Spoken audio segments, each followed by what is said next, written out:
Yo, tune into the Rumboyz, where the fantasy kings reside. Rumboyz Robbie dropping jams, got the league on our side. From the waiver wire to the trade block, we scheming like pros. Building squads to smash the books, watch the haters hit the road. Profit popping off, we cashing on the underdogs. Bark, Vegas lines getting crushed, leave us in city in the dark. Over on the yards, out on the picks, we calling it precise. Rumboyz Network got the sauce, turning dubs into a vice. Rumboyz, hype train rolling through the grid all night. Setting lineups that ignite, winning league, it's feeling right. Beating Vegas every Sunday, stacking chips like it's our throne. Dilly to the dollars, pour it up, we on the zone. Rumboyz, fancy fire. Rumboyz, bets on fire. From the pod to the payout, we the squad that takes it higher. Dilly. Scrolling through the Discord vibes, raw like a rookie can't rush. Rumboyz crew dissecting matchups, no fluff, just a hush. Receivers torching corners, we said it first, now the check's clear. Running it back for the boom, while the books drowning beer. League champs crown themselves with our weekly hot takes. Sleepers waking up, Giants bust getting the breaks. From zero to hero, your roster's reborn in the booth. Rumboyz Fantasy Network, spitting truth, chasing loot. Hey, hit play on the pod, let the energy surge. We the pulse of the playoffs, making grown men converge. Properly anytime TD, we nail it, no sweat. Vegas sweating bullets while we feast on the bed. Rumboyz, hype train rolling through the grid all night. Setting lineups that ignite, winning leagues, feeling right. Beating Vegas every Sunday, stacking chips like it's our throne. Dilly to the dollars, pour it up, we on the zone. Rumboyz, fancy fire. Rumboyz, bets on fire. From the pod to the payout, we the squad that takes it higher. Dilly. So raise your glass to the Rumboyz, are always in the game. Winning props, crushing lines, putting leagues to shame. Subscribe, smash that like join the fam today. Rumboyz forever, now go winning dilly all the way. Rumboyz.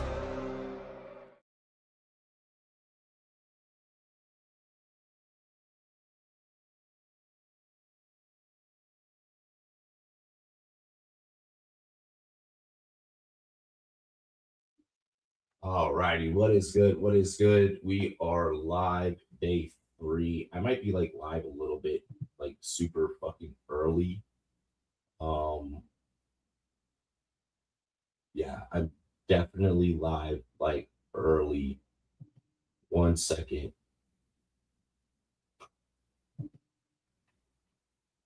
Or maybe not. No, we're good. We're good. We are solid. Alrighty.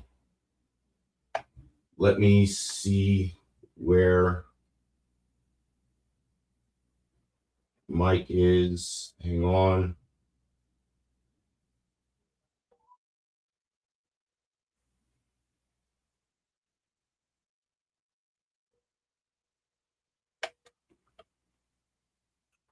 Oh, there he is. Yo. What up?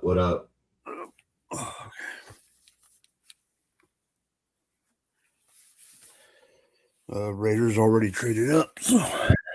Yep, Raiders traded up. What a fucking morning it's been already. I know, same here. I think they're going to go for McCoy.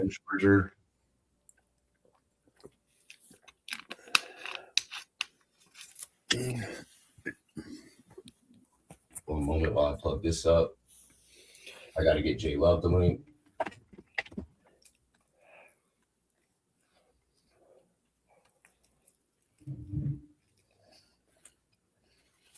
It was something that I had said a while ago out of frustration and anger. It was something that I had said when I was much younger. Not something I have maintained.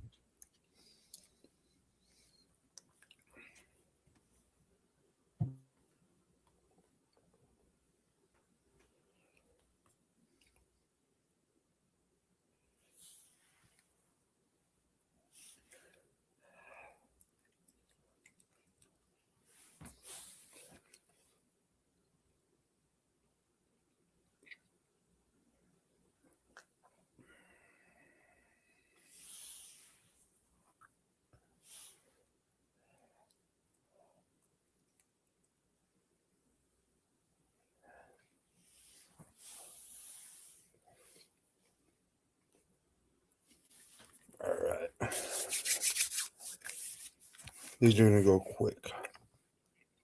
Yep, these gotta go quick. Cheers to me, cheers to you, all the rum boys and girls. What it do, dilly dilly. Started with one of my fucking cores. Are the mountains blue? No, it's warm beer. All right, let me get this link to J Love. Let me plug up my phone. I'm just waiting for them to announce the Raiders pick. Doing this without a fucking thumbnail. Wow. I wonder if it's just a StreamYard thing.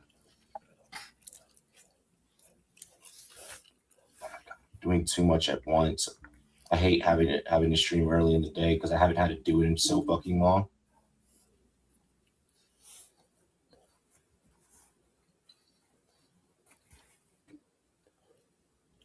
The Raiders select Jermod McCoy, cornerback, Tennessee.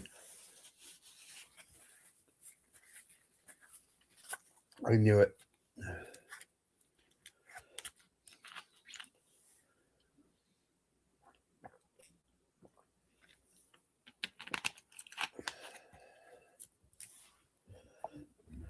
Absolutely knew it. All right, so Gerard McCoy goes to the Raiders. That best player available here on day 3. Shocked that he fell, kept falling. His name that kept being brought up last night. Just great fucking hands in the secondary. The guy that you definitely want to be able to have.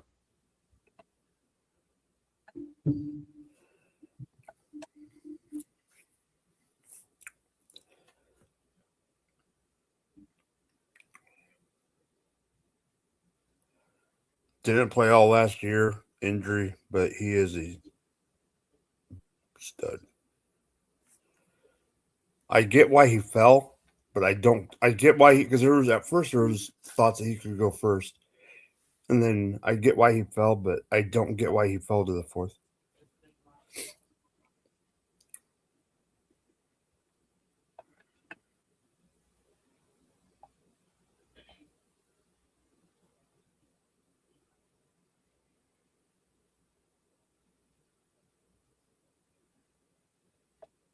All right, let's see what the Bills do here.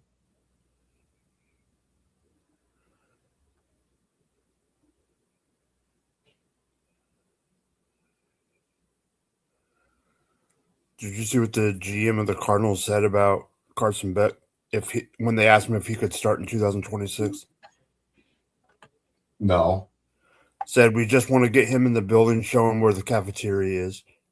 Oh shit. Poor Carson Beck. Goes to a national championship and then fucking gets treated secondhand in the NFL. Jude Bowery, offensive tackle, Boston College for Buffalo.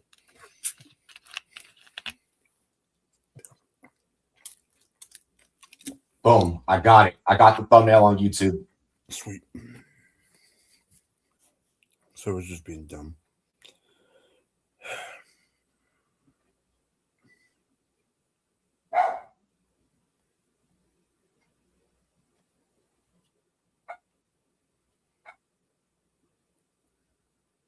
The Jets are on the clock. They've had a good draft.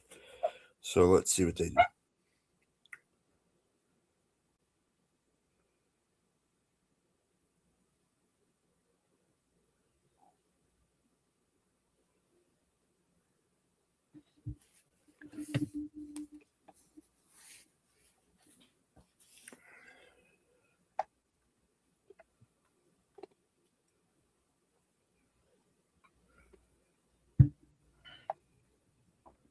Fucking took long enough, but I got the thumbnail up on YouTube. Yeah, Raiders with a big steal. What up, John 2? What up? What up?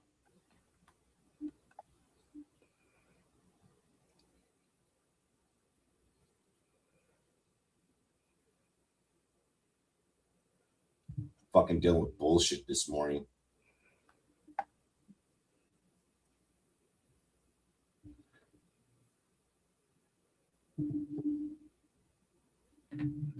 Let's come on.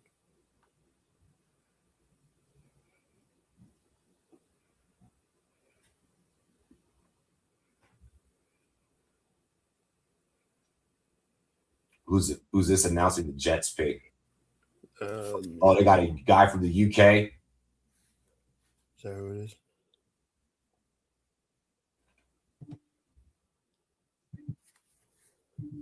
Oh yeah. That means they're probably playing well.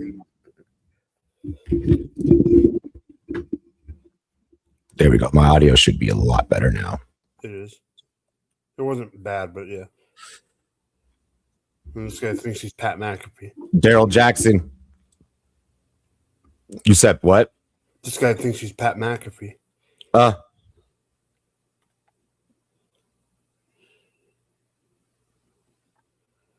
Yep, Daryl Jackson Jr., defensive tackle. Here we go.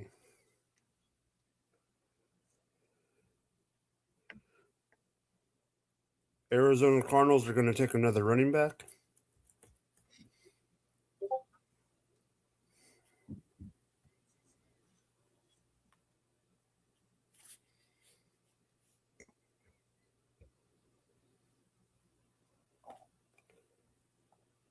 He's a big boy.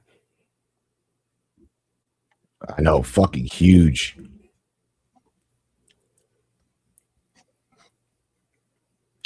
Transferred to Florida State from Miami prior to 2023.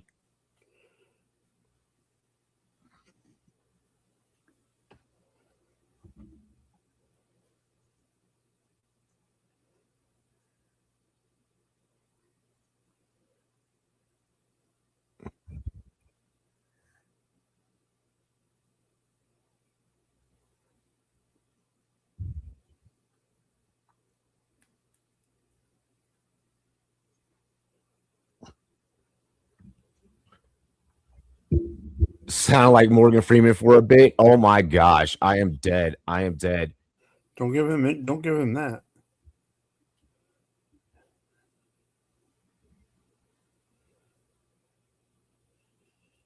J Love just messaged me back. I need to get a longer fucking charging cord. This short one charges my phone super fast, but my gosh. All right, so J Love will be on shortly.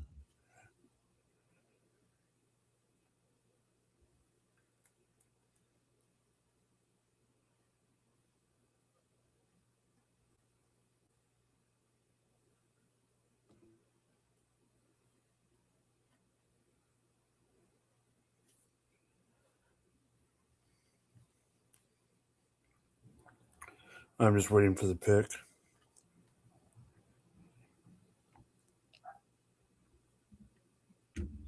Doing my due diligence.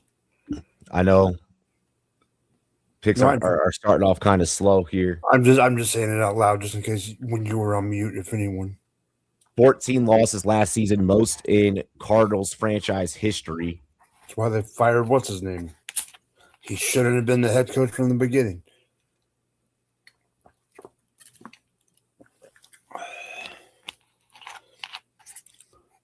You know what I think is going to happen though with the Cardinals?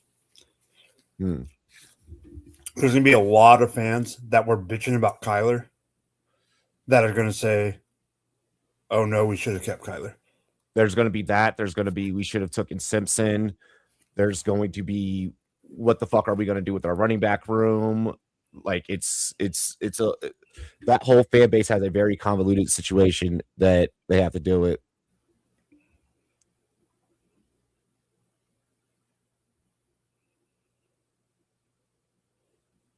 Taking the pick from Mexico City, which means they're probably going to play in Mexico. Caleb Proctor, defensive tackle, Southeast Louisiana. I am almost positive that J Love said that he liked this guy last night after the draft. So he'll be happy if I am right.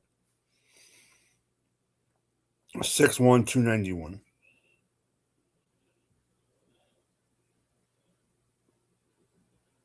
They have him listed as a defensive tackle, but just watching his highlight, he's not playing defensive tackle in the NFL.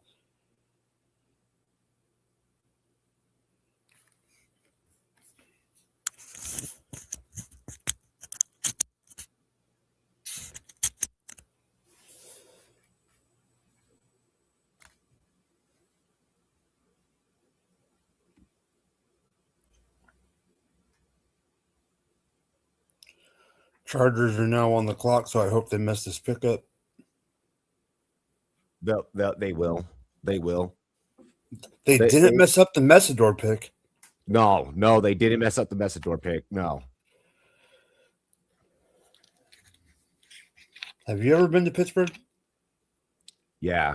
When I was actually moving here, there was a stop in Pittsburgh, and like we were stuck there for like 24 hours.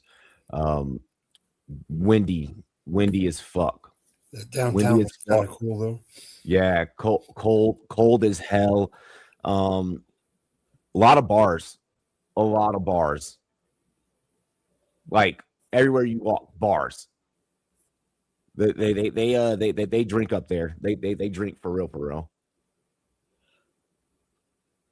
That fucking McDonald's looks so goddamn nasty. They don't call them Yinzers for nothing.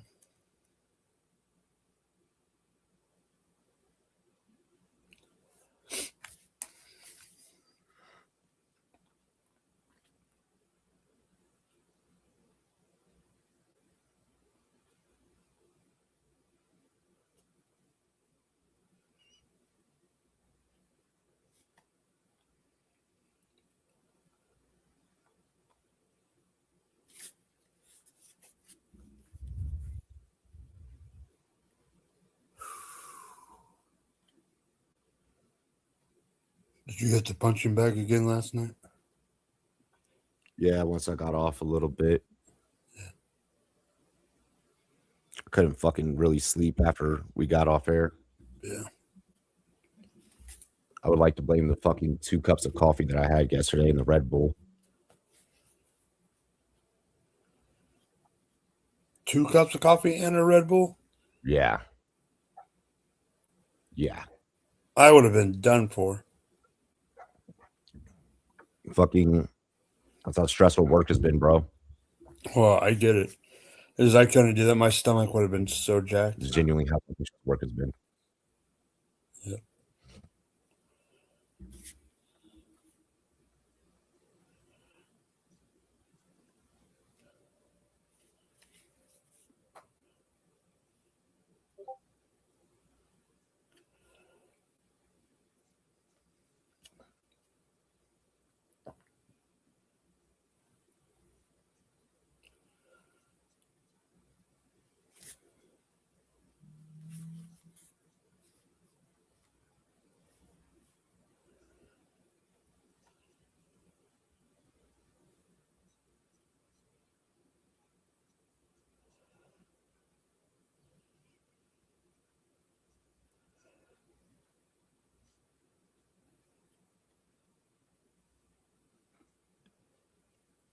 Fucking Nuggets pull it off for real.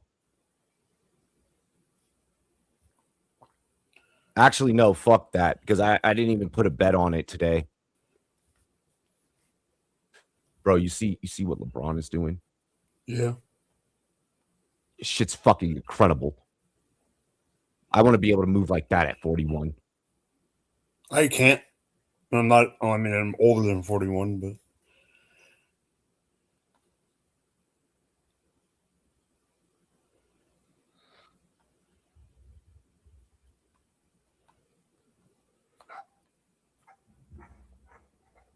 They're going up to the mic. Bro's tape is so fucking crooked. Yeah. Brandon Thompson out of whack-ass Mississippi State. If there was any highlight about Mississippi State, it was Thompson. Okay, but here's the problem that I have. I don't have a problem with the position pick. I have a problem with the player pick. Why? With the wide receivers that are still on the board, there's others I would have taken. Yeah, yeah. There's definitely there would have been happy with Hill. There's definitely better receivers on the board. He's not going to be better than what they already have. No. But is he a true X out wide? Yeah, they'll probably pack like plug him in at X. They'll probably use them for like a lot of like gadget situations, a little here and there, just get some fresh legs. But if they he's think not he's not even better than QJ.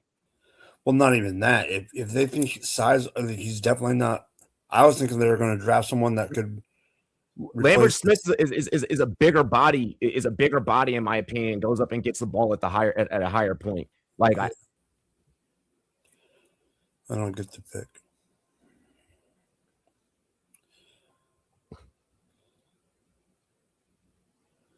Houston's on the clock.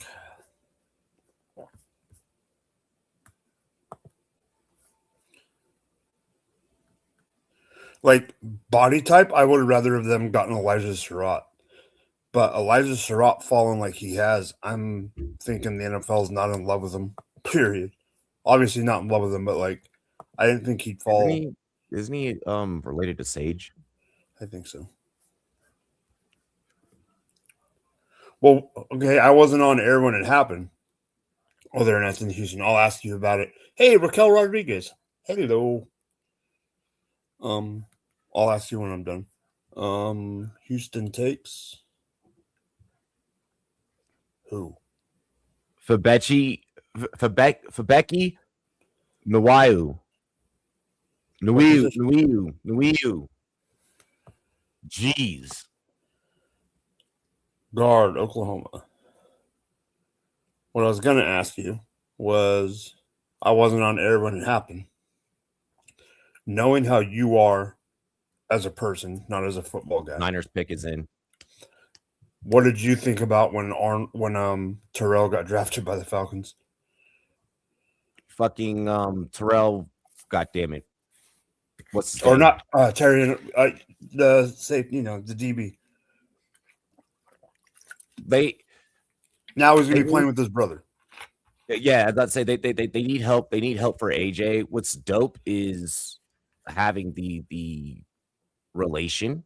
So like, they've already grown up together, like, so they'll be able to kind of, communicate, opposite sides of the field, kind of know what each other is doing, utilize that sibling telepathy.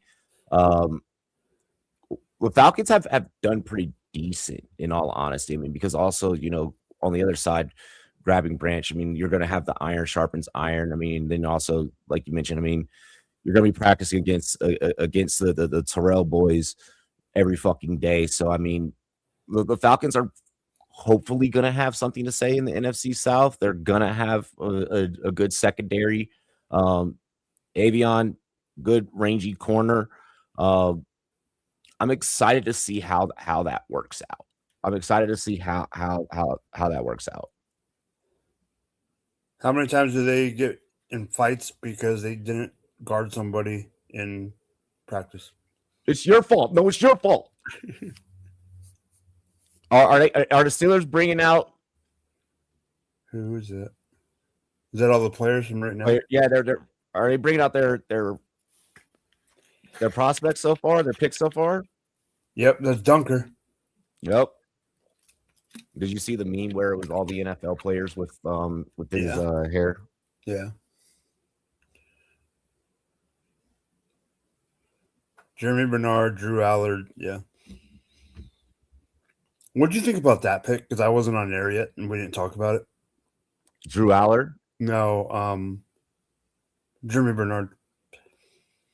Bernard to Pitt. to Pitt. They just need receivers. I like the player, but they already have Pittman and DK.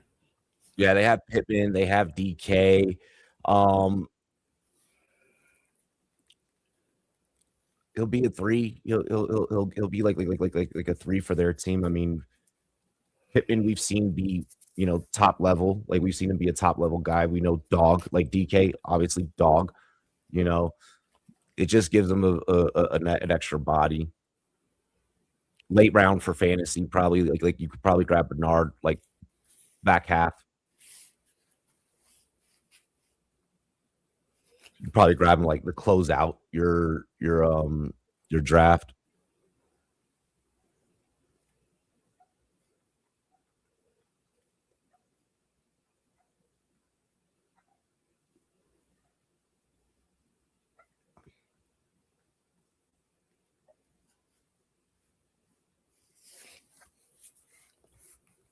Come on.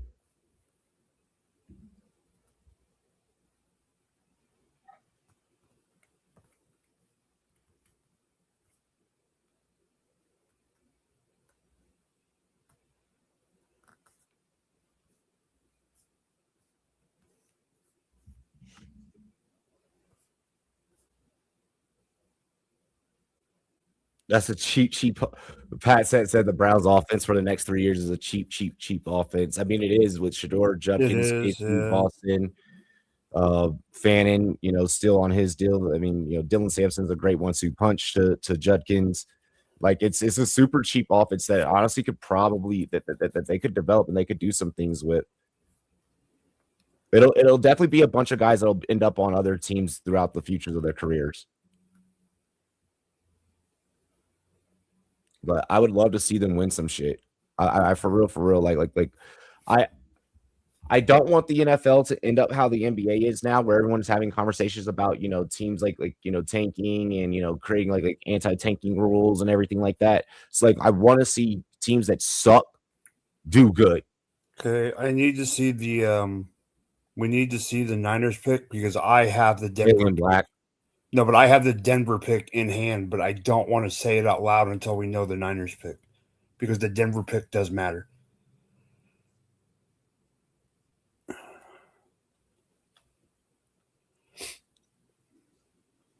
So all right, so Niners go black. That was last pick. Wait. They're on the clock right now. They haven't announced. No, they're still on the clock. Never mind. It hasn't been. I thought that it was announced. I thought that it was announced. Yeah, no, you're good. But I have from the underdog source who Denver's pick is. Put respect on my Falcons. I want no negative talk on them. I'm dead. Which means the Falcons pick or the Niners pick is probably trenches or not sexy, which is fine. Here we go. Who are they bringing out? Oh, another weird looking fan. Oh, I forgot he's from San Francisco. International. That makes sense too. Fan of the year. I think he's German. Yeah, he's German.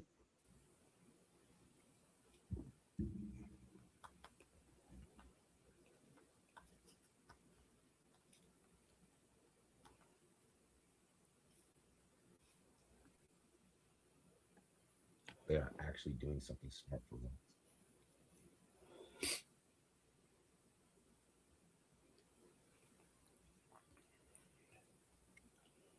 Let me just really quick. So they take Grayson Halton, defensive tackle from Oklahoma.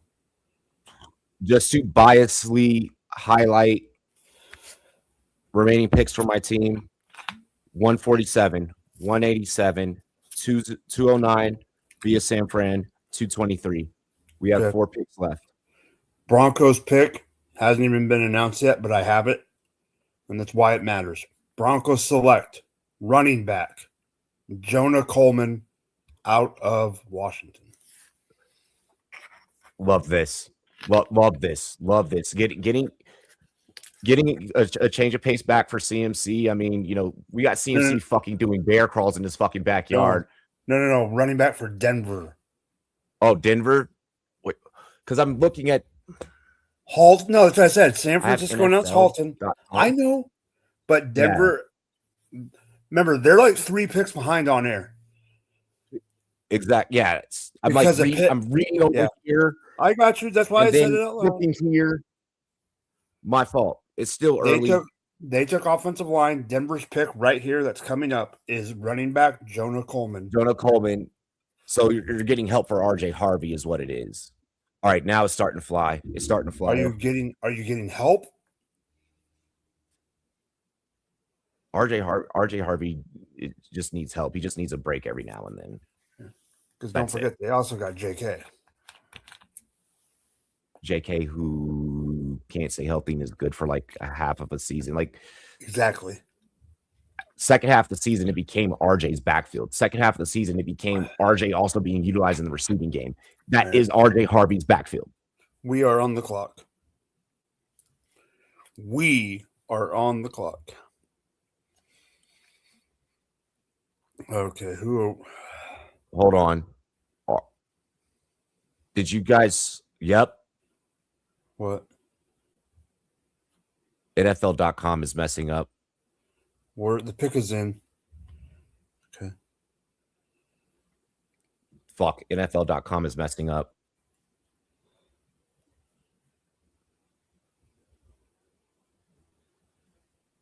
Y'all got an Australian international fan?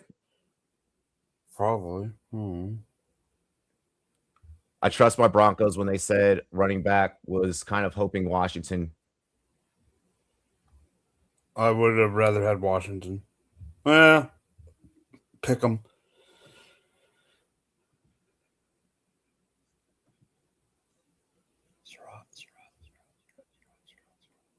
Just announce the pick. You freaking.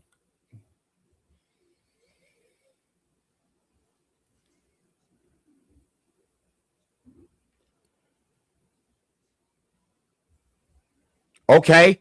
Hold on. Give me Jaden Kennedy, yo, you get a fucking safety, you can fly around. Okay. I'm okay with that. Hell yeah. Hell yeah. Wow. Y'all got a safety that can fucking move, bro. It's crazy that Canada or not. It's funny that Oregon had two safeties that were studs. So it's Oregon had stellar fucking secondary. It's just you don't normally get like double. There has been a trade. Cincinnati trades the pick to the Jets. The Jets are on fire. Jets on the move. Jets on the move.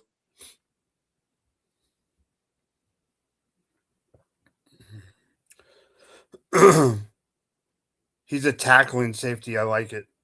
Garam said he wants Scott or Muhammad at 112. Unless Jerry does something stupid, Gino to Hormuz now. I'm dead. Watch the. Is this where the Jets go ahead and select Diego Nussmeier? Nussmeier. But guess what? If they were to select Nussmeier right here, Nussmeier wouldn't be as funny as if it was Purveyor.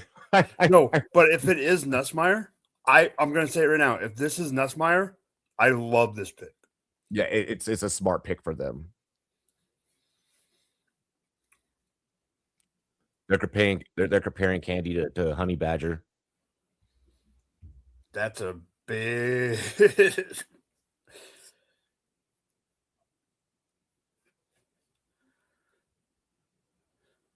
you see the other day that Kyle Brandt almost got his head clocked in by freaking Seth Rollins?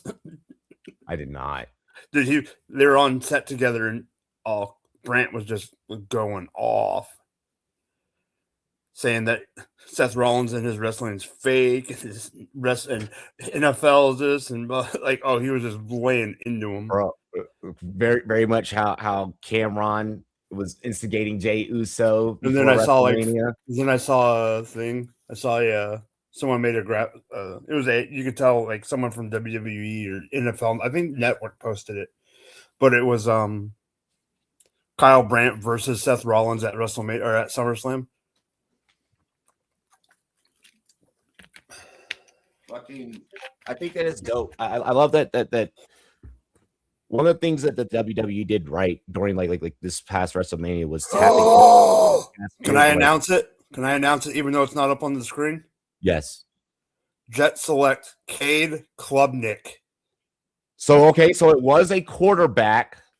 It was a quarterback. It just wasn't the quarterback. Yeah. I mean, they're having a decent draft. They're having a really good draft. I still don't. why would it be Klubnik over? No, that's not my problem. Why'd you trade up? Yeah, he was gonna be there.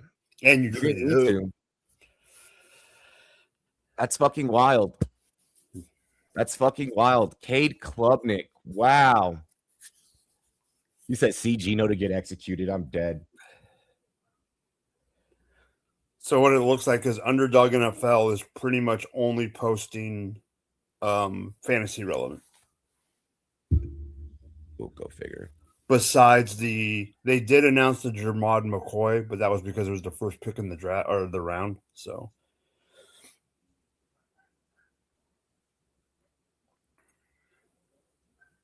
Yeah, I would have preferred Talon even over Klubnik. Like that's what I'm saying. Like it was going Klubnik over some of the other options that were available at quarterback. A little weird. I agree Cole Payton for fantasy purposes. I don't agree Cole Payton for NFL purposes, but I do agree with Robbie on the Taylor Green. Because with Talon, I can just sit him for a while, and I can kind of like maybe hope that he can progress into like maybe somewhat of like a Jalen Hurts at best.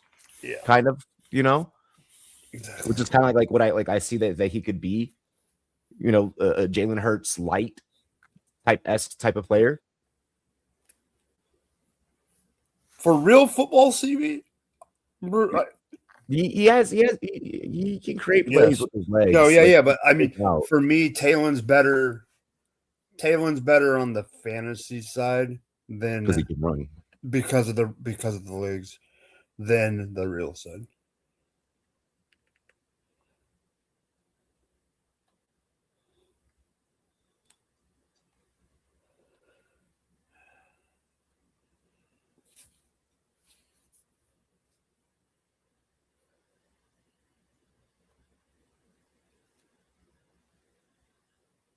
All right, Jets pick is in.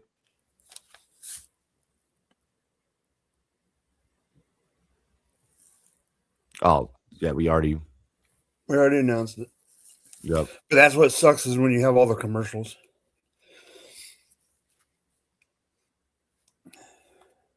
Yeah, the fucking commercials screw. Because I guarantee you, Denver's pick is already in too.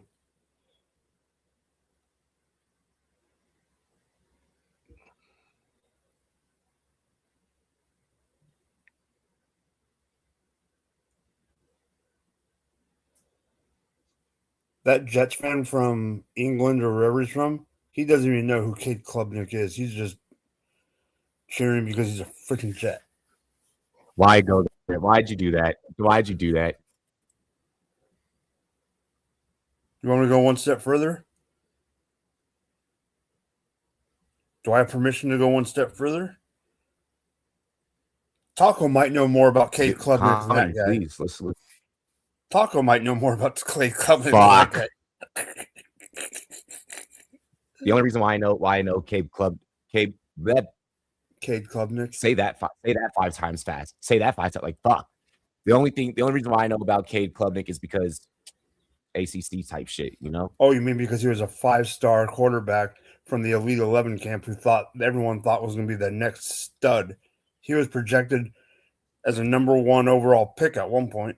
Hey, I'll say this. I'll say this as an ACC guy. I would have rather have had Klubnik than fucking Drones. Drones was fucking ass for us last year. Like, he does have the Trevor Lawrence hair, doesn't he? Well, look where he's from. Or he said he's the heir. He's the Trevor Lawrence heir. I thought for a second there, I thought you said he has the hair. They did have, Broncos pick is in.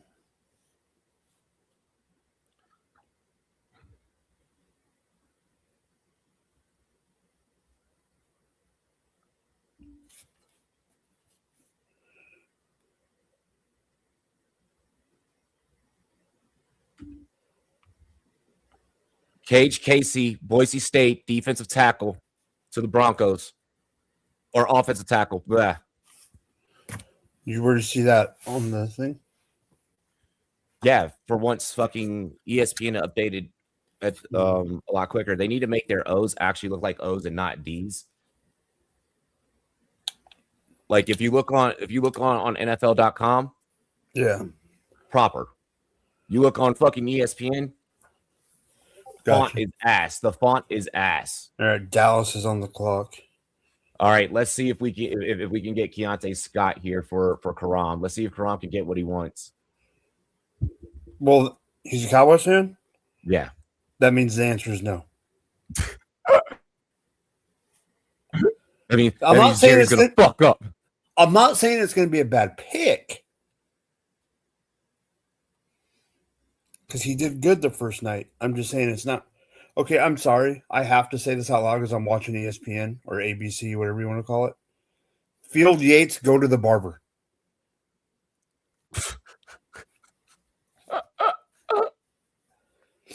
I'm on one this morning. Jesus. Fuck yeah, actually, yeah. I wasn't even like looking at his hair, and I'm like, damn, like homie grew that shit out. Dude, Field Yates' hair is worse than Mel Kiper's. That's the off season. Mel Kiper's had damn. the same fucking hair since 1990. Okay, Drew Shelton, offensive tackle, Penn State. Okay, these are the ones that they're just going to keep flying. It's gonna start flying. Indianapolis is up next. I'm just going to announce who's on the clock after the pick. Allowed 1 sack, 8 pressures allowed, and 342 pass blocks. So Indy's on the clock, and then Dallas is again. So Dallas had 112 and 114.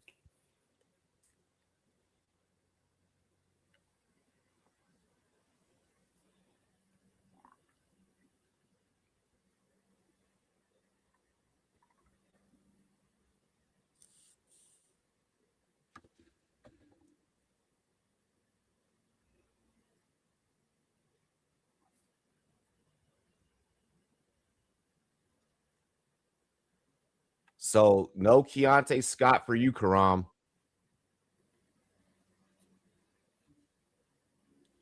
No Malik Muhammad for you, Karam. But you guys do get protection for Dak. One thing that Dallas is really good at is developing offensive linemen and picking up really good offensive linemen. Yeah, that's for sure.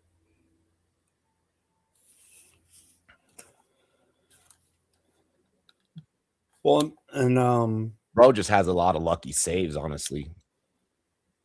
well, and to go back to even the what do you call it pick, the Denver pick. They got Cage Casey or whatever. They're known for getting.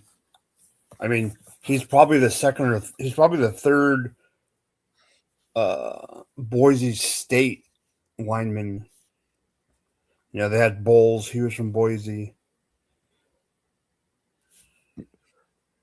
So the Broncos, they go D tackle, Tyler Odium, Jonah Coleman running back, and then Cage Casey offensive tackle.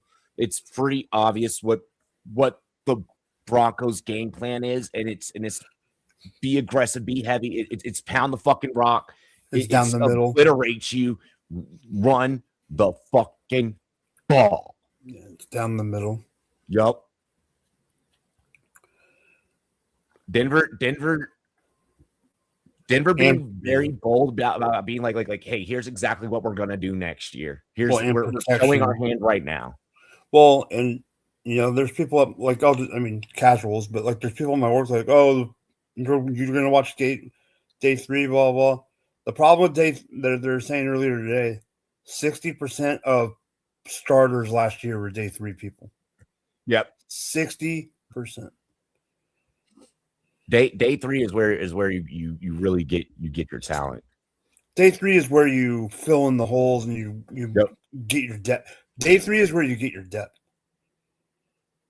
Fucking legends are made on fucking day 2s and day 3s. Like it's cool. Your day 1 pick, you get the money, you get the highlight and everything. How many times have we've seen number 1 picks not become memorable, not become Hall of Famers, not live up to the hype of like what what the Russell. outlook is of being a day one and what the reality is of what the NFL is actually going to provide you. Like, Yeah. the old adage of it does not matter where you're drafted is the truest sentiment in sports.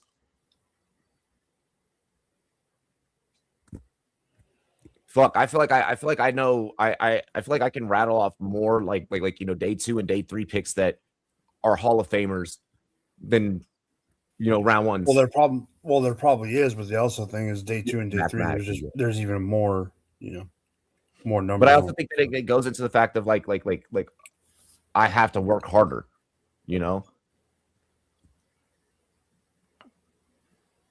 Cowboys took the wrong guy, says Leafs. Why do you say that?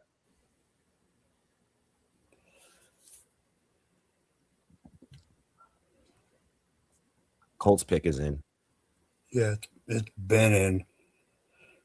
I have the Ravens pick, which is after the Dallas pick. So it goes Colts, Dallas, Ravens, and I have the Ravens pick. So Dallas and Indy is already in. So I'll wait.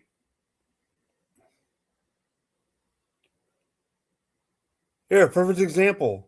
Bjorn Werner, Colts 2013 first round pick. I wouldn't have known that.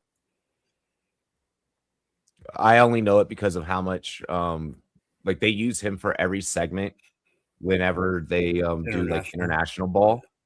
So they always bring him in, and he's also one of the I think he's with Sky Sports over in Germany. Jalen Farmer, guard, Kentucky. Bro, I ain't going front. Those Kentucky helmets, the white with the with kind of I want to know how to call what color blue that is, with the type of blue that it is, but that the white with like the blue, that shit is so sick with the stripe down the middle. I love this. Colts getting that. Anything that helps Jonathan Taylor, I'm okay with. Anything that keeps making JT be JT, I love. And then also, I mean, you have to factor in the fact that that was a fucking Achilles to Daniel Jones last year. Keep that man upright, especially because like they did just also pay him too. So, and then also like this buys time for DJ to get the ball down the field to the receiver that they just paid, Alec Pierce. Might have been an overpay, but hey. Right. Here comes somebody out to announce the pick.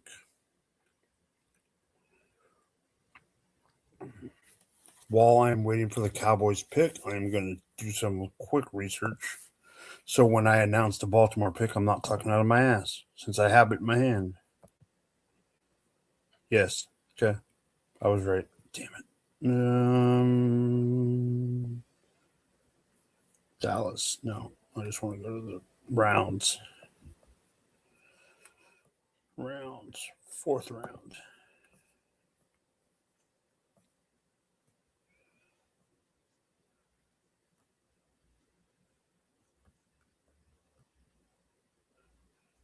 Robbie, do you just want me to announce them off ESPN.com instead of waiting for the actual TV? Cowboys went Devin Moore. Okay. You said you already have the Ravens pick? I have it in hand. Confirmed. Go ahead. Another wide receiver off the board. Ravens select Elijah Surratt from Indiana. Okay. They've already taken Jacoby Lane, though. Huh? They already took Jacoby Lane, too. Lane, yeah, that was what, yesterday? Yep. I just want to make sure that so they've drafted 2. This is the time to take another one, and you're not going to take 1, 2, but yeah. I love how Karam was like, I want Malik Muhammad. Best we could do is Devin Moore. Yeah. Typical fucking Dallas. Fans be like, this is what we want. Jerry's like, there's the opposite.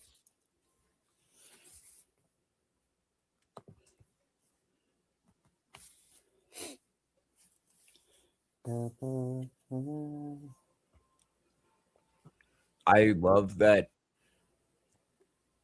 despite like what we're so used to, especially like through like college football, we're so used to the trend of these two teams made it to the national championship. So these two teams are going to have significant amounts of players be drafted. Yeah. But it's also because we've been so accustomed and groomed to like the old college football era. Yep. Where it was like it was the pedigree schools. It was always like blue blood schools practically that were making it, you know. And now because of NIL and everything, like what? That's only how many Indiana players have been selected tonight? Omar Cooper, Black, Mendoza, and him. Yes. And like, Pons. That's 5. Yeah. Okay. Oh, five. Like, and I think that they were projected like 8. Yeah. Pick is in for the Buccaneers. I know Triet said Bucks got a stud. Confirmed the Buccaneers get Keontae Scott, DB from Miami. I love that for fucking Tampa. So Tampa has Keontae Scott from Miami and Ruben Bain from Miami. Bro, yo, I'm loving this highlight of Surratt fucking just getting held and still just fighting through the route, catching the ball. Mendoza throws such a beautiful fucking rock, bro.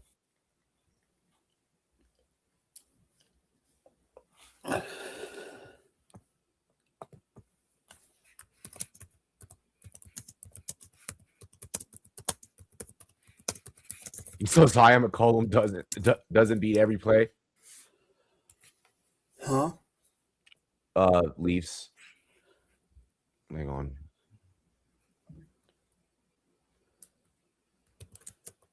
I'm trying to get J Love, bro. No, I know. I just put another one just so you're probably a little not for right now.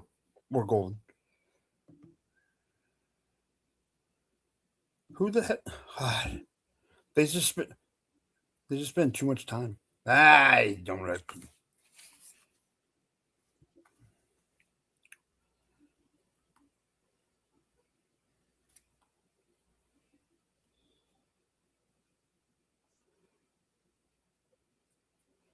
Houston's after Tampa and then Detroit.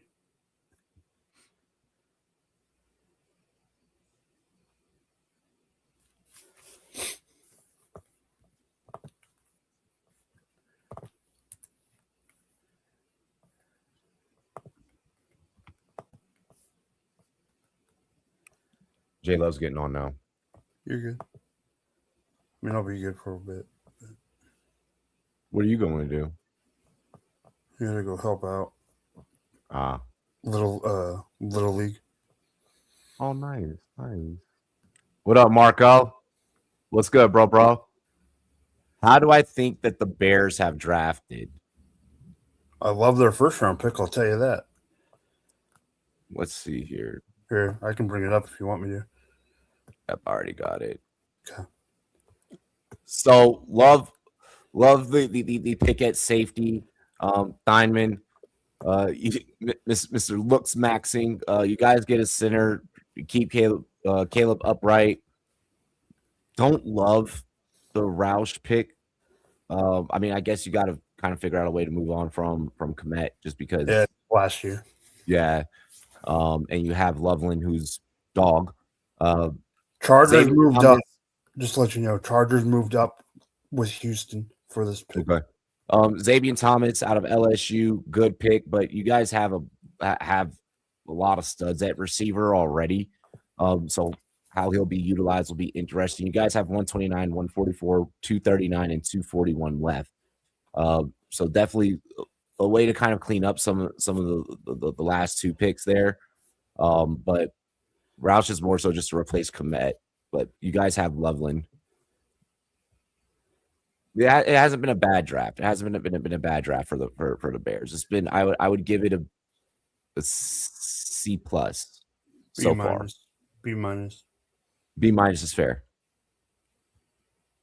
Because I do think that the only reason I'm giving them I put them in the actual B category and not the high C is I think that where they got Thieneman, I think that was such a good pick. Jacksonville's trading up to Carolina's pick. Wait, what? Ohio State has 7 or 8 drafted. Forget Indiana. Bro, that's what I'm saying. Like,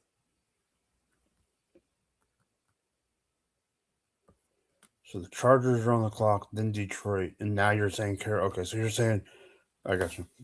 fuck is this guy? Probably another international. Or who is that? That looks like an ex. Yeah, I don't know who he is. He looks familiar. Yeah, I think he's the next player.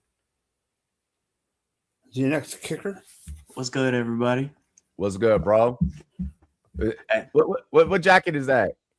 It's a little Kobe jacket I got. Kobe? Yeah, I was about to say, yeah. Hey, was I right that you liked Caleb Proctor? I am a Caleb Proc guy. So hey, you got him. So good. I said when I announced the pick, I said I think this is Jay Love's guy, so I think he's going to be happy about the pick. I am happy about Not it. They a need fair- interior defensive line help. I was higher on Grayson Halton, but it's a little bit of different players, similarly built. Halton's more of a run stopper. Ironically, at 290, which is strange, but Proctor adds a little Chargers bit more select pass rushing. Travis Burke. Chargers select Travis Burke. Keontae Scott finally went. That's a good ad for the Bucks. Yeah, it is. Yeah, really good for the Bucks. I also like Devin Moore going to Cowboys. Dallas. Yeah. Oh, Jalen Farmer comes off the board. Okay, so we've had a whole bunch of swing guards and tackles. And Cade Klubnik, don't forget about that. I'm not even. I gonna could mention see- that. I'm joking. I could see Atlanta probably going. They're up in a couple of picks. I could probably see them going receiver here. Not Just now. to They had kind a of- branch last night. Yeah, they did, but I mean, they still need what? Receiver, O line, D line, corner, and a linebacker, according to NFL.com. Swing tackle would be a good shout because they only got Jawan Taylor on a 1 year, if I'm not mistaken. They added corner. I do think linebacker could be something they could look at. They Another added AJ rotational Terrell's edge. little brother. Yeah, I know, but linebacker, swing tackle, and maybe an RB2. I know it's weird to say that because they got Bijan, but they do need some depth behind him. Mike and I, we were joking earlier before you jumped on. What happens when their fucking sibling telepathy fucking just disconnects in the middle of a play? like, Right. you were supposed to be yours. You were supposed to go. So it's funny, actually. I was doing a little bit of tape study on Terrell, and he was talking about it. If you look at it, when he got into Clemson his freshman year, freshman to sophomore year, he took a massive leap because he started training with his brother in the offseason, and he was just kind of bestowed a lot of the information he gathered in the league. So he's essentially a seasoned vet coming into the league when it comes to technique. That's sick. That's good knowledge to have. We are still waiting on Jags. Wait, no. No, we're waiting Hold on on. Detroit. Wait on Detroit. Yeah, Detroit. Jags are after that. Detroit's pick is in. It's going to be the linebacker Jimmy Rolder from Michigan. So they keep another Michigan boy in town. Another one. Jeez. Yep. Yep. It's just on brand for the Lions. It's just on brand for the Lions. They need to not do that fucking green and yellow NFL draft logo. That shit was fucking ugly. Now they need to update. ESPN's behind because they updated the webpage and they updated everything. Everyone else is updated that the Jags moved up, but ESPN's actual broadcast is not updated. Not that updated. Yeah. Jacksonville moved up to Carolina. Jacksonville moved up for edge out of Duke, Wesley Williams. Not even a player I did a tape study on.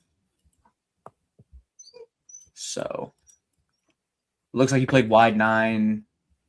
Good against the run. Again, against the Duke competition. Had a 10% run stop rate, 13% pass rush win rate. I'm not going to front. I'm not going to front. I want Packers to get Josh Jacobs some help. Get that man a fucking RB2, please. Get them. Sorry, Aiden. That's another reach for your Jaguars. And to trade up and get him is insane. Who do they just get? Wesley Williams, the edge from Duke. Not even in my top 300. That's all I have to say. Is just. Hey, I mean, to teach their own. Everybody's gonna have it differently. Everyone's gonna have random reaches, but Yeah. Duke, edge rusher for fucking Duke. That's what you just said twice. Indeed. It's just like, did you watch Duke football last year? Have you watched Duke football for the last however many years? I'm an ACC guy, so like I have no choice. But like, Technically, I'm an ACC guy now because I have 2 teams from California in the ACC. oh wait, how? Stanford and Cal are in the ACC. Yeah. I thought you were a Bruin. I am, but you don't think that on TV I get Oh! I was talking from a fan standpoint. I was like, wait, what?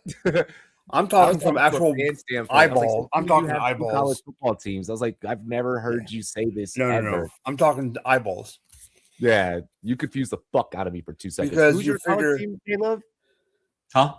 Who's your college team? I actually don't have a college team. I'm very non-discriminate when it comes to that. I keep neutral. We made Partly Taco because- pick one last night. He's a Syracuse fan now. Well, that No, he makes said Notre sense. Dame. I thought Notre he said Dame. Oh yeah, Notre he Dame. said Notre Dame. Yeah, Yeah. he said Notre Dame. Yeah, But he yeah, doesn't. But Yeah. remember, no, it'll be Syracuse in 2 years when Freeman's in the NFL. Yeah, he said it was because of the head coach. Nah, yeah, I think naturally I do tend to like the Illini just being from Illinois, but I don't have a concrete. Hey, at college least it's team. not Northwestern. Virginia Tech will always accept you onto the bandwagon. Hey, shout out Speaking of Caleb Virginia Farley. Tech, we have not had a fucking Hokie taken. And you probably won't. Won't. I don't know. Rickman, the offensive lineman, he could probably get stacked up last round. What is Mr. Irrelevant? Bro Yeah. is nice in the trenches. We have a single VTech guy here. It's not a fucking poverty program because you know what? James Franklin's gonna resurrect us from the fucking dead and bring us back to the Michael Vick days. Okay, that's Uh, fine. No, just that's fine. like he did at Penn State. That's fine. But you brought James You have to do Franklin that. because it was a poverty franchise. Huh? Yes, but you had to bring him in because it was a poverty program. You could have left that part out. Abney's not a great twitchy athlete. I think that's why he's falling. Overton tested bad. Perkins is a tweener and has injuries. Perkins was projected to go in round 6 or 7, so I'm not shocked by that. And Heck's just short end of the stick when it comes to centers. A couple guys have gone before him. He should go pretty early today.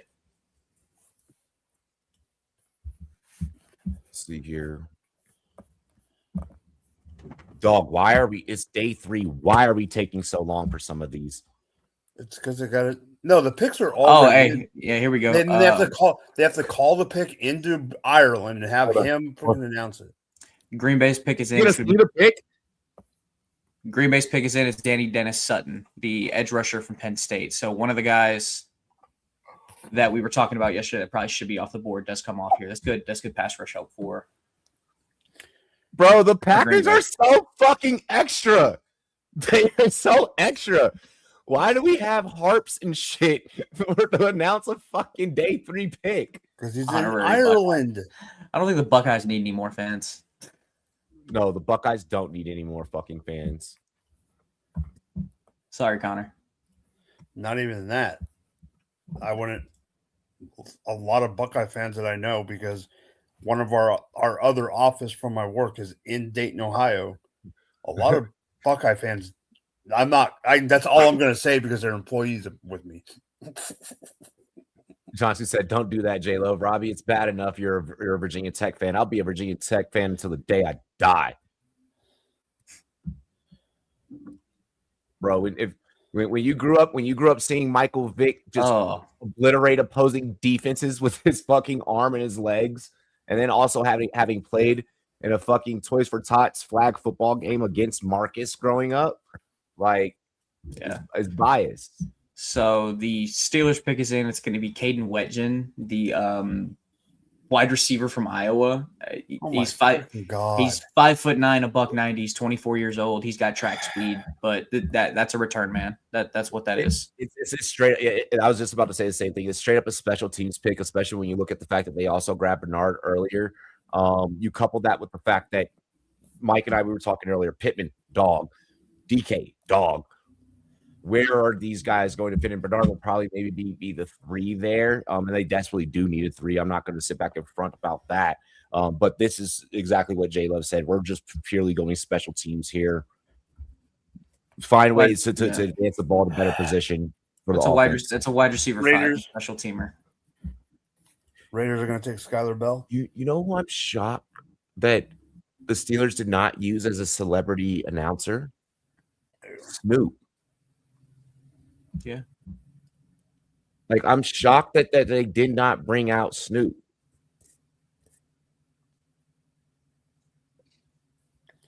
Caden Wetjen is just fucking yo. For some reason, when Pittsburgh grabs white receivers, I'm just like, it's Scotty Miller. It's Scotty Miller 2.0. And I shouldn't do that, but it's just what I think. Just don't forget, they're always sneaky athletic. Yeah, they are. Yeah. Always. Yeah. Fucking Julian Edelman, head ass. Wes Danny Welker, head Amendola. ass. Danny Amendola, head ass. So the Falcons are on the clock now at 122. Oh, no, we have wait. Raiders traded. You already announced Raiders, J Love? Oh, no, the Raiders traded. Oh, wait a minute. I did not get that yet. Hold Yeah, on. we have Raiders right now. Okay. So the Raiders. At 122. Got it. Texans are on the clock pending a trade, obviously. Oh, here it is. Mike Washington, the RB's coming off the board here to the Raiders. A two-back set in Vegas. Can I tell you what I think about that pick? Is that we saw what we saw of Jinty last year and how underwhelming a lot of it was. And it's like, hey, let's get you some fucking help early in your career. Yeah, but the problem is it's not. Washington's going to suck just as bad if the offensive line is so bad that Taco's baby can get tackles. Agreed. The offensive line is shit. It is terrible. They've got a lot of young guys there, though, that they can develop. I don't think that's been proved That was enough. going to be my counter. DJ Glaze. DJ Glaze is there at right tackle who could be developed. Is it Charles Rogers? They brought is in the guard Linderbaum. there. Yeah, they Linderbaum's brought- there.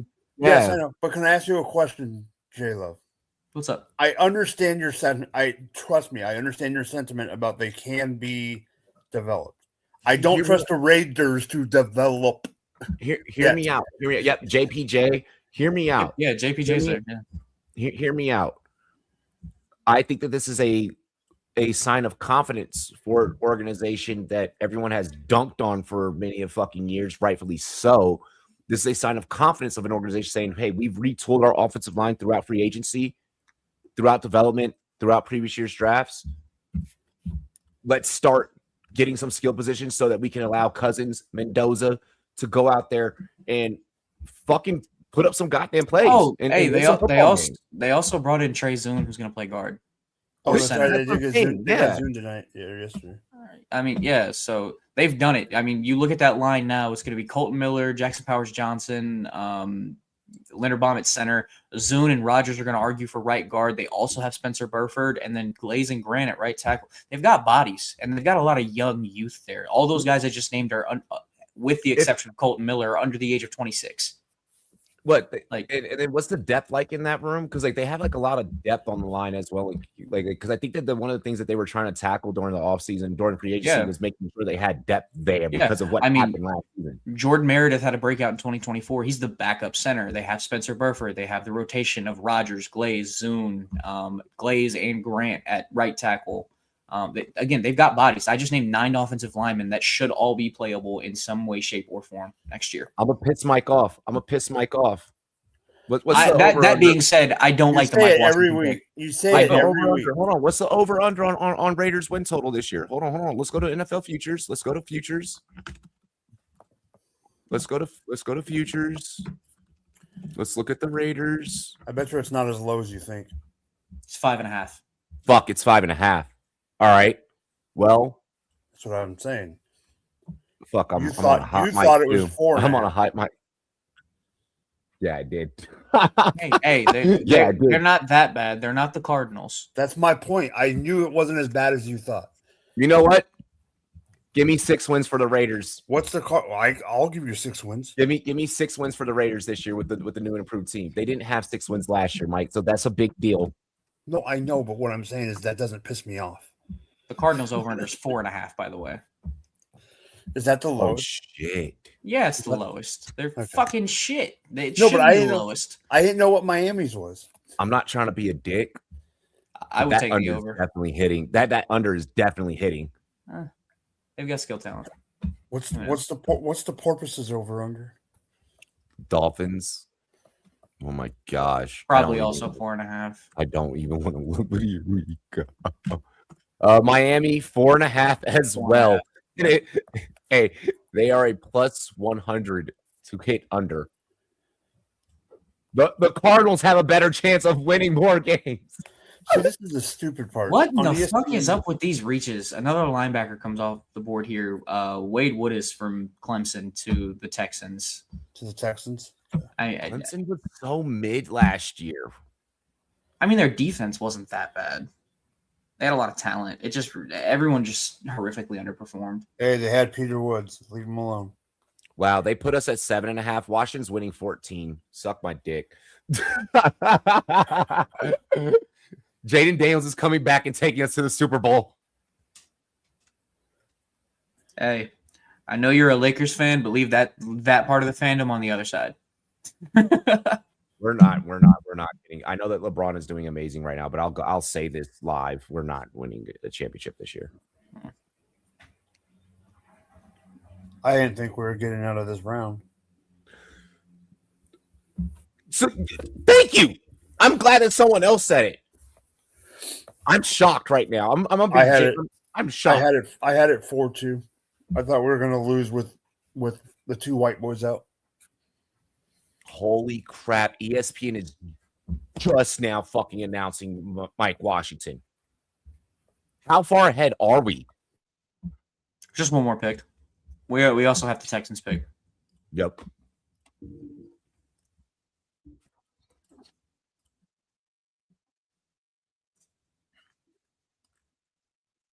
I'm about to be 35 in June, but I miss playing football. I miss running through motherfuckers' face. Yeah. Hey, so I know we talked about it yesterday. There just wasn't a constant, known thing. It came out last night about Jermod McCoy, who was the first pick of this of day 3.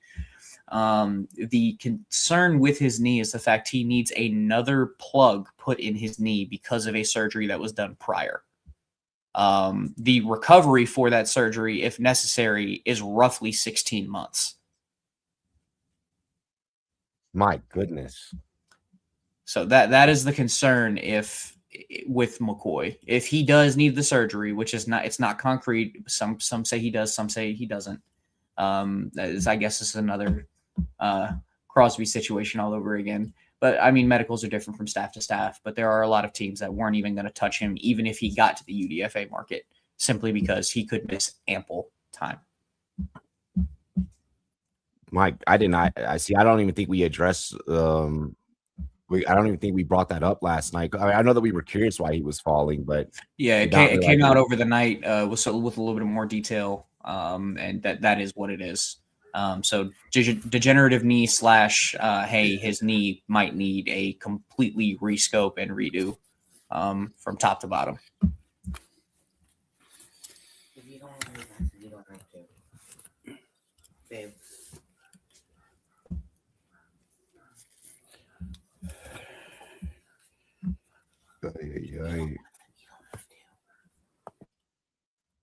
Also, I'll add to somebody who we talked about yesterday as well.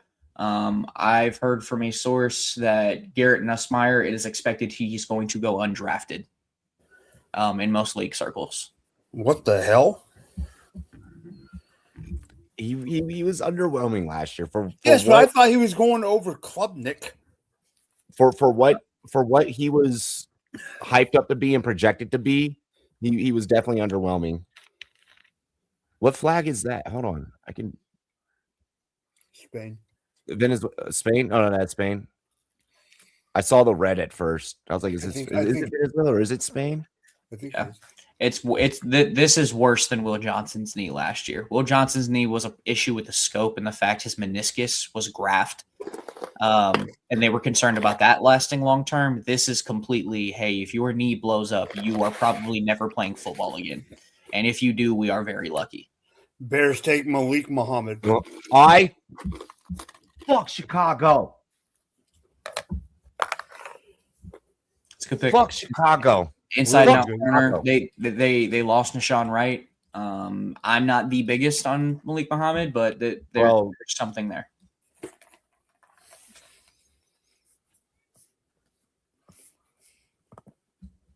I feel like he was one of the better corners available. I'm a Chandler Rivers guy. Of course, Keith Abney still being there is crazy. But I'm higher on Chandler Rivers. And if you wanted a slot, I don't know why you wouldn't go Kilgore. And then just I think they Buffalo were is looking back. for an outside. They were Buffalo? looking for a boundary. Buffalo's back to back. Yep. 125, 126. Okay. Buffalo deciding to finally make their presence felt. Let's rehash real quick what they've done so far to this point. Do we want to put Buffalo fans? Oh, they took one of my guys. They took Jude Bowery 102. So they did address guard at the top of round 4 like we thought. At 125, the Bills take Skylar Bell. It's a great pick. Great pick. Great Love pick. It fits their mold of receiver they like. I kind of wish they would venture from that path because it's getting a little too chalk. And there was some reports that came out that they desperately wanted KC Concepcion in the first, and that is why they traded out after they didn't land him. Yeah. So that just They do something should different have. with that receiver room going forward. They're very much a rinse and repeat offense at wide receiver. It's in this weird fucked up way where, like, despite having the hot ass girlfriend and amazing NFL paycheck, you have to feel bad for Josh Allen. But because- Robbie, they got Keon Coleman. Cue the James Harden meme. Fucking crying Gordon hey, is right I am there. not a Crying Keon Gordon guy. right there. I am not a Keon guy. I had to say it. Thank you guys for the cookies. Shut the fuck up and catch a football. You know what his jacket's from? It's from Kohl's, bro. It's That from man was- Macy's. It's from Macy's, dog. All of Keon Coleman's highlights are pressers. Like, that's it. That's Yeah. it. No, I'm now you know what? Skylar Bell to the fucking moon, all right? Now that you just did that, Mike. No, I've been telling you that I'm a Skylar Bell guy since Thursday night. No, yeah, you have been chanting his great praises. So I'm okay with this. So who Done. do they got? They got DJ Moore, Skylar Bell, Khalil Shakir. Hey, Yeah. Bills fans, how does that 90s Super Bowl loss fucking feel? He'll tell you. Bro, I've only ever seen like a Bills fan in the wild like a handful of times. I never switched up. I was never a Keon guy. My boss is from Rochester. The owner of the I company is from switched up Rochester. on Keon Coleman. I switched up on Keon Coleman. If the Sabres win the cup this year, the internet's be gonna dope. fucking explode. That would be dope. We're gonna be graced with so many good memes. The Bills tuxedo is so fucking fly. And at 126, they take Caleb Elam's or linebacker TCU. / safety. Don't know which one he's gonna play. Yeah. Likely. They list him as on they list him Who's as their linebacker. current? Who's their current safety? I don't think that they had issues last year. Really, Well, they got Cole Bishop. Yeah, Bishop had a breakout year. so then they'll probably play Caleb at linebacker then. The Because next- Bishop's a dog. Did they bring in CJ Gardner Johnson too? DeMar's a free agent. He's not Yeah, there anymore. No, DeMar got brought back on a 1 He year. got brought back. Oh, that's sick. Niners are on the clock. Geno Stone and CJ Gardner Johnson got brought in. So yeah, he's probably a linebacker. Because Milano's not signed yet, right? Yeah, no, That's Milano's wild. still a free agent. And the two on the inside they have right now are, it looks like Dorian Bernard. Williams and Terrell Bernard. And then behind that, it's like Joe Andreessen and So him. yeah. Yeah, so him. Yeah. So him, yeah. He's the third linebacker in that room right now.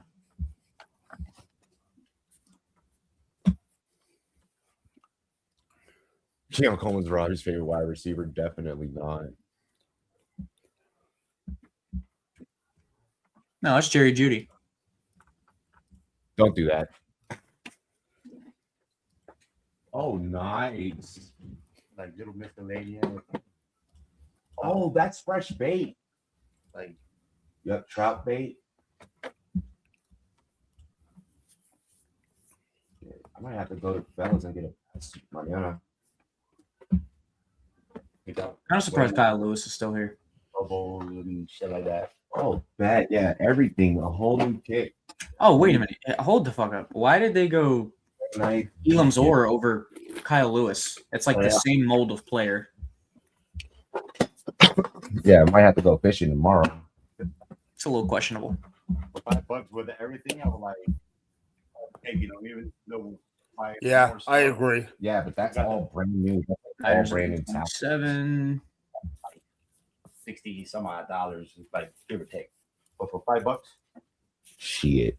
Jatsu, come down to Denver tomorrow. Let's go fishing. Hell yeah. If your idea of fishing is going to the freezer and getting some fish sticks, Bro, I'd be outside. I'd be I know. outside. I've seen your photos. And I'm damn good with it. Oh, what a pick. The Niners 127 overall are going to take Washington lineman Carver Willis, a very, very downhill attacking offensive lineman who wants to maul in the run game. You know, with Trent Williams getting up there in age, I mean, I know he's the ageless wonder. I know that they just re-signed him, but I mean, you got to kind of start figuring life out after. Yeah, begrudgingly re-signed him. No, they've really attacked the trenches when it comes to this draft.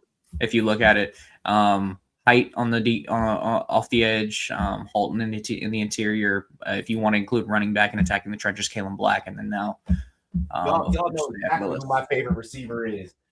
Y'all know exactly who my favorite receiver is. Don't play with me. In this draft class or overall? Terry McLaurin. Fucking scary Terry, the F1 McLaurin. Let's go. Of all time, my favorite receiver is Randy Moss. And was out here comparing him to Xavier Legette. Shut the fuck up. You went the same way with it. You compared Julio Jones to Xavier Legette. I was drunk. No excuses. There is none, but I was drunk. In It's not 10 an excuse, years- it's a reason. Hey, in 5 years, Aiden's gonna find that clip just like he found the freaking mummy freaking. I know the hot. I know. I need to post that. I have Leafs clips as well. I have the Sunny clip and I have the KC clip. Hey, your boys actually. Bro, if you're down, Jansu, bet. Hey, here it is. Connor Luce coming off the board here for the Bengals. They're taking the center in round 4. It's a great ad. Do not, playing back the Dak Prescott fucking draft day. So I can't remember how old I was, obviously many, many years ago. And I remember sitting back watching that draft with my dad, who is a Dallas Cowboys fan, who is a Buckeyes fan, typical Cowboys shit, right? Fucking Buckeyes, Lakers, Dodgers, like type shit. Yeah. But and I remember sitting back being like, that's Tony Romo's replacement. Like my dad was like, I can't accept that. I don't want to accept. I'm like the Tony Romo era is ending. And then sure enough, it ended. The second that fucking Dak Prescott touched the field in preseason, completely just obliterated all Tony Romo's like dreams. Hey, we have never seen a quarterback come in and just snatch a job like that. Oh, he almost won MVP his rookie year. So, like Rice. Yeah. No, people they preserve stuff like that. Yeah. But I had for my deal 1 year. What? But I bought these. Why? It's not gonna go Go, They're yeah. back. No. They're vacuum dried. So it was like a couple down in their basement. Yeah, it's funny. A lot of the issues with Lou coming out were his anchor and the fact that he was kind of small. He's only about 290 right now. Yeah. But Well, he's we not might- even 21 years old. He's got 4 years of frame to grow into. Yeah. He's how old? He's 20 and a half. Jesus. Yeah, today after the draft, I'll probably like get like a bunch of like YouTube uploads done, do like a bunch of YouTube shorts. I'll get the draft reaction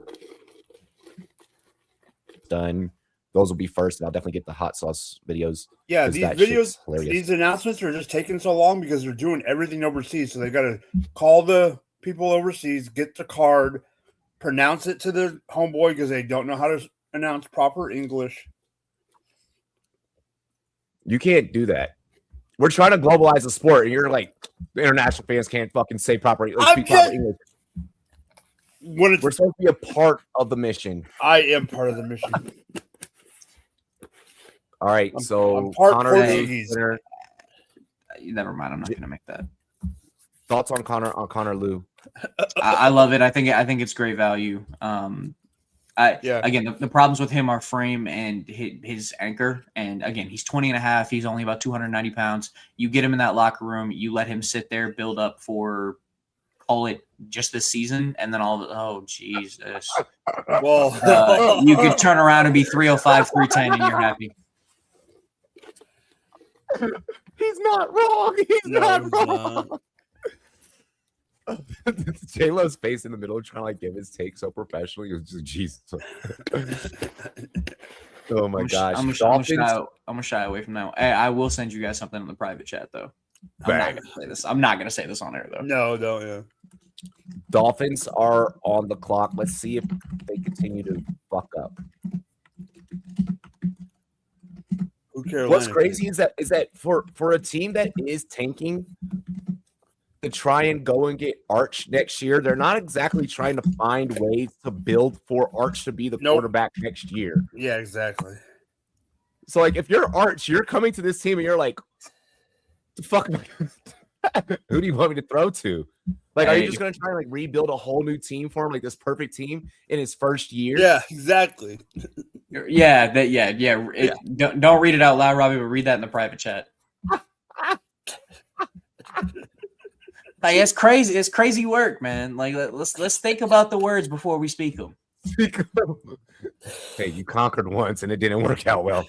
Hey. Yo, what is this mini jersey? Who the fuck is this mini jersey for, bro?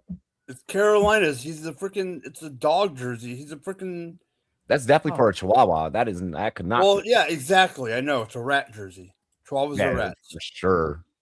He's an international fan of the year. I like the pick.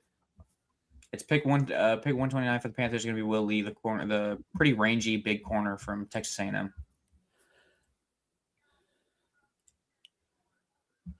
I've said all offseason they need a corner. You cannot rely on the journeyman that is Mike Jackson to repeat the way he played last year. That is the best of Mike Jackson you will see in the NFL. I will stamp my foot on that. What? The last year is the best football he will ever play in his career. Mike Jack? You're not going to get him to replicate that. That is non-replicable for him. Avira did a great job coaching up that defense. You can surround more talent, get Lee in there, let him learn on the boundary. Maybe Jackson finishes out the contract this year and you let him walk because he's going to demand money and he's not going to be worth it. It's Josh Norman 2.0 all over again. I had a really good year. Now I want money. And it's like, well, you're not that great. Like, you're mid. Carolina has done really well. Freeling, Hunter, Frizzell, and Lee, like they have. I might be speaking too soon, but they might have hit at every fucking position that they needed, at the right spots, the right rounds that they needed. Are we going to be talking about Bryce Young being a top 12 fantasy QB this year? Like, because this I started that notion last year. Yeah, man snapped last year. Yeah, I started that notion after about midway of last year. I said Bryce Young was a buy low all the way across the board. Agreed. Hey, I'm beating that drum heading into this year. I mean, with him having Freeling, kind of helping keeping him upright, I'm liking what's happening. I mean, in the leap that he took last year. Dolphins take Trey Moore, edge, Texas. Edge. They're not announcing Yeah. him as a linebacker. Interesting. All right. Yeah. He's going after the money. Yeah. You get higher pay as an edge. 47 tackles, 5 tackles for a loss, 3 sacks, 20 pressures. Dude can get back there and get active. I had him listed as my LB14, so there's a couple guys still on the board here, but kind of in this range, I guess. It's like Genesis Smith. Hey, Safety, great Arizona. Great coverage guy. He cannot tackle a lick. Rivers is still available. Kilgore is still available. Well, Genesis is your stable high. That's what they're looking for there. Yep, there's still talent on the board. Is this a preparation for life after Derwin? No, he compliments Derwin. Derwin's going to be your box, kind of move all over, be a star, if you will. Genesis is going to play single high. That's what he does. He's a rangy free safety. He covers the back end, and that's what he'll do. That motherfucker just can't tackle. That's the problem. That's a DB problem in general. No. Among the non-tackling DBs, Genesis Smith is the non-tackler. I just want to make he is a bad tackler. I know I know what you're saying. I know what you're saying. Dion, I was definitely a hard hitting corner. Dion, no, you weren't. You did not hit anyone. Yeah, I mean, Abney's clearing away the best player I have left on the board. Him and Kilgore, or they're the only 2 players left in my top 60. With the Saints on the board right now, including the Saints on the board with Niners up. It's 1, 2, 3, 4, 5, 6, 7, 8, 9 picks left in this round, and then we move on to round 5. Yep.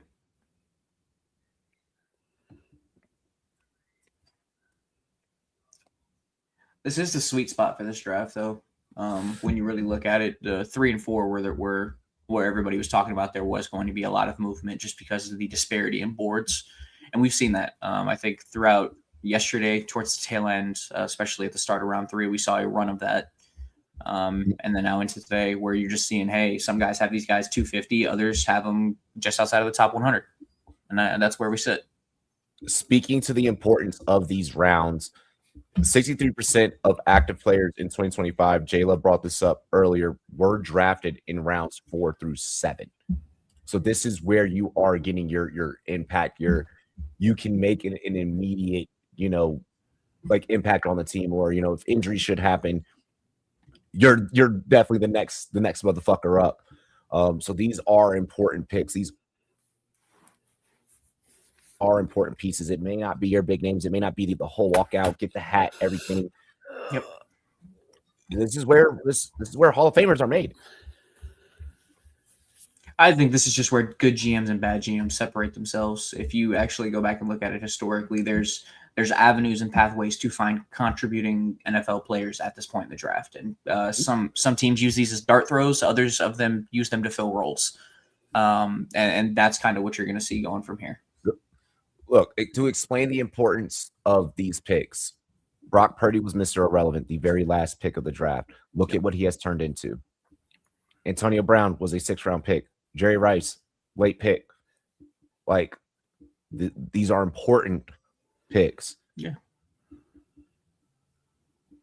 And even on a more non-traditional sense, I know we talk about so much about the 22 that play offense and defense on a down-to-down basis, but there are roles for gunners. There are roles for special teams players, especially now with the revamped kickoff model. You're going to see more value in special teams players. Yes, you started off as a special teamer, Shannon Sharp. Guess who became one of the greatest tight ends in NFL history? Shannon Sharp. Like, important picks. That's one of the reasons you see a lot of flyers on late round receivers, late round corners, late round linebackers, and safeties. Prototypically, those are the 4 positions that play on special teams because of the ability to move. So keep an eye out for those guys going late. There are a couple guys who are tried and true special teamers in this class, so they will have a role in the NFL. Some will go higher than others, but again, we've seen a couple of them. Wetjen went. There was a pick yesterday, late, where somebody took a return man as well. The Bears. They took Xavier. Yeah, they took Xavier Thomas from LSU. So we've already seen the start of it. Expect a lot more of it coming forward. With the new kickoff rules, I think that it is definitely interesting seeing some of these teams kind of attack some of these receivers that are obviously going to be return men, going to be punt returners, going to be kick returners. With the new NFL kickoff rules, I think that it definitely begs to finding guys that have the speed to be able to get the fuck off like as soon as the return comes and gain field position. The new kickoff rules make the attainability of positive field position so much more important. Yeah. Not to cut you off here, but the Saints pick is in at 132. It's Jeremiah Wright, the guard from Auburn. This is kind of one of those ones that the hat was tipped. The Saints did let it be known by most accounts that they were infatuated with him, and most people did expect him to walk out of this draft as a Saint. I love this for the Saints, especially because they've retooled the backfield. We don't know what's going to happen with Kamara, being there. This is a pick that's going to be able to create a lot of space though for ETN to, get between the gaps, get between the tackles, and, be able to progress the ball. I love this for Wright. And it also, Tyler Shuck, who is amazing on his legs as well. Yeah. I also just think this could be. We have Ravens. Could be Hecht.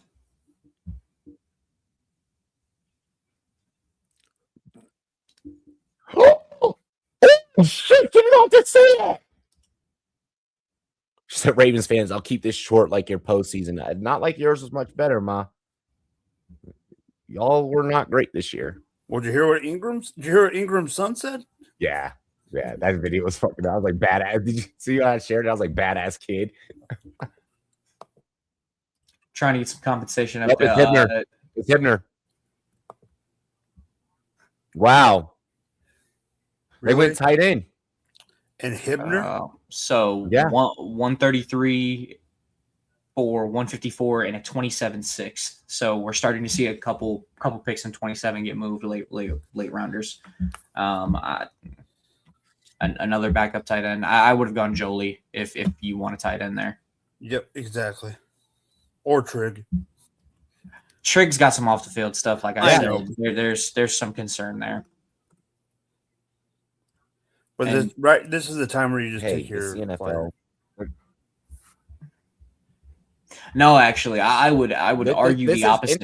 This is where you don't. This is where you don't take people that have off the field problems. Yeah. This is where you don't do that. 6-7 round maybe as a UDFA, sure, but you're not doing that in rounds 4 and 5. You still have too many holes to fill and too much contribution needed to be made. I'm liking the Ravens draft. Yeah. I'm okay with it. I hate that we usually come out saying we do. If you took Surratt at 80 and you took Lane at 115, sure. I have no quarrels with this draft. I just do think they drafted Lane very high. Lane did go very high, but I feel like if there's an attempt there with those 2 picks to at least get Zay some help. Lane will probably likely just be like return specialist, but I feel like there is an attempt. Lane ain't returning. An attempt at the very least to like get Zay some help. No, Lane's not returning. In no way, shape, or form is he returning. Look, because they had Zay doing punt returns last year. You can't have your one doing returns. So it's either going to be Lane or Surratt. Because you have to preserve Zay because he's the one there. Bateman did some return as well. Yeah, Bateman did some returning in college. But Bateman was terrible. I thought Wester was their returner last year. Yeah, he was. I thought it was. Yeah, I thought it was LeJohntay. It was LeJohntay. Yeah, it was LeJohntay and Ali, wasn't it? Yeah, because didn't LeJohntay have one return to the crib? I think like he had one return to like the crib like early, like in the preseason, season if or I'm not something. mistaken. Like, yeah, it was the preseason. Yeah, there it is. So no, never when he mind. came back. Yep. I stand corrected. I stand corrected. I am not perfect, obviously, because I'm a human being. No, Did we you're good. announce Kendall Daniels? What, to the Falcons?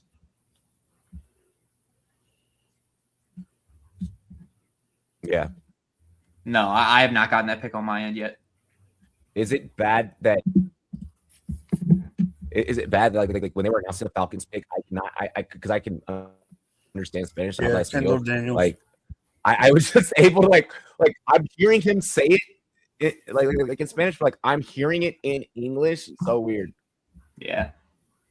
Hey, I know it's not the draft, but later on tonight, anybody excited about this main event between Sterling and Zalal? Sterling. It's gonna be Sterling. I'd love to see Aljo win it. That's why I was able to understand it, because Portuguese and Spanish are very similar. Portuguese, Spanish, and Italian are all very similar. Why believe do it you or not, love Tagalog Ryan's... is actually pretty similar to Spanish. It has a lot of words. Why? Who loves Ryan Spann? Ryan Spann doesn't love Ryan Spann.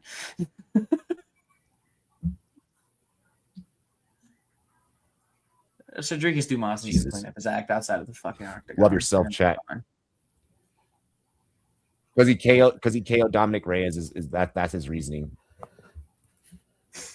Oh no, that's his reasoning. I almost beat the ghost of Anthony Smith. Like twice, mind you.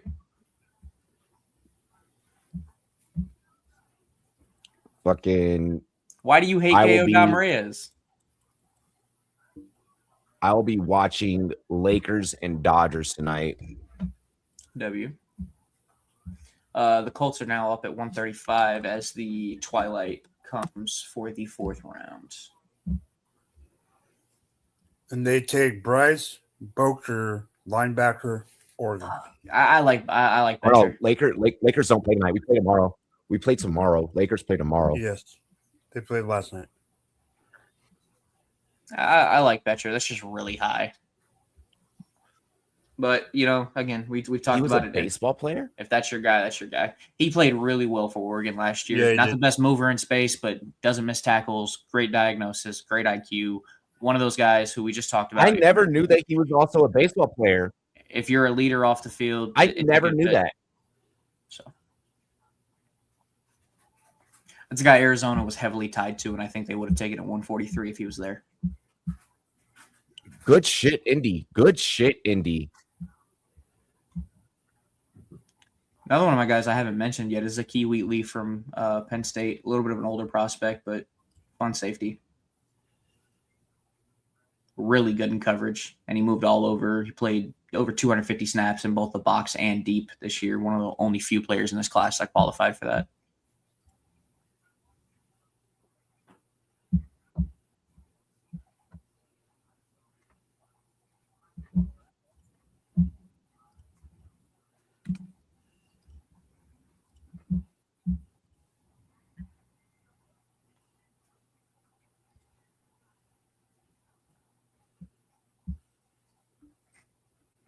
CCU. Yo, having the whole pit man there.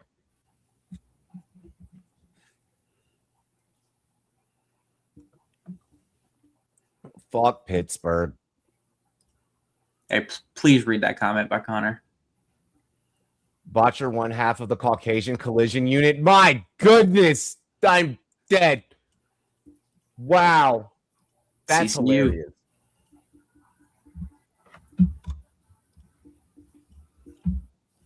He's like, get hype Penguins, Cancun soon. Yeah, I'll be watching the hockey tonight.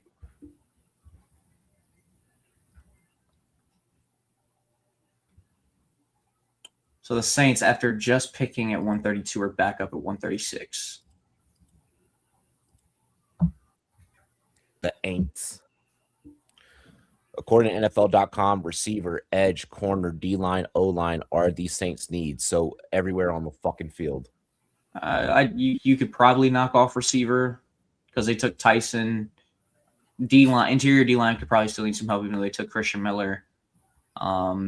I think linebacker would be a good shout here. Kyle Lewis here does fit very well. Falcons got a good pick, Jonsu. Falcons got a good pick. It could also be Keyshawn Elliott from ASU if you want to go for a little bit further down the board, linebacker wise. God, there's a chasm on this board at linebacker. No, that's it. I'm thinking they go defense. Jack Kelly from BYU. Because you have to figure out life if Cam Jordan doesn't return. Cam Jordan ain't returning. Sounds like his career's all but wrapped up. Yep. There's no Alontae Taylor as well. So I think that they go defense here. What a bag did he get, dude? I was shocked when I saw that money. Don't get me wrong. I love Alontae Taylor. Very unique, very, very unique player. It's just strange to see him come up with a $20 million price tag. For the Titans to blow the bag at that. Yeah. I mean, when you look at the scheme and you actually think about it, okay, yeah, if Saleh wants to bring some more pressure because he doesn't have the guys on the line, it makes sense. But 20 mil for that is just shocking. I thought he was going to be somewhere around 12 to 14. Who remembers Brian Brees? He was a 5-star in high school overtime. Glazed the fuck.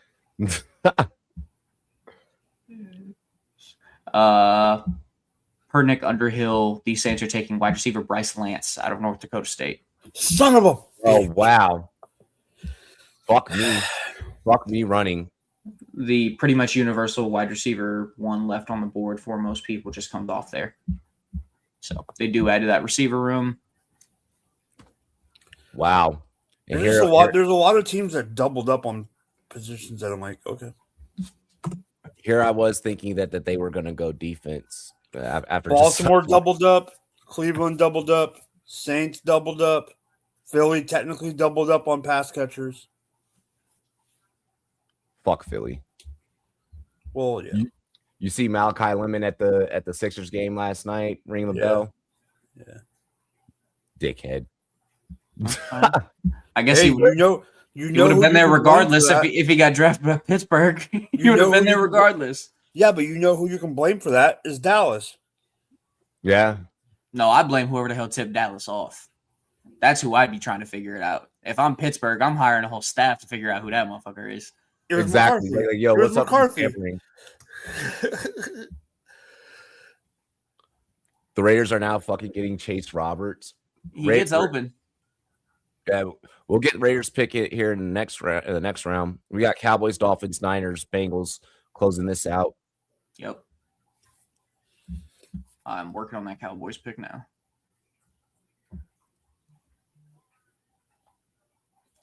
I'm not very high on Tyron Montgomery simply because he's old. When you have if he was 21, it's Trey Lance's brother.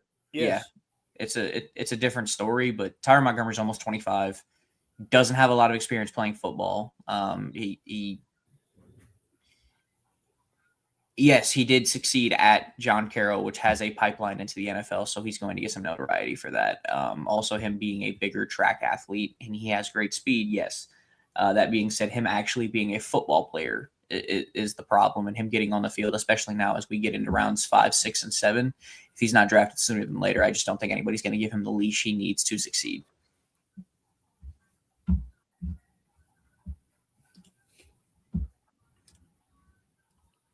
Oh, shit. Oh, good pick by Dallas. LT Overton actually comes off here. A 3-4 DN from Bama. So they bulk up. Ironically, like I was talking about it yesterday with Rashawn Gary, but a very similar player to him in size and stature. Gary's a little bit of a twitchier athlete, a little bit faster, but Overton has the size and the mass. Could be a little bit of an Osa Odigizua replacement after they moved on from him as well.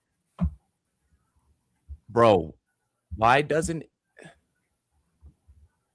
they make round 4? I understand it for organization, but they should just have it flow from 4 into 5, not have you go and click on like a whole nother thing just to go and look at round 5.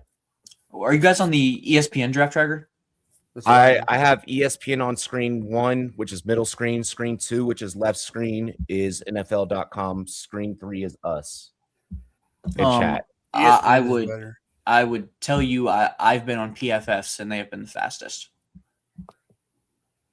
Let me just get a different tab then.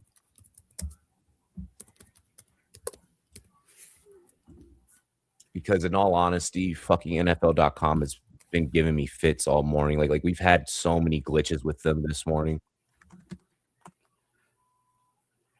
So the Dolphins are back up on the clock.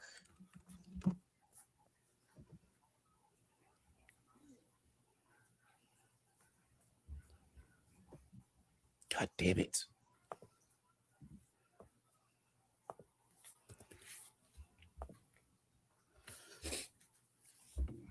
All right, this should be a lot better for me. Yeah, it's just one straight line, so it's pretty simple. Yeah, this is a lot easier.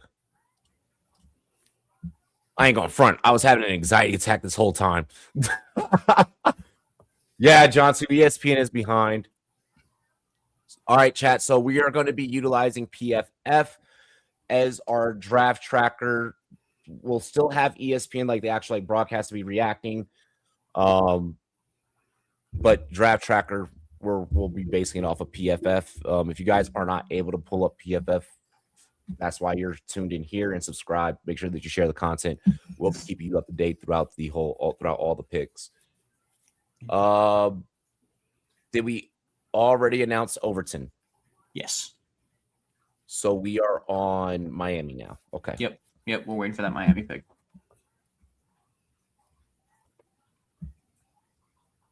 There it is.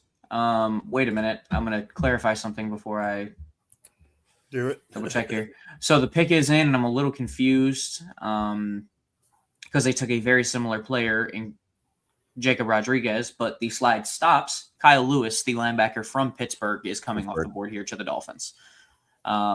So they take Trey Moore, a linebacker who's probably going to play edge based off their announcement. And then in this case, Kyle Lewis could even play safety. Is this Miami? Is this Miami just trying to figure out ways to at least, because I know I made the joke earlier about like when Arch gets here, who the fuck is he going to throw to? Is this just Miami trying to say, hey, we'll develop defense, we'll build defense, and we'll just hope that we can create enough turnovers to where whenever you get here, you get more opportunities and more snaps to maybe do something. Like I feel like that's the only thing that Jeff Hasley can be thinking throughout this process. I just think Jeff Hasley knows it. Again, I said it yesterday. This defense is a blank slate, like flatly. There is no one on that defense outside of Jordan Brooks who belongs on this defense. So if you're going to come in here, you got to earn your keep. So they add Chris Johnson, who's going to play. They add Jacob Rodriguez. If you think you can get Trey Moore in a rotational pass rusher role, cool. If now Kyle Lewis is a safety, whether he's a linebacker, whether he's an overhang defender, whether he really is just situational and he just plays on third downs as an extra dime backer or something like that.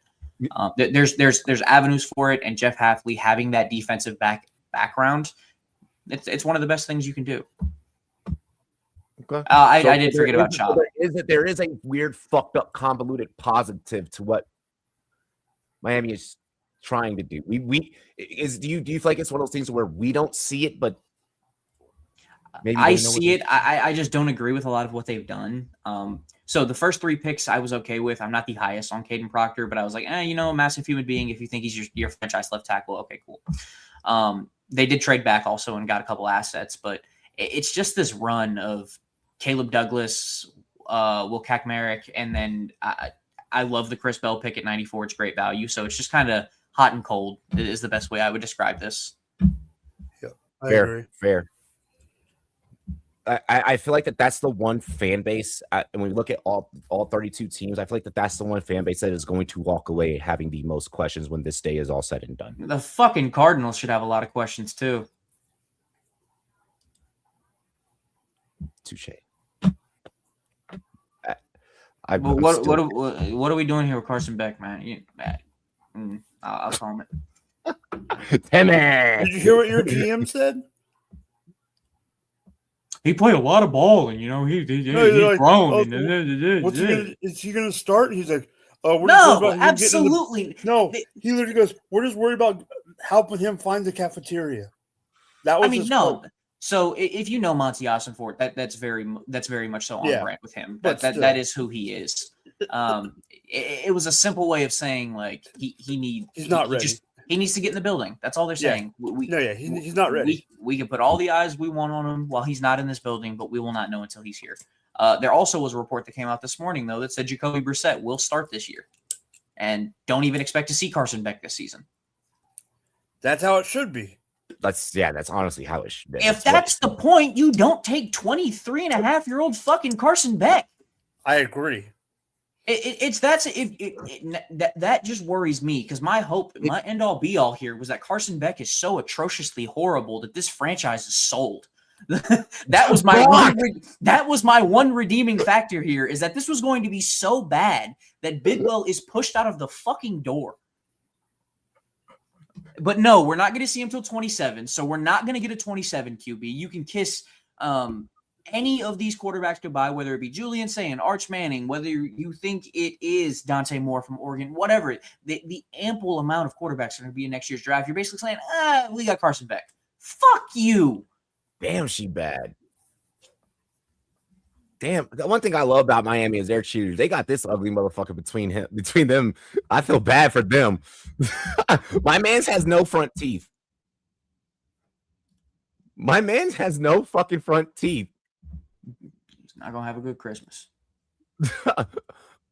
Kyle Lewis. Oh, Yep. We already announced that. Yep, Kyle Lewis.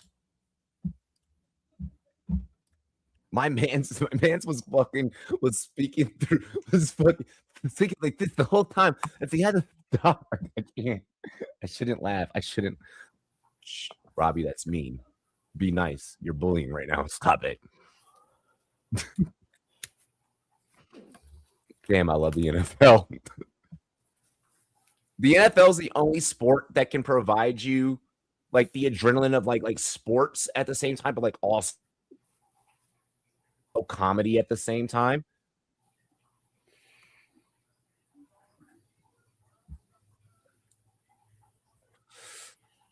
$77 tackles, 2 picks. Yeah, he's What that is that the we've had a couple of pick guys go, haven't we? That's like what the 4th pick player? I don't think it's the 4th. I don't think it's Third or 4th. More than I expected out of Pittsburgh. I know that for a fact. I know Desmond Reed hasn't gone yet. I'll be right back, but I'll say one thing before I leave. I don't know how many it is, but it's more than Virginia Tech. Oh. Wow. I hope you have a terrible poop. Even if that's what you're doing. All right, round 5. We are into round 5. Texas are on the clock.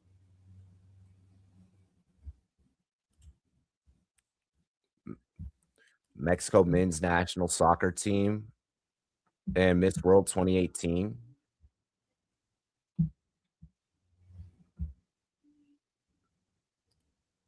Bro, if you've never been to an actual football game, shit's lit. Shit's so lit.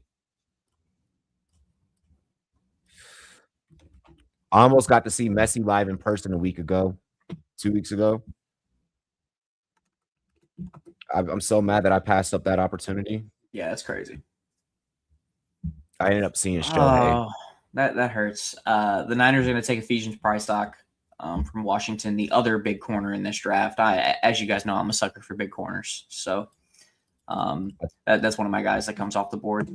And then now we are on to 140, the final pick in round 4. Homie is physical. Homie gets after it. Oh, yeah, no.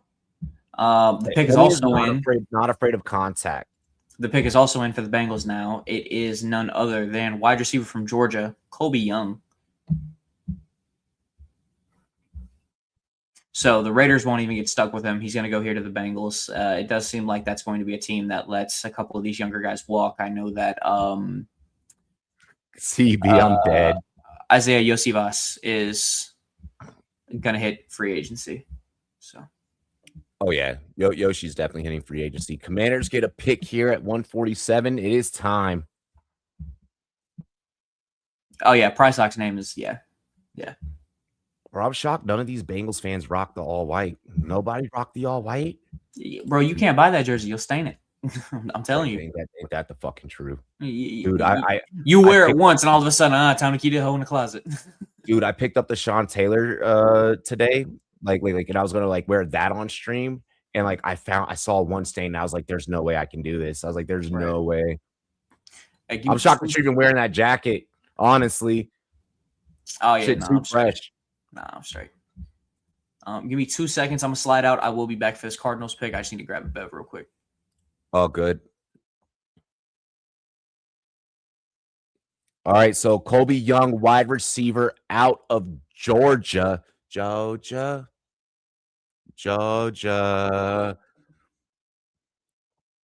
Good shit by Cincinnati. Like J Love just mentioned, this definitely means that Yoshi is being moved on from. Yoshi is definitely going to be moved on from. This will be the 3. Homie is a dog. Homie is a dog. There's no way in hell that Yoshi could have possibly thought or seen this pick, thinks that I'm maintaining my spot when it's like, bro, you got a UGA fucking wide receiver coming into the building.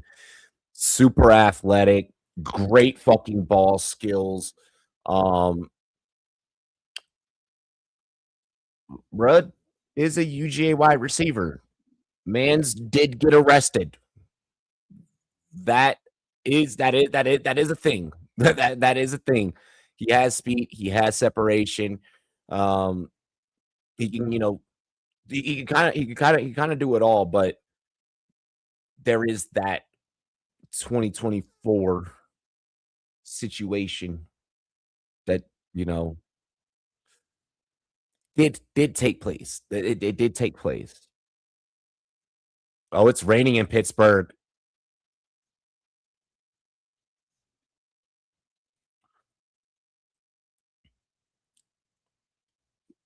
Bro, the gray blazer goes so hard. Peter Schrager's such a real one, bro. One of my favorite fucking analysts, dude. Him, Kyle Brandt, like 2 of my favorites.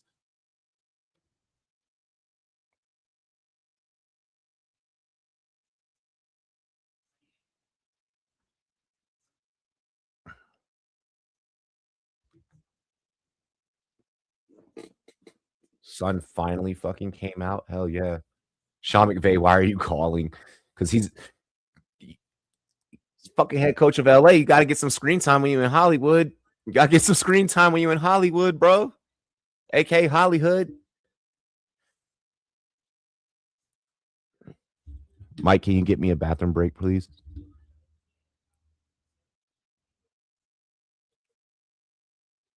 What glove is that?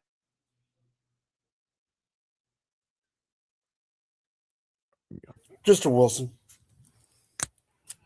Why'd you grab the glove? We don't play till 5.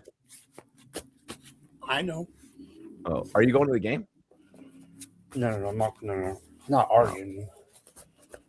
Can you spare me a bathroom break? Yeah. We back. Thank you. You know it was good. So. All right, so moving on to round 5, as round 4 comes to a close, probably the best values that I can pick out. Lewis going at 138 is a great pick. Lance going at 136 is also a great pick. A couple other guys that fell. Genesis Smith, I had as a top 100 player. Will Lee, Connor Liu. Just a couple guys towards the tail end of that 4th round that just finally heard their name called and probably had a very long night of restless sleep trying to make sure they got drafted today. So congratulations to those guys.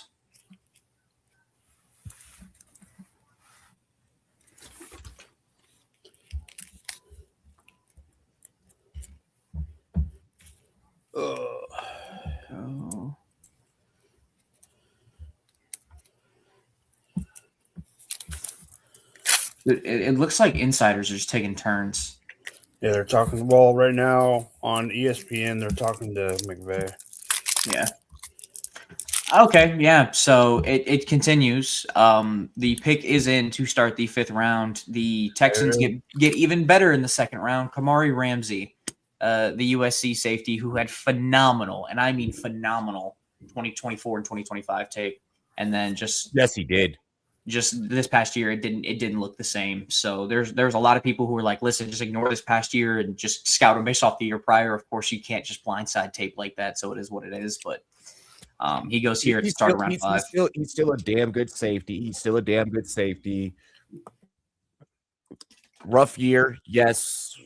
Issues about the consistency. You know, when you look at what was it, 2025 to this past year, or 2024, I guess, however you want to put it. Mm-hmm.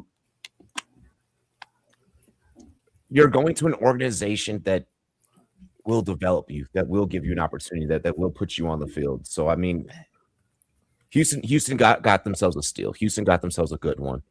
Yeah, still young, only 21 and a half. The other thing that he fits in here with this Texans team is he tackles well, which is exactly this Texans identity. Alshier's injury fucking hurting people's ass. Like, yeah, Ramsey fits perfect. Titans take Fernando Carmona. Yeah, the guard from Arkansas, kind of up and down. He had a really low pressure rate, but had a very high tendency of ending on the ground. It just up and down, a lot of inconsistencies. And I know he played tackle at certain points, so it's just kind of where does he fit in and settle in the NFL? Probably plays guard for the Titans, considering the departure of Kevin Zeitler. So they are looking for that replacement guard there. Whether he's a backup for, I think it's Jackson Slater that's over there from Sacramento State last year, he could argue for that other starting guard spot.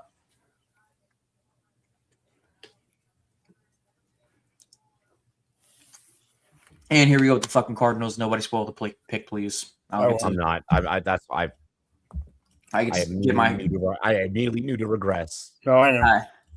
I'm hoping this is Deion Burks. Realistically, I would love Burks. I'm hoping you Coleman. crash out. A receiver here would be good. Or who's on the board? I would be happy with any of the guys that I'm fell. hoping you don't get what you want. I'm hoping you crash the fuck down. It would be a very Arizona move to take Demetrius Crown over here from Texas A&M. Just massive human being to play tackle. I have a couple that I think I know you'd be happy with. I'm not going to say anything. See, Chad, he's already deflecting. He's Yeah, like, I'm accepted with how bad it could be. I would love Abney here to keep him in Arizona. That's what I was thinking. That would be my preferred pick, of course. But you're asking your organization to be smart. Yeah, that never fucking happens. So, all right. Let me scroll down to 260 and see who I have there. All right, Josh Moten. Josh Moten, you're a Cardinal.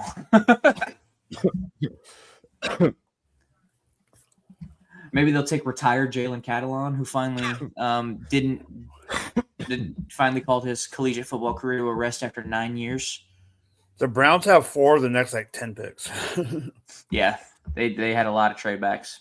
I got a Marvin Harrison rookie card if you want it. I have a couple, actually. I ain't gonna be able to do anything with this team that he's playing on, so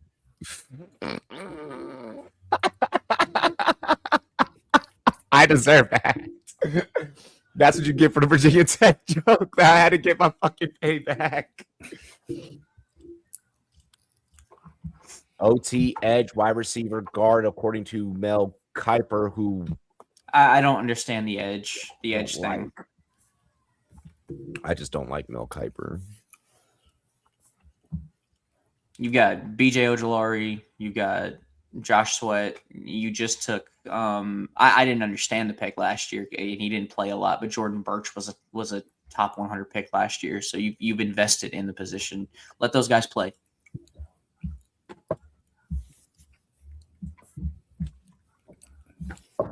And I didn't even mention Zaven Collins, who's a rotation edge for Arizona as well. I lived there for 8 years. Yeah. That's right. Didn't you lived there when you started following us, right? No, I And had then just you- moved. I had just moved to NC. Okay, yeah, I remember now. Yeah, you had just moved to okay, yeah, to the East Yeah, Coast. Where were you in AZ? I was in the northern part of Arizona, basically where California, Nevada, and Arizona meet. Oh, I know where you're at. Yeah. Fucking, I want to I've go play I've golf driven down there through so there. bad. I want to go down to Arizona and golf so fucking bad. There's a lot of golf I- courses out there. I heard it has the best golf courses in all of America. Mm. Waste Management's down there, Mike. Hole Hey. 16. We got Pebble. We got Torrey. Mike, have you played Pebble? I've been to Pebble. Been a Pebble?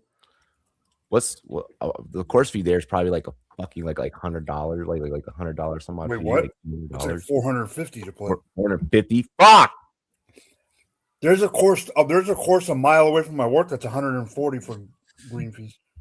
Yeah, there's a course here that's like 140. So the NFL is doing something weird. The Cardinals pick is not getting announced. I have it from 2 inside sources. I know pick 145 and 146. I do not know 143 or 144. I have Cardinals pick. Go ahead. I have it. Go ahead. And with the Sure. 143rd Sure. overall in the NFL draft, the Cardinals select wide receiver, Texas Tech, Reggie Virgil. Okay, yeah, they were linked to him in the pre-draft. I said I'd be happy with the receiver here, so I'm okay with that. It's one of the guys they were heavily tied to. You get a tall, competitive receiver. Just early for me. I mean, homie comes in 6'2", 187. Little small for He's NFL. thinner. He can put on some frame though. It's not like my argument there though is that Arizona doesn't need size in the receiver room. If you look at it, the 3 receivers there right now that are going to play ample snaps are Kendrick Bourne, who's a bigger receiver, Marvin Harrison, who's 6'4", over 200 pounds, and Michael Wilson, who is 6'2", probably 220 pounds. So they are not lacking in size. The thing I want is a field stretcher. That is why I said Deion Burks, namely. If you can sit, and even Trey McBride isn't the best athlete. Not to say he's not athletic, but there is some limitations there. So it's just kind of a question of what can they do to stretch the ball down the field. What I can say, I guess that's why you draft Jeremiah Love, though. That's your home run hitter. So, fuck it. poor Jeremiah Love. Fuck. Oh, I'm trying to genuinely forget that he's there. Honestly, you get someone that can work the intermediate routes. You get someone that works the middle of the field really fucking well. Yeah. So they're no, you don't get your field stretcher, but I mean, at least you get you get the check downs. You're going to get the check downs. You're going to get the first downs. So there's a positive side to it, I guess. Hey, here's a funny one for you.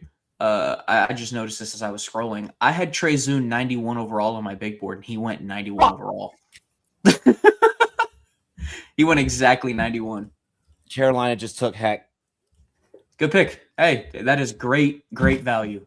They get a starting caliber center in the 5th round after just losing their starting caliber center because they did not want to pay him. I almost thought that he was going to fall. So fucking A. That's the last of the centers, in my opinion, that is of that caliber.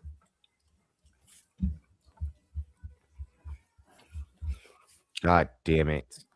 I mean, I'm not the biggest, Burton guy. If you like Pat Coogan, of course, I'll give it to you. Parker Brailsford's probably a step behind too. So, yeah, I'm in a Debbie league that I forgot a couple of my players because it just shows you the college player. Bro, that's not good. Or the IDP player.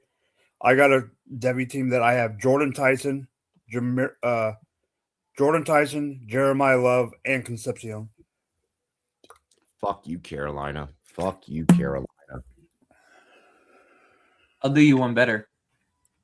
I have a C2C team coming in that I have Carnell Tate, Jordan Tyson, and Fernando Mendoza coming on too. God damn. So they did good for your C2C. Nick Barrett to the Chargers. Yeah. Who? Browns pick is in. Out Parker- of South Carolina, defensive tackle. Yeah, Parker Brailsford is the pick for the Browns. That was spoiled about 5 minutes ago for me.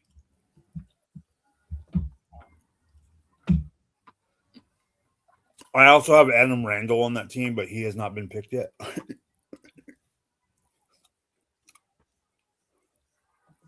If Randall gets his name called, it'll probably be in round 7. Yeah, it'll be 7. Fucking A, man. I liked him better when I drafted him when he was still so listed as a hoping wide that Sam receiver. Heck fell. I mean, that's when everybody got him because he was an incoming, I believe, 4-star at Yeah. Clemson. Yeah.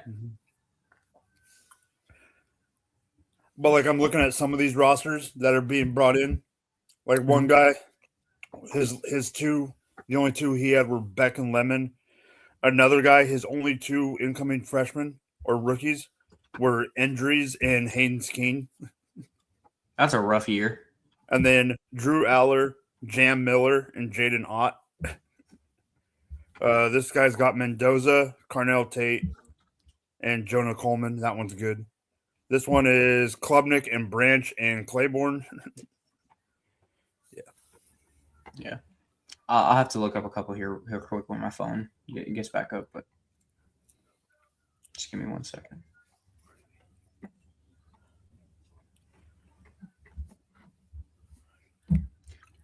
I'm wondering if there's something with Abney that we don't know. Maybe. Because he's fallen Probably. so far. Yeah. I mean, he's a willing tackler, Available. young. The only thing I could think of is he didn't test extremely well, but Wheatley's available. Yeah. What are we gonna do, Washington? What are we gonna do? They on the clock? Yep. Yep. Okay. What we gonna do, baby? Come on. Make me a happy camper. What do you want position wise? Pick is in. I mean, Heck is gone, so at this point it's just I'm trusting AP and I'm excited for whatever happens. Whoever it is, I'm trusting AP and I'm excited for whatever happens. We could go linebacker here, which it could be Elliott.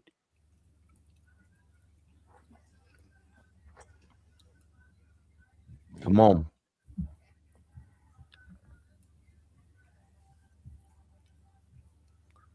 Come on, Washington. Put that pick through.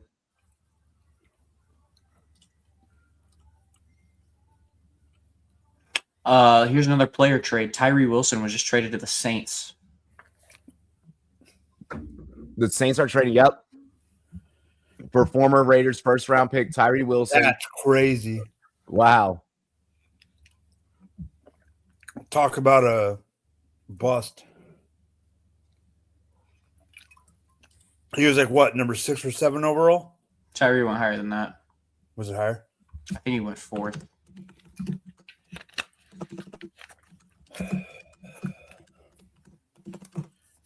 Saints having 2 busts. That's Chase Young and Tyree Wilson. In the Tibbs, the Saints chatter. Yeah. Wait a minute. Chase Young is not a bust. Let's calm that down. No. Let's calm that down. He hasn't been great. Hasn't, You don't have to be. definitely You don't did not have. live up to the hype. Definitely did not live up to the hype. Okay, that's fair, but he's not a bust. Is Jadeveon Clowney a bust? They're very similar caliber players. No.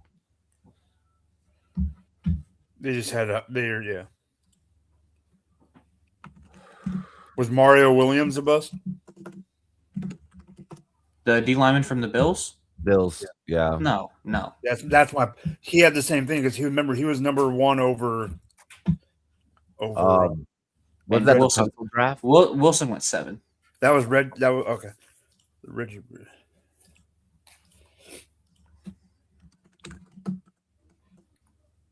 Nah, Mario Williams was before Tunsil, by the way. Yeah, Mario Williams was the Tunsil Reggie was supposed to go 1 overall. Yeah, Tunsil was I'm going for Sanders. 16 draft. Yeah, 2016. Yeah, 2016. He's got some crazy hair. Bro, the gold beard is wild. The Raiders have acquired a 2026 5th-round pick, 150th overall, from the New Orleans Saints in exchange for a 2026 7th-round pick, 219 overall, and defensive end Tyree Wilson. Wow. It's 60 pick slots. That's what Tyree's worth there.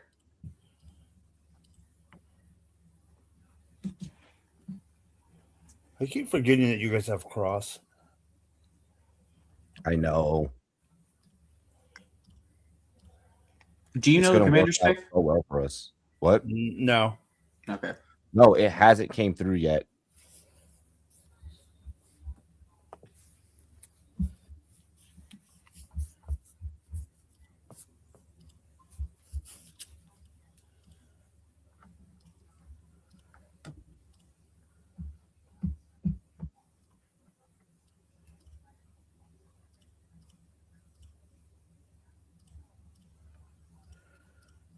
Fuck yeah. Lego's expensive as fuck now, though. Indeed. Joshua Josephs, edge, Tennessee. Yep, just came up on my end too. That's a good pick. So we maintain, you know, keeping up the defense. We knew that we were at some point we were gonna go edge. It's a DPR. I like it. I like it. He really needs to just not play a lot year one and get in the booth and just figure out some technique. He's a really, really blank slate of an athlete. Which Dan Quinn does well with. So let's hope he can turn something into it. Take nothing, turn it into something.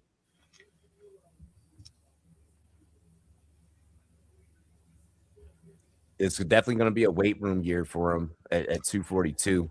Is this draft going to break the record for the least amount of running backs ever taken? What is the record? That's what I'm going to look up right now.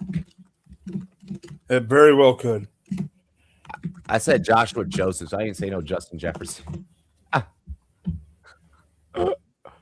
So the lowest ever was 19 in 2024. Yes, easily. And I do not see a way in hell that we get to 19. For what? The lowest amount of running backs ever taken. No way. Oh, maybe 10. Yeah. A bunch are going to be in like 6 and 7. That's it.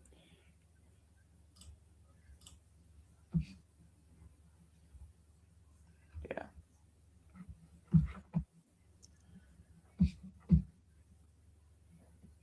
The linebacker, brother.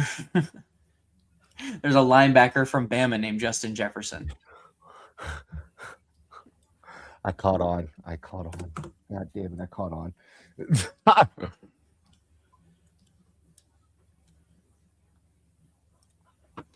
right. Yep. Okay. So I go from a midget at quarterback to Sid the Sloth. This is fucking great. Who? Carson Beck. Oh, yeah. Yeah. All I see right now, I just logged into man. Twitter very quickly, and I'm scrolling, and all I see is Sid the Sloth. Let me ask you this. That is it. I was saying this before you came on. There's going to be a lot of Arizona fans that are at the end of this year going to say, I wish I had Kyler back. I never wanted to get rid of him. I'm not saying you. I'm just saying in general. I don't think that you guys should have. I think that you guys just should have done better surrounding him with talent and actually trying to get things done. I just felt like everything that Arizona did was, throughout the duration of Kyler's tenure was just subpar, mediocre at best. This has always kind of been my go-to with it. Kyler was not the answer in Arizona, but he also was not the problem. Yes. That's exactly how I feel about it. That's how I feel about a lot of quarterbacks. Arizona just in the gaming world, what do they call it? Try hard. Arizona did not try hard at all. Arizona, they don't try. Bidwell talks all the time about how he wants to be a winning team, but he's so cheap, it's never going to happen. It gives very much Dan Schneider vibes. No, Bidwell's the worst owner in the NFL right now. I can confidently say that. Woody Johnson has entered the chat. And no, I would.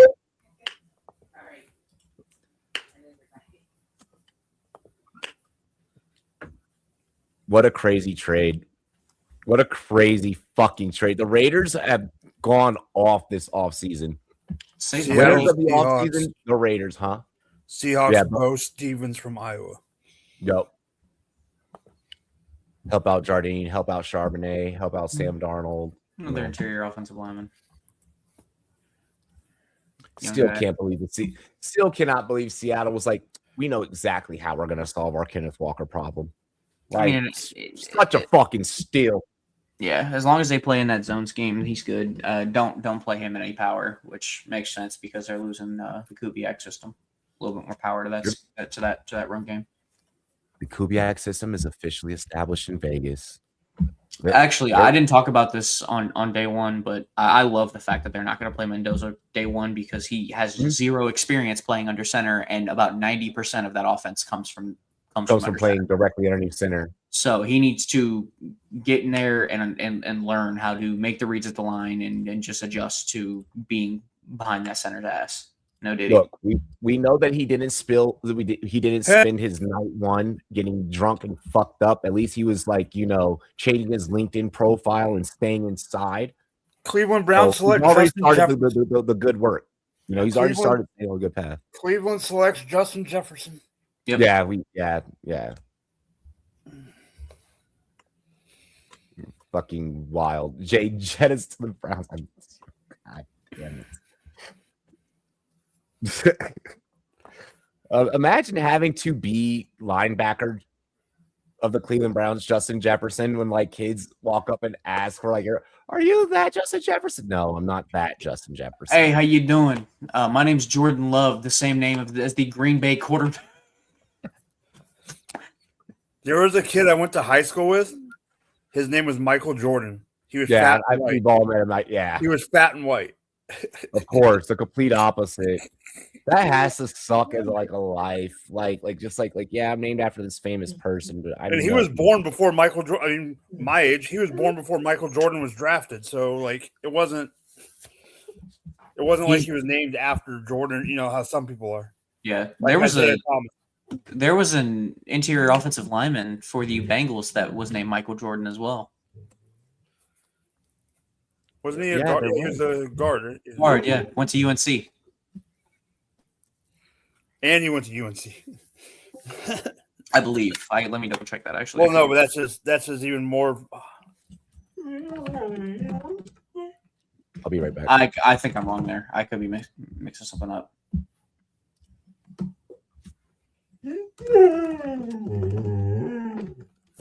Is that your dog? Yeah, he's just yapping in the background. He played for the Buckeyes. What is wrong with me? Yeah, I knew he didn't go there.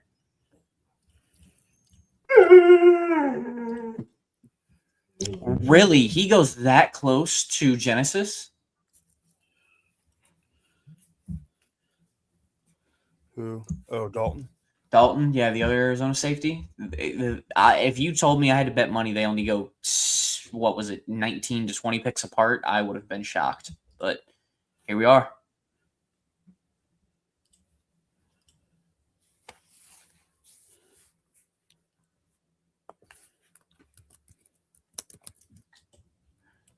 Here we go. Sean McVay starting his damage control tour, saying he wasn't mad at the pick on Ty Simpson. He had to go talk to Matthew Stafford. Oh. I'm sure, buddy. You were pissed on that.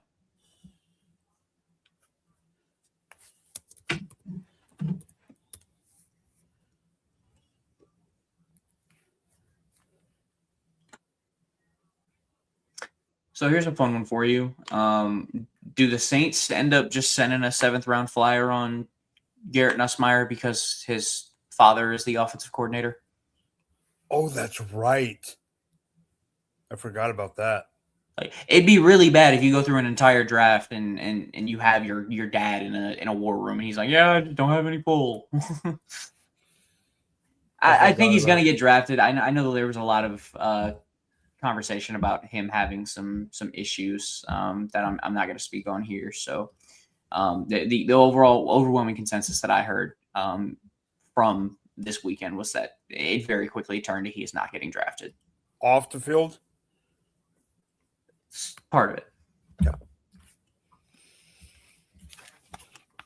Understood.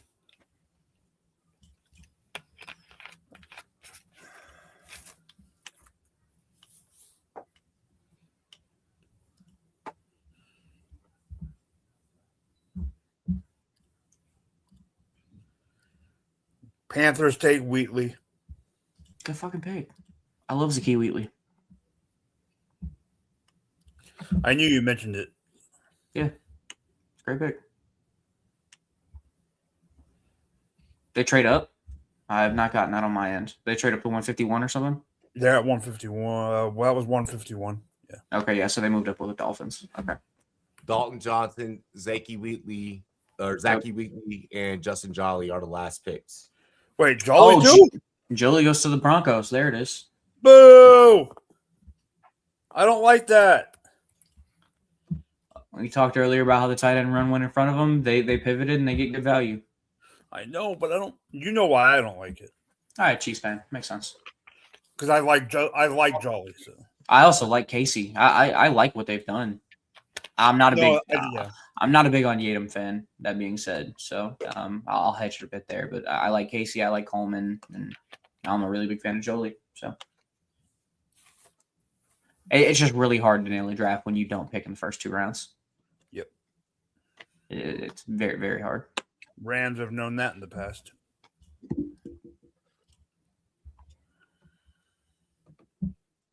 I mean, let's put it this way: if you consider their first round pick Jalen Waddle, then it's a fantastic draft. Yeah, all good. We got it. We got it. Green Bay takes Jagger Burton. Jagger Burton. Yep. Yeah, Jagger. Yep. The last of the center tier, I guess, if you will, kind of a gap between a couple of the other guys and him, but good player. That's what you said when Heck went. Yeah. Now it's where it's going to start. It should hopefully start flying. Well, no, because this is where teams are really going to be doing like their due diligence. It'll be round 6 where things really start to pick up. The one thing I'll say about Burton that is good is he's played ample spot at left guard, center, and right guard. So he really can truthfully play any of the 3 interior spots. They just inked Sean Ryan to a 3-year deal, so he's not going anywhere anytime soon. Someone who I am surprised is still on the board is Tim Keenan, the IDO from Alabama. Pretty good run stopper. Figured he'd have a higher ceiling desire from the NFL. Could be somebody the Bucks actually look at here at 155. You tell him. Sorry for all the headphone users out there. You're good. I just wasn't ready. I was like, oh shit. He heard a dog bark outside, so he reacted. That's it.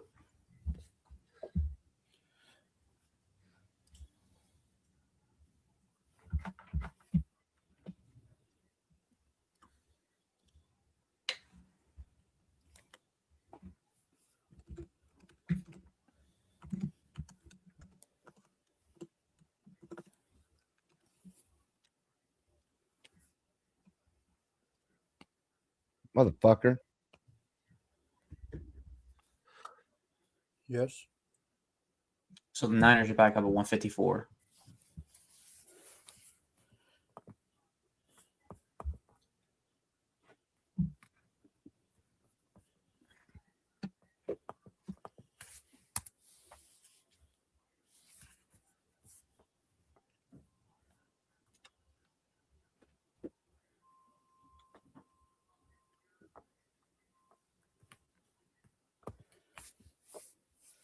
Oh my fucking gosh.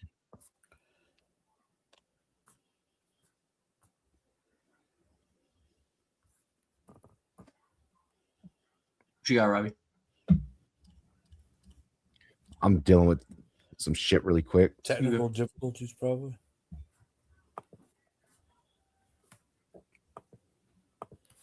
Oh, here you go.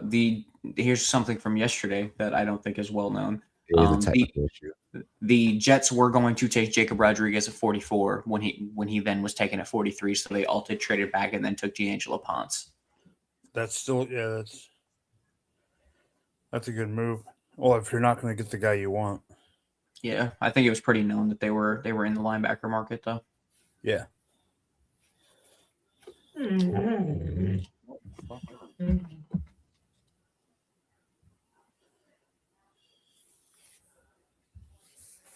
Oh, I fucked up. It's a user error. Holy shit.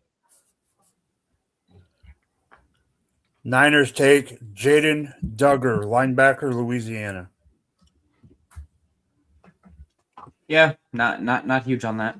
Is he related to Kyle? Yes, looking at the picture, yes. ESPN has Mike LaFleur on right now. I don't have the sound, but I'm guessing it's saying we took a running back and we took a sloth.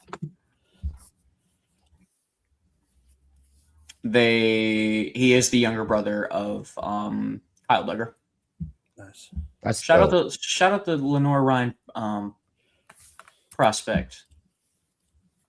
It's only like 25 minutes from where I live right now. Oh, really? Yeah. Actually, I'm even closer to Davidson. I'm like, I could walk to Davidson from here, from where I live. Where are you at? I'm just north of Charlotte. Okay, just okay.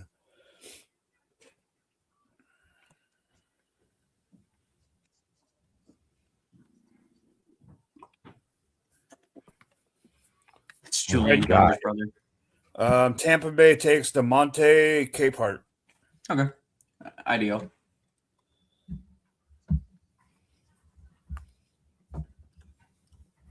They're just stacking defensive player after they're trying to get younger on that D line or that D side.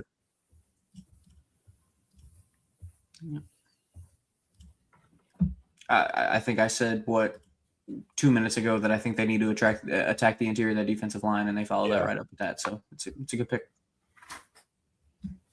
Actually, you could see something similar here with the Colts because they have a lot of age on the interior of that defensive line, and they need to add some youth there. Unless you think Aditami Ware is still something.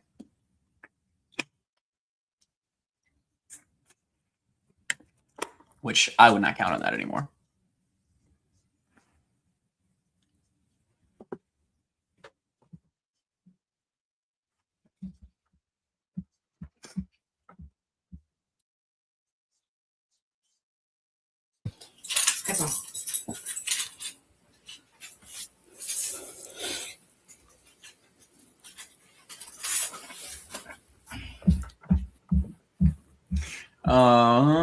Colts take George Gumbs. Yep, edge rusher from Florida. Wow. He's rather small, 6'4", 240. He's actually got a really good knack for dropping in coverage off the edge, which is kind of rare. So maybe it's somebody who can play a little bit of that hybrid off-ball linebacker edge-ish thing. I really just worry about NFL caliber offensive lineman getting into his frame. If he opens up his chest and you get a hand on him, he does not move, and that's at the college level.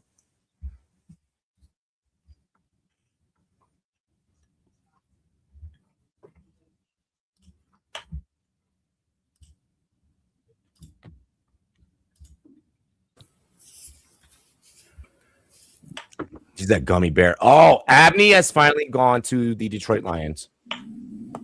Good pick. It's a great pick. Finally, Great value. Someone does it. I'm interested to hear why he fell. But I love Keith Abney. There's got to be something, right? Typically, I mean, sometimes guys. Yeah, we'll probably get the news now after. He's not the twitchiest athlete. He is a true junior as well. But would you have guessed that the two safeties would have gone ahead of him? Well, ASU, it's not the same school. ASU instead of Oh, yeah, that's right. Arizona. Yeah. Never mind, my bad. If you told me he went, so let me pull this up very quickly.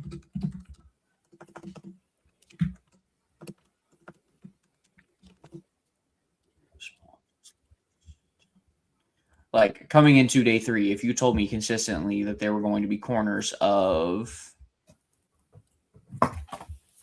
like I wouldn't have thought Jaden Kennedy would go above him. I didn't think Devin Moore should go above him. I definitely didn't think Malik Muhammad should go above him. Will Lee. These are all guys that are good, probably around 100 to 150 in that range. Again, I just had Keith Abney as, I believe he was my 44th overall player. So Here's the Dolphins again. Or not. Wait. No. They're just playing. Hold on. Yep, it's Miami's pick.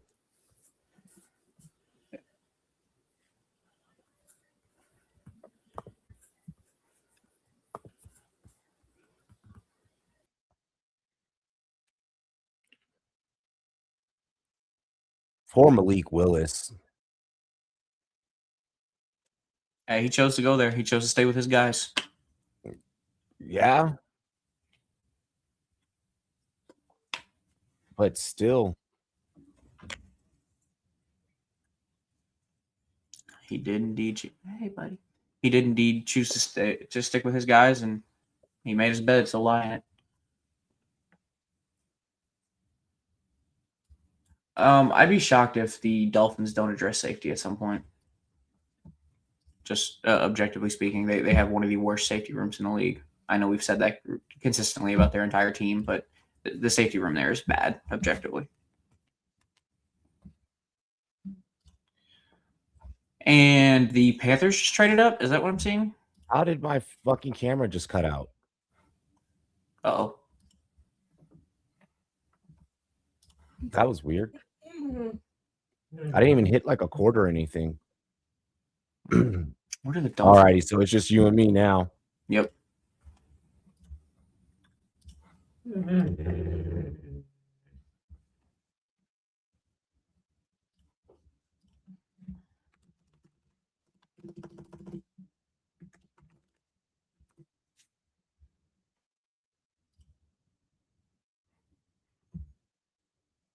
Oh, yeah, the Panthers traded up earlier, so they traded up from 151. Come on, Dolphins. Announce your damn pick.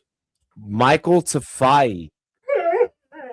Safety. Okay. Yeah, so they do go safety. Like I just said, they need to address the room, and they do. Finally, something's fucking smart for them. Oh, poor baby. You need to go outside? All right. Yeah, I will be right back. all good.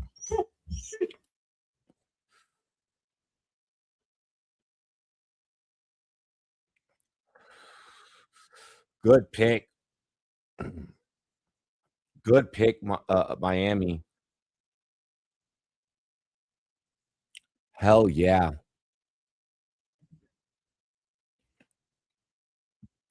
Able to go and get the fucking 5th-year senior.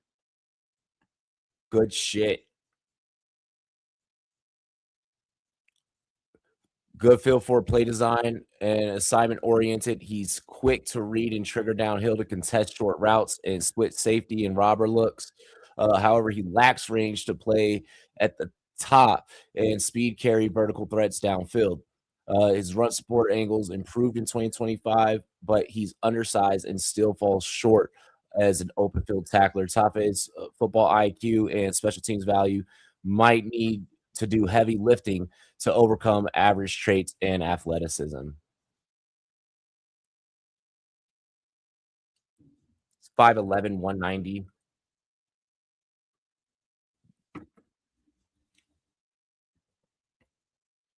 I mean, measurables do mean something in the NFL, but they're also not everything.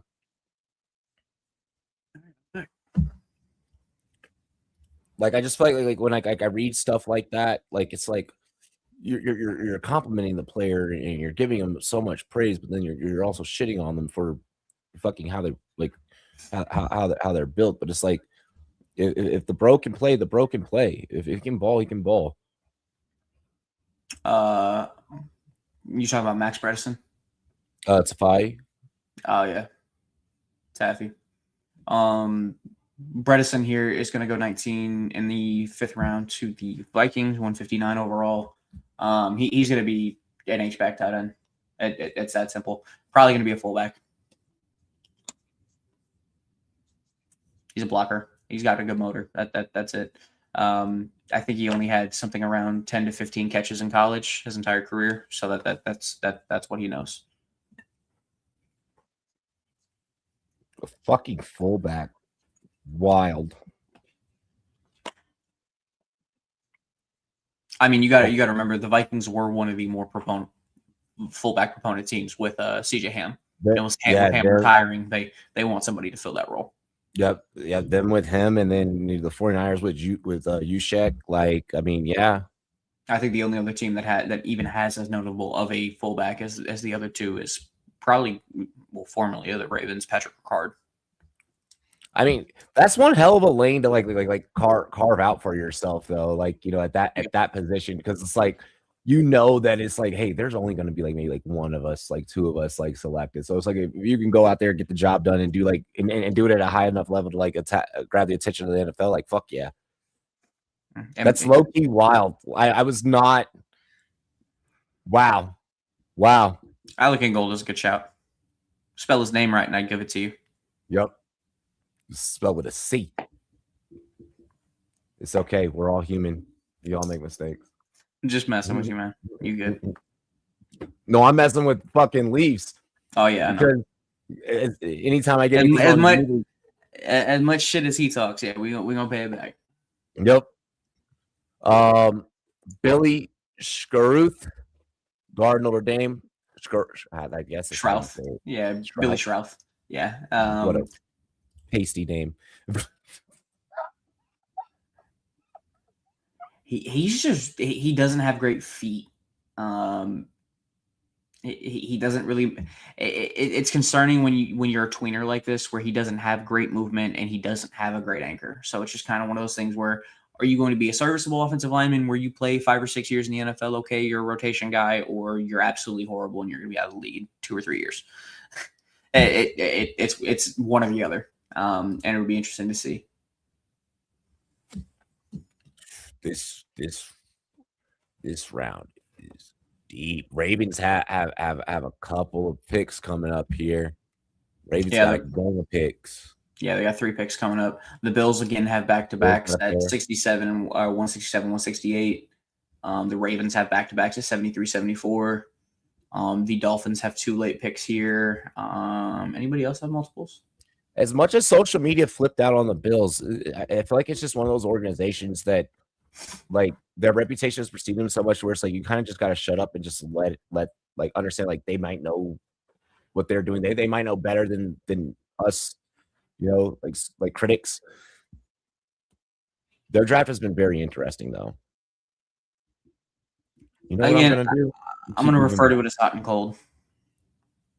Mm-hmm. Like, we'll go through and give, and I would assume we'd go through and give some draft grades at the end of this. But like right now, it's TJ Parker at 35 is good after a couple trade downs from 23, or 24, whatever the pick was originally. And the then trade downs, I think is what caused the reaction. Yeah, I mean the same thing happened with the Niners. But I just don't agree with Davis and Igbinosun at 62. I just can't get behind that.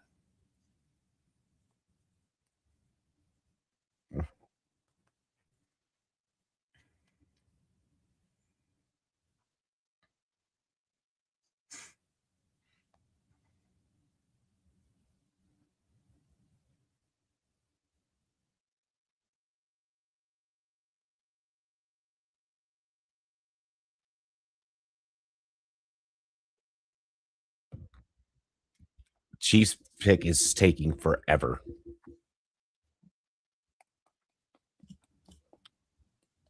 Saying that the Chiefs need another corner on NFL.com as well. The Chiefs go running back Emmett Johnson.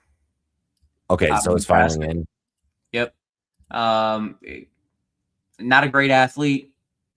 Quicker than he is fast.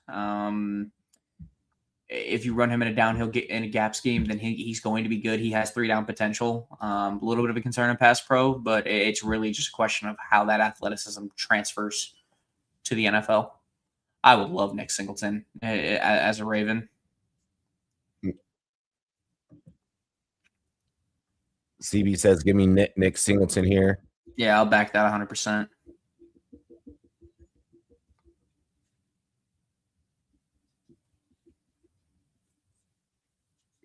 Come on, Chiefs. Chiefs have yet to announce it, but I mean, I guess you guys already got it, right?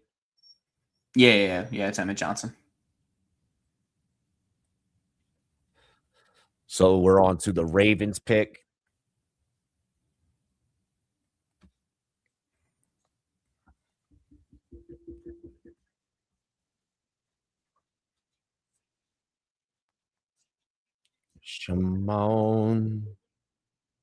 Shimon Ravens.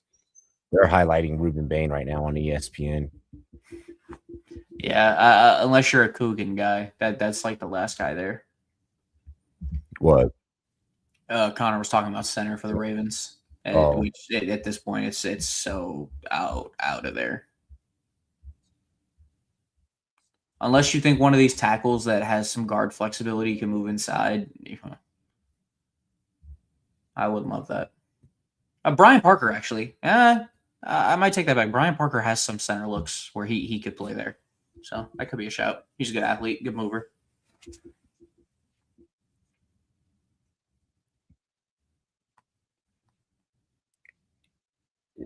Ravens can control their own destiny here.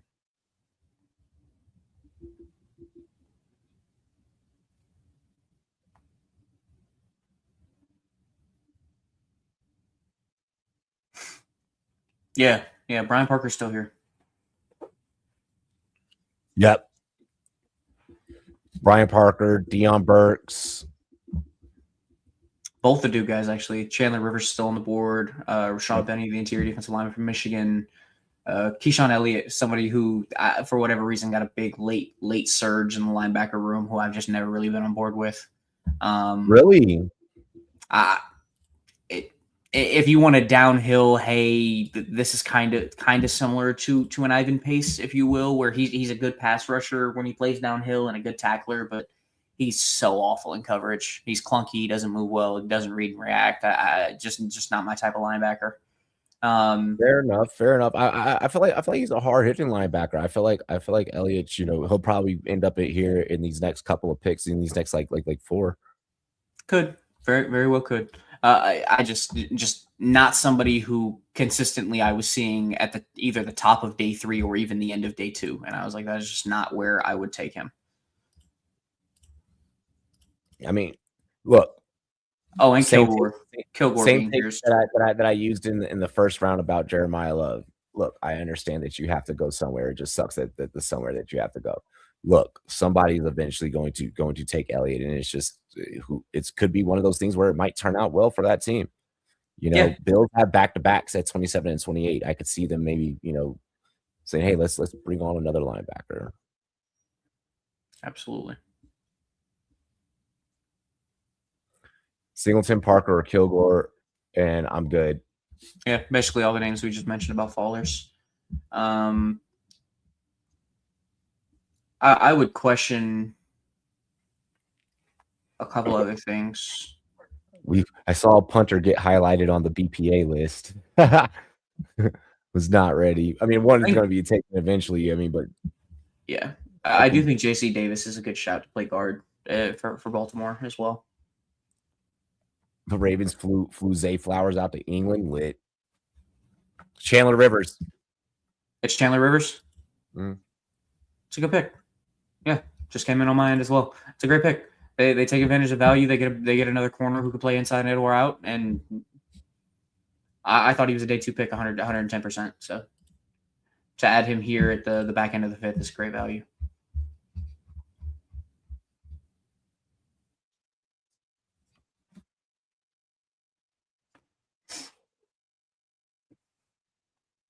Damn, it's 3:00 already. Ooh. It's only one here. That's what I love about living in the region, bro. Yeah. Well, I just turned around and I'm like, I haven't eaten today and I'm hungry and it's 3:00, so I'm probably gonna get some food on the way. Grab you some food, bro. You go grab you some food. I'll hold it down. Nah, it's cool. I'll order this shit to the crib. Oh yeah, I was about to say DoorDash, do whatever. He was second left on my board behind Kilgore.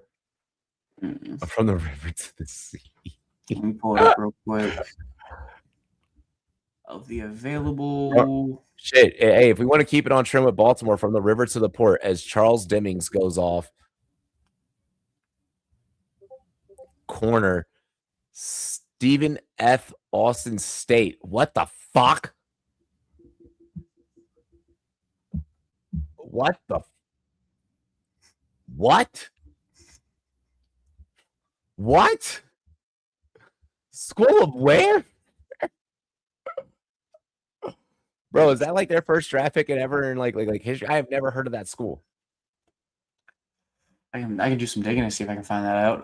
Yeah, Kilgore is my highest player available. Stephen F. Austin, founding father of Texas independence. Stephen F. Austin, 1793 to 1836, was an American impresario. Holy fuck. Okay. Known as the father of Texas for leading successful colonization in the region. Oh my gosh.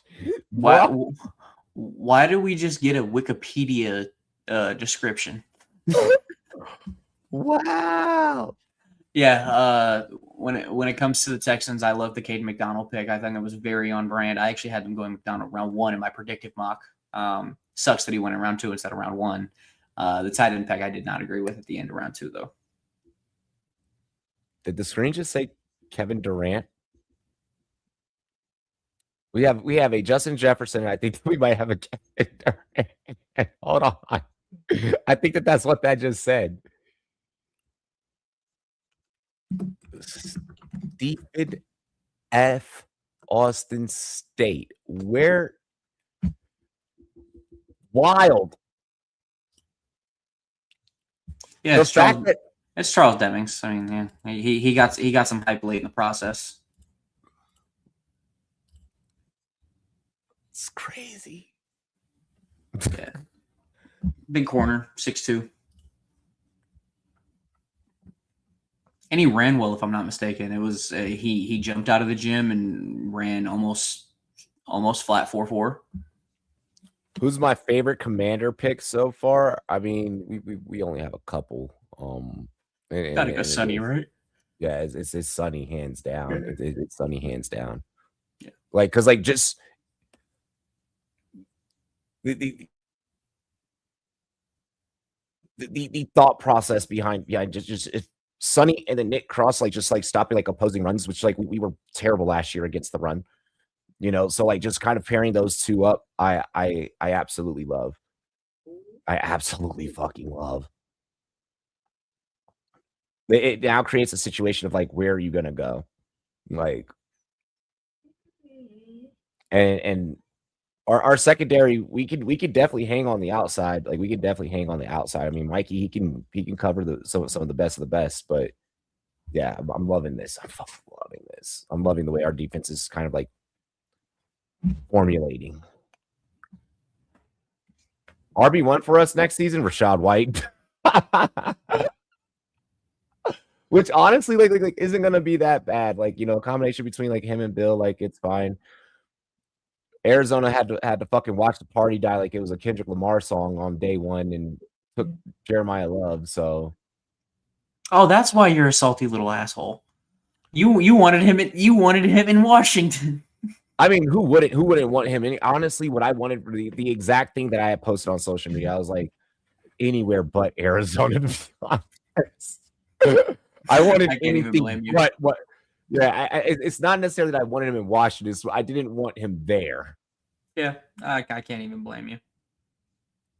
But it is what it is. I'm still gonna have Jeremiah Love shares, but I am also setting myself up from a dynasty standpoint of they're about to run you into the fucking dirt. I'm gonna have you for 3 years at best. Like. I mean, I don't know. You guys have Oh the my room God, where they did take Tanner Koziol. Why are the Jags taking another tight end? tight end. Well, it's just the Jag. The Jags were just like, we just had to pick someone, and his name sounds cool. I mean, I don't think they lack tight end that fucking bad. Koziol's a jump ball winner. That's what he does. I mean, he wins 50-50 balls. Dude, they still have Brian Thomas at receiver. Oh, I know. I'm just letting you know that is going to be his mark in the NFL. It's what he did in college, and that's what he's going to do. I'm trying to think of like the Jags passing attack right now, and I'm like remembering every single drop, and I'm like, you need to go get a receiver. Like, you need to go and get a fucking receiver. I don't know why they did that. I don't know why they just did that. I don't really think they need a receiver. I feel like that they do. No, you went out, you got Jacoby Myers, you paid him. He's going to be able to stretch the field. I mean, no, Jacoby's a great security blanket. He doesn't drop the ball. Yeah, he does. Yeah, he doesn't. Yeah, he doesn't drop like. Yeah, but that also doesn't solve the fact that one of your receivers does drop the ball a lot in critical situations. Yeah, that is true. Like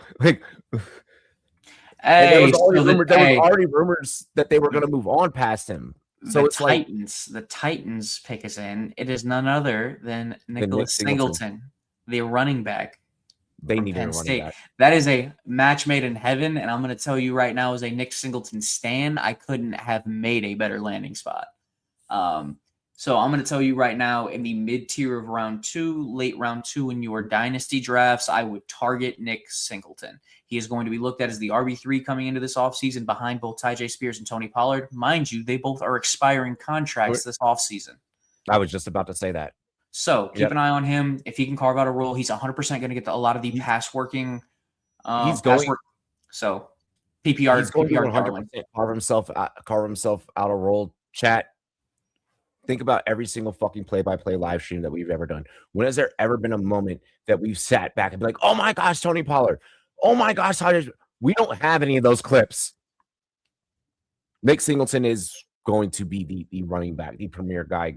Come week 5, I'll say week 4, the Titans are going to figure out, you two suck. Nick, get your ass out there. I think it's just going to be a pretty straightforward path for him because he's going to get the third down work, which means he's going he as a pass blocker, which means he's going to be on the field when they pass the ball. He's going to get check downs, and then all of a sudden they're going to see, hey, when this guy gets the ball in his hands, he's quick. There might be Pollard reactions. There's no Tyjae Spears reactions. If they are, they're negative. They're not me giving praise. No, there's Pollard. Pollard popped off for like a 70-yard TD at one point last year. Yeah, I don't have any Tyjae fucking reactions. I might have a lot of shit talk. Other than when we found out he only had, like, what was it, one ACL or something, one knee, or no ACLs or something like that. Bro, that season where fucking like they were like trying to transition and figure out life after Derrick Henry, and it was just so fucking bad. It was just so traumatizing from a fantasy football standpoint. Just gosh. Oh, here we go with we have to get the Bears pick, but then we have back-to-back Bills. I was about to get excited about back-to-back Bills picks. The Bears have crushed this draft so far. Yeah, they have. Oh my gosh, they get Keyshawn Elliott. That's I mean, no, 166. I'm okay with that. Yeah, we were just talking about where this is where he should go. Yeah, I was about to say at 166, bro. Yeah, as a backup linebacker, I like that. Looking at it, they've taken value. 166 for Elliott is a good range. They took Malik Muhammad at 124. A lot of people had him as a top 100 player. They took Roush at 70. Logan Jones, Thieneman. They've played the board and they've done it well. Filled a lot of holes, added depth, and they've gotten tougher in the trenches. Good for them. Bills with back-to-backs here. Here's why I would fuck up the NFL's whole production if I had back-to-back picks. I'm announcing both these bitches right now. like I would not do the whole formality. No, you stay back there. I'm already here.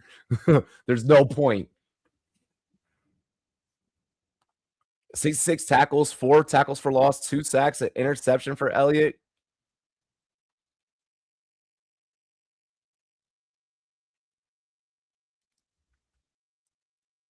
Fucking Kayshawn Elliott was the reason why we won a massive spread last year. Fucking Arizona State when they played, was it Texas Tech? I think it was. I think that game was. Arizona State had lost, but we covered.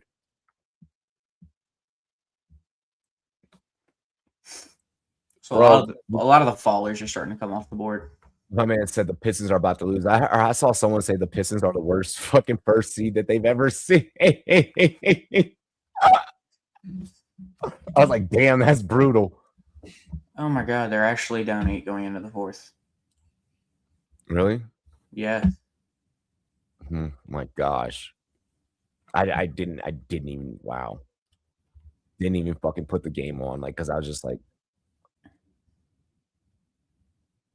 he said, fuck Kate.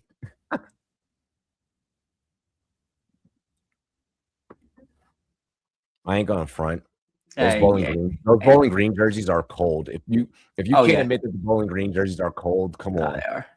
Hey, you got to say it right. You've watched some UFC events. It's not fuck. It's fuck. Fuck. Fuck. Yo, my favorite sound on social media right now is the fog. That's like Conor McGregor for you. Yep. Fuck.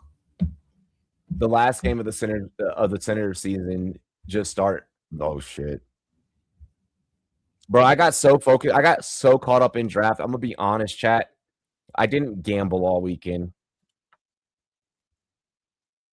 Josh Allen sacked 40 times, most in his career last year. God. Yep. Homie was talk about playing off your back. It's okay. He has Haley Steinfeld on hers. It evens out. Crazy joke. That was wild. I'm so sorry. Did you know she's half black? I was shocked to find out that like after watching the movie Sinners, I don't know if you've seen the movie Sinners. I've seen the movie Sinners. It's a fantastic movie. Yeah. I didn't know that she's actually like in real life. You can't tell. You see that we come in different shapes and sizes. This is pretty cool.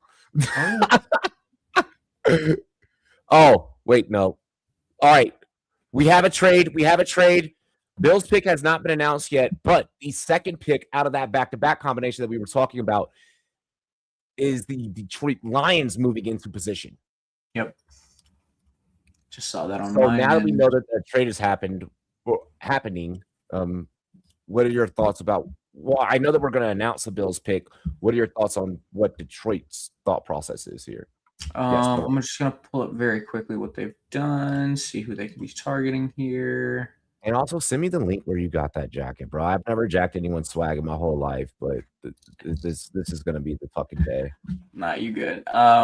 So they've gone tackle, they've gone edge, they've gone linebacker, and they went corner. I think if they're going to continue this notion of just building up the trenches, I do think the Godfather, Dante Corleone, would be a good shout. Possibly Rayshon Benny, if they do want to keep the Michigan alum going, just keep that entire unit together. Okay, now that you just said that. My best player, of course, is Jalen Kilgore, where there is no fault in taking him here to play slot or safety. With Brian Branch potentially missing a large chunk of this season, this could be a short-term replacement for him. Yeah, but you just said the thing that's gonna make the fucking memes go crazy. Like the amount of like Michigan Detroit memes that we're about to see. Like now I want it to be Benny. Okay, Kilgore goes to Buffalo. It's okay. Now this is it. This is gonna happen. Detroit's gonna do it, aren't they? They're gonna go Michigan, aren't they? They might. Kilgore, let's not glance over that. That to me, that is a top 50 player in this class. Almost. He was 54 overall on my big board. Jalen Kilgore is an animal. There are some concerns about him sticking at corner. His hips do not open, and he tends to do a speed turn rather than opening up and actually flooding with anything that goes across his body. Not something you see typically done in the NFL, and I do know that is why it is a concern about him transitioning. But It's just some of the hear me out. techniques are non-transferable. But second highest in the ACC in PBUs. Yeah, and he's a great tackler. I think that's the number one thing that is not talked about enough with Jalen Kilgore is the coverage is what needs to catch up. He is a good tackler as a slot corner. And with the lines coming up here specifically, I would think about who they're jumping. Kendrick Law. I was just going to mention they jumped a couple teams in need of receiver, and they do it. So Kendrick Law, one of my draft darlings, I have him about 170, and I got a little bit of flack for that. Kendrick Law is a very, very good athlete, and with the ball in his hands, he'll do some cool things. The Lions are needy at receiver. They did lose Tim Patrick in free agency. You cannot really rely. I know everybody loves Isaac Tesla, but you cannot rely on that because he does not get open. So just getting somebody who's a little bit more of a natural separator is a good mix in that receiver room. And a backup for JMO if you really think about it. If JMO goes down, you have somebody who can step in and play that same field stretching Z or something like that.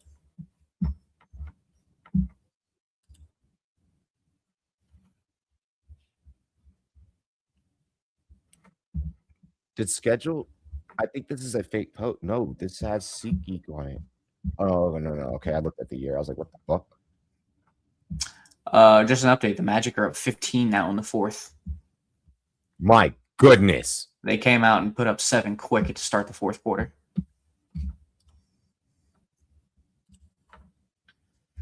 So we've got the Steelers up. Connor, I know you're probably eyeing your Ravens picks here coming up soon. You got back-to-backs and about 5 picks. Yeah, Bills got a fucking steal. Yeah, that's a massive steal.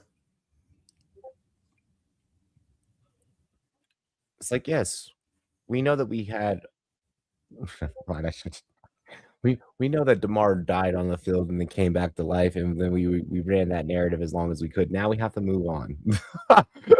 That's what this screams to me. All right, so the joke and the contract expired at the same time. Is that what I'm hearing? I'm so happy that I made sure that I drank that. Damn it. That was so bad.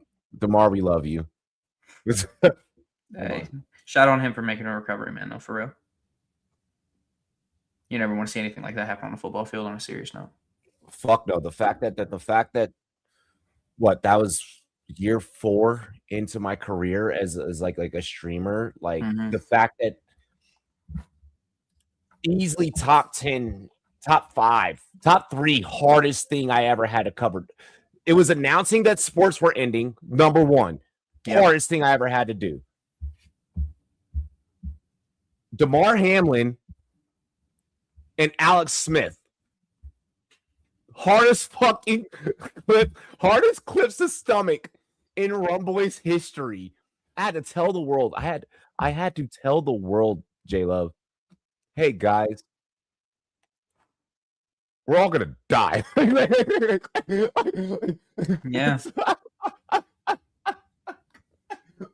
Everyone, hey, but we helped the world and we sold masks. I shouldn't. When I say it like that, that sounds bad. Yeah. But moving on. So the Steelers pick. You got anything on that? Honestly, Nowowski, do you feel like that do you feel like that they needed to add more tight end presence with what they already have? No. Exactly. Yeah, Steelers love tight ends. I feel like that the Steelers just have a hard on for the position. Do you not watch Indiana? It's highly overcompensated. They're over. Something is happening in the tight end room. Maybe like if we want to look at it from like a negative light, like we don't want to make jokes. Do you think that there's something wrong with one of the tight ends in the room that's presently there? Because why else do you do this? Other than practice squad, just to have a practice squad guy for the fuck of it. Yeah, but you can't practice squad a rookie like that. He can get poached. You don't do that. You lose all of his money and it counts as a cut. So then where does the logic genuinely come in? I don't understand that. The only thing I can think of is if you go over here and look at it, it's a long-term play, and they're thinking of rostering 4 tight ends, and then Washington walks in free agency. Look at the chat.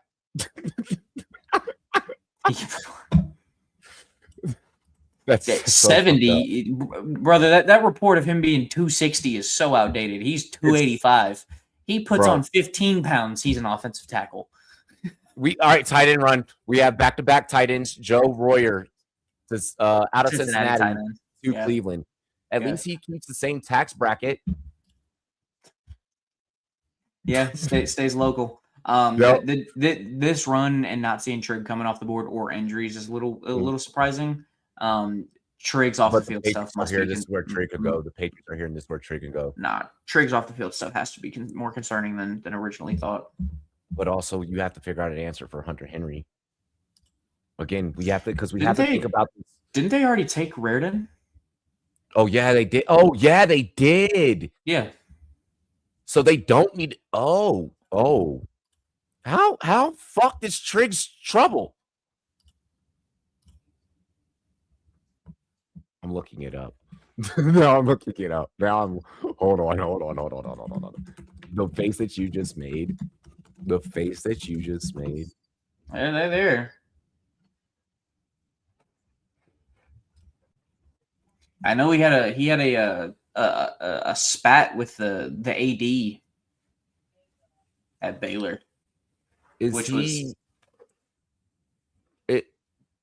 Are we talking like Aaron Hernandez type shit before? Like no.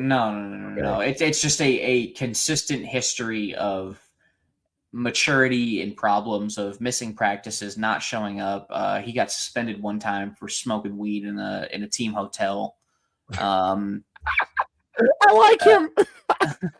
And then I know he did get into a spat with the AD last year. I think it was early 2025 at Baylor after he got basically kicked out of USC. Yeah, bro went to USC, Ole Miss, and Baylor. Who in the went fuck? to 3 right. pedigree programs and fucked up how many 2023, 2024, 2025. How did you fuck up every year? You mean to tell me you couldn't go a year without staying out of trouble? You couldn't just do a year of staying in the house? Yeah, no, it's just like I said, it's just constant.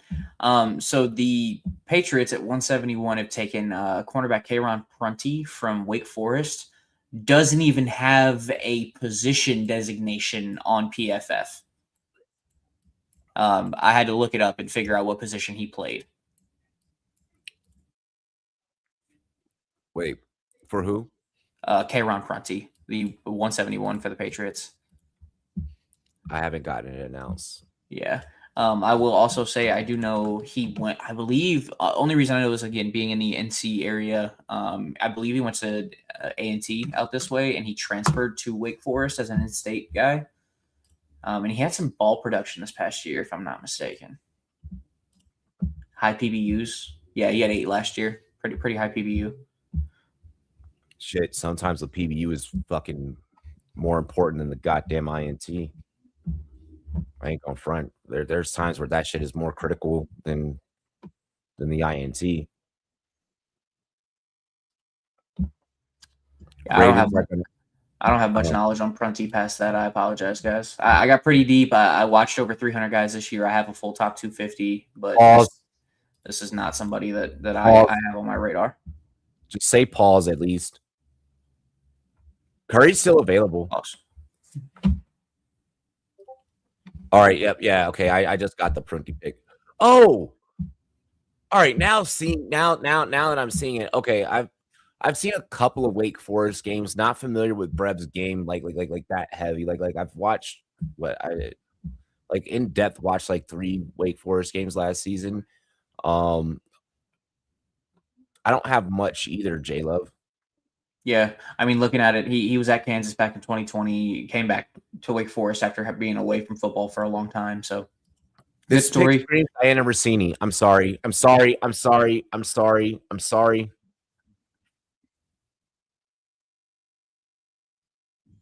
I didn't mean that.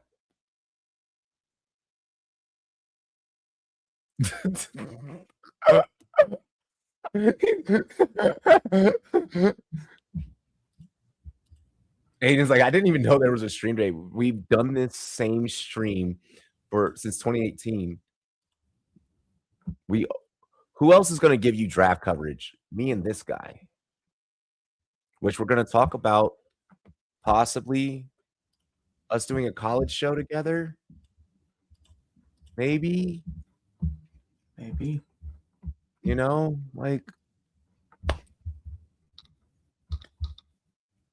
I'm down to drop some Saturday content. Like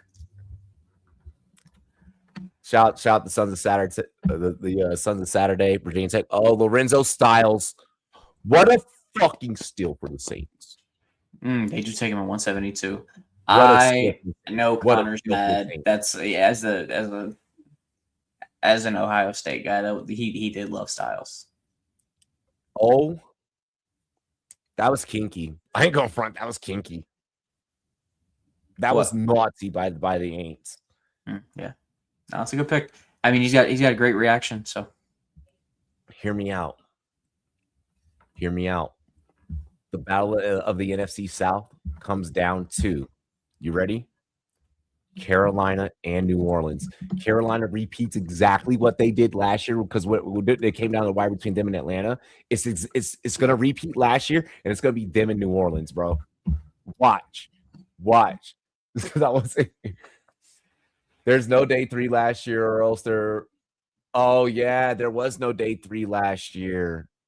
Wow, that's crazy. I really did that. It's because I was with my dumbass ex. Chat, what did we learn? We don't do it date to you. orders.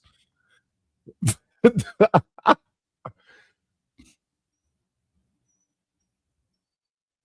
I ask you a question that's not related to football? Shoot. Do you think we close out tomorrow night? My Lakers? No, I don't think you close out tomorrow night. I think they'll fight back and it'll be a gentleman's sweep. I think you win at 5. You're mean. I think LA really would like to, but I don't think they will. You know what? From a betting standpoint, so then hear me out on this sweat. Doolies, LA, Dodgers today, and then we sweat it in tomorrow. And we take Houston to cover LA. We don't take them to win because we can't do that. Yeah.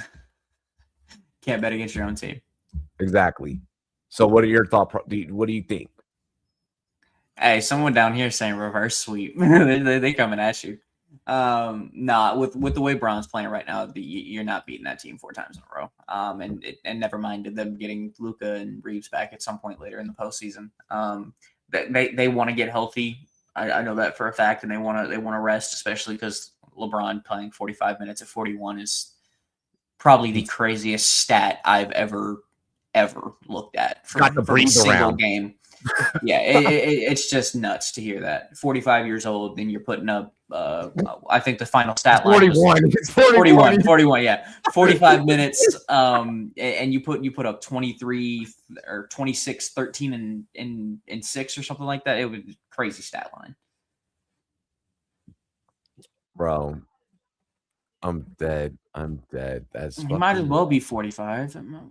He's been. I was talking to somebody about. Think about this realistically. LeBron was in the league longer at this point in his life than he spent growing up. All he knows is the NBA. While everybody else is like, "Oh yeah, we got to acclimate to the NBA life." He's like, "Fuck you, mean? I've been here." What do you mean acclimate? Acclimate. This is my life. Bro, no, for real. Hey, I know that we were roasting Phil Yates earlier about the haircut, but actually, no, fuck that. I'm still roasting you. How do you have a fly suit and a bad haircut? Delonte's not homeless anymore. He got better. Yeah, Delonte was on Club Shay Shay. You do not end up on Club Shay Shay and be homeless. Yeah. Delonte's not homeless anymore. He got the help he needed. NBA playoffs are only rigged because you're a fucking Trailblazers fan.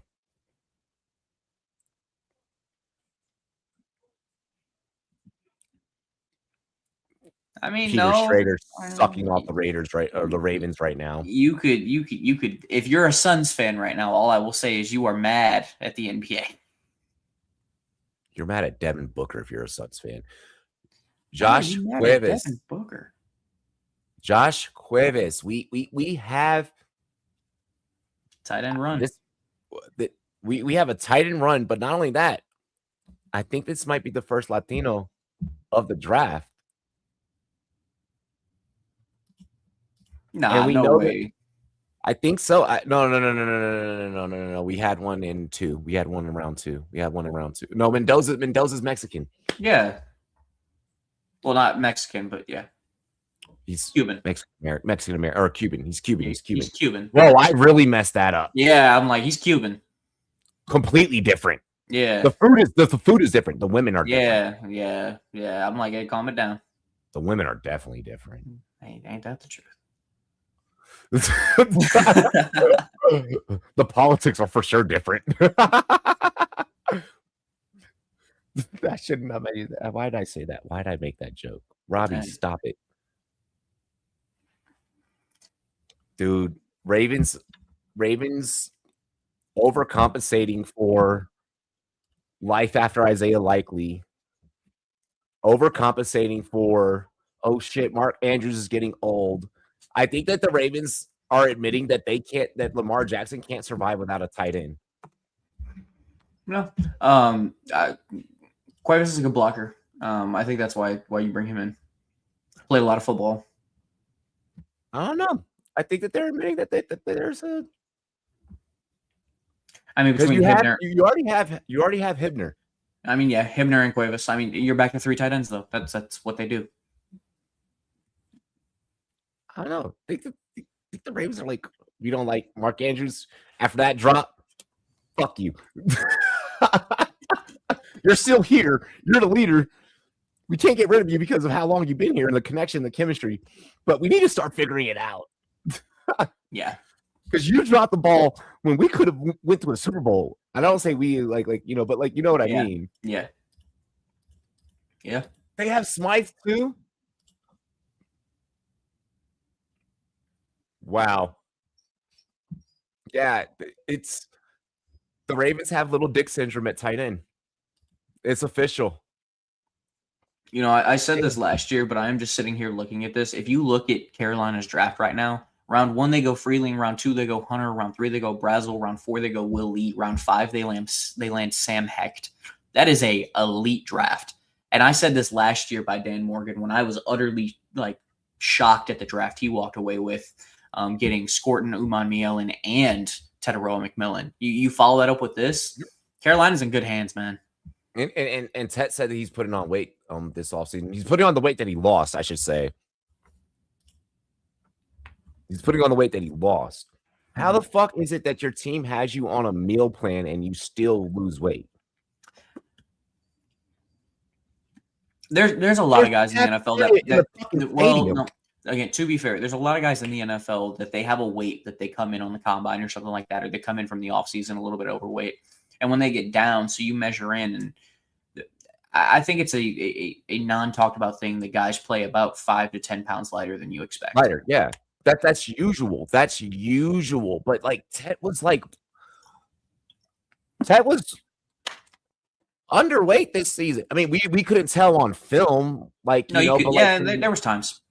Times. But when we hear the postseason interview leading up to this weekend, and he's like, yeah, the whole time I was playing at fucking 190, and it's like, nigga, you came in at 205.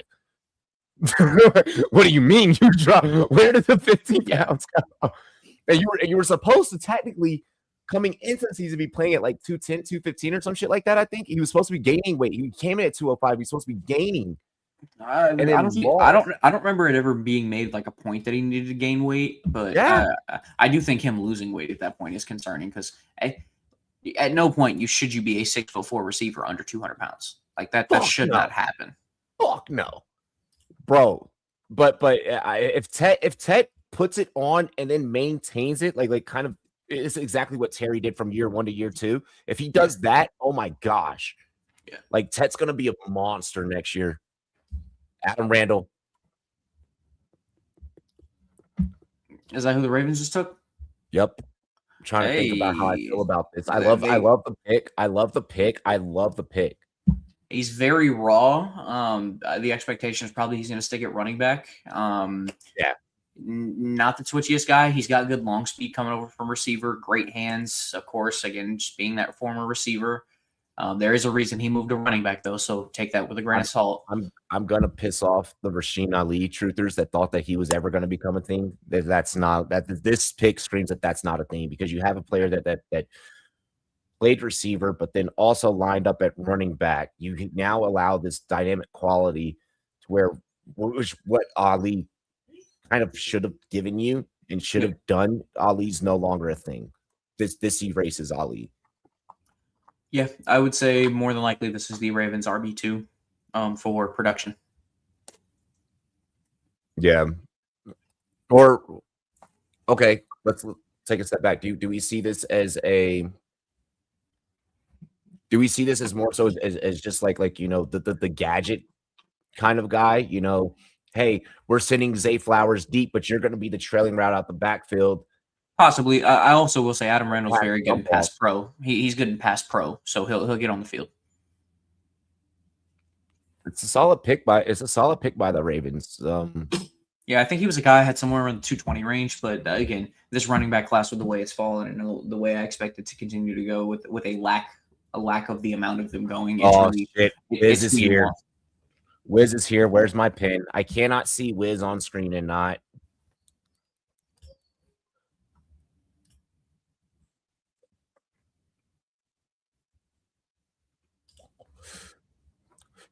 That's crazy. He was just here Sunday.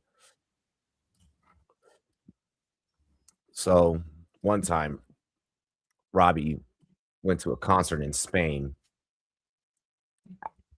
I could say this now because I'm out of the military. I was still in the military, and it was a Wiz Khalifa concert. And I spoke with Wiz. Craziest fucking experience ever. Craziest fucking experience ever. Crazy.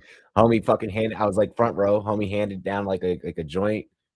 Like I hit it and like handed it back. Yeah, bro. Craziest experience of my life. Coolest fucking one of the coolest experiences of my life. I'm asking for Deion Burks here or CJ Daniels. You're needing QB, or I don't know why they said a QB. Why the fuck would they put that? You're needing wide receiver, O line, D line, cornerback. NFL is drunk. It is Hezekiah Massis. It ends up becoming Hezekiah out of Cal as the Raiders pick. That jacket got hot, didn't it? Yes, it did. It had to come off. That's what you get for coming on stream looking fresher than me.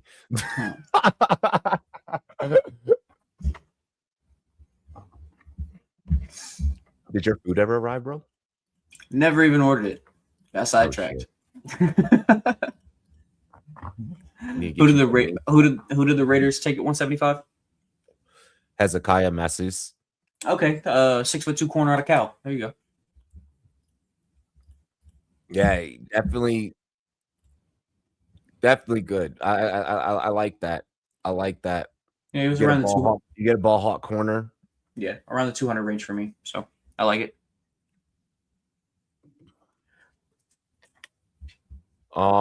We have Chiefs, Dolphins, Eagles, Niners, Dolphins, Bills.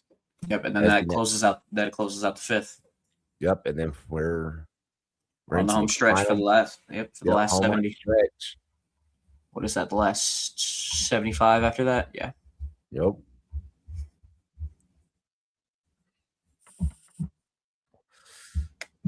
Washington impressed me in these next two rounds. Bro, one of the I just saw just seeing this McDonald's commercial. It's so like while we're doing this stream, it's so crazy that Chad Johnson openly admits repetitively over and over again that was his diet. And the fact that was his diet and he played in the NFL. So And it's also a really good footballer as well, too. Yeah. Like a regular footballer. Yeah. Triet. I like Darian Porter. I think he's going to be the corner one, but I think a lot of this pick is the security behind Jermon McCoy. If you don't think he's going to play, if he is going to miss time, get another corner to back it up and just have a body. That is what they need on that team. I know Eric Stokes is also there, but they need bodies on that defense. And they clearly got a type when it comes to corner. They clearly like bigger body corners.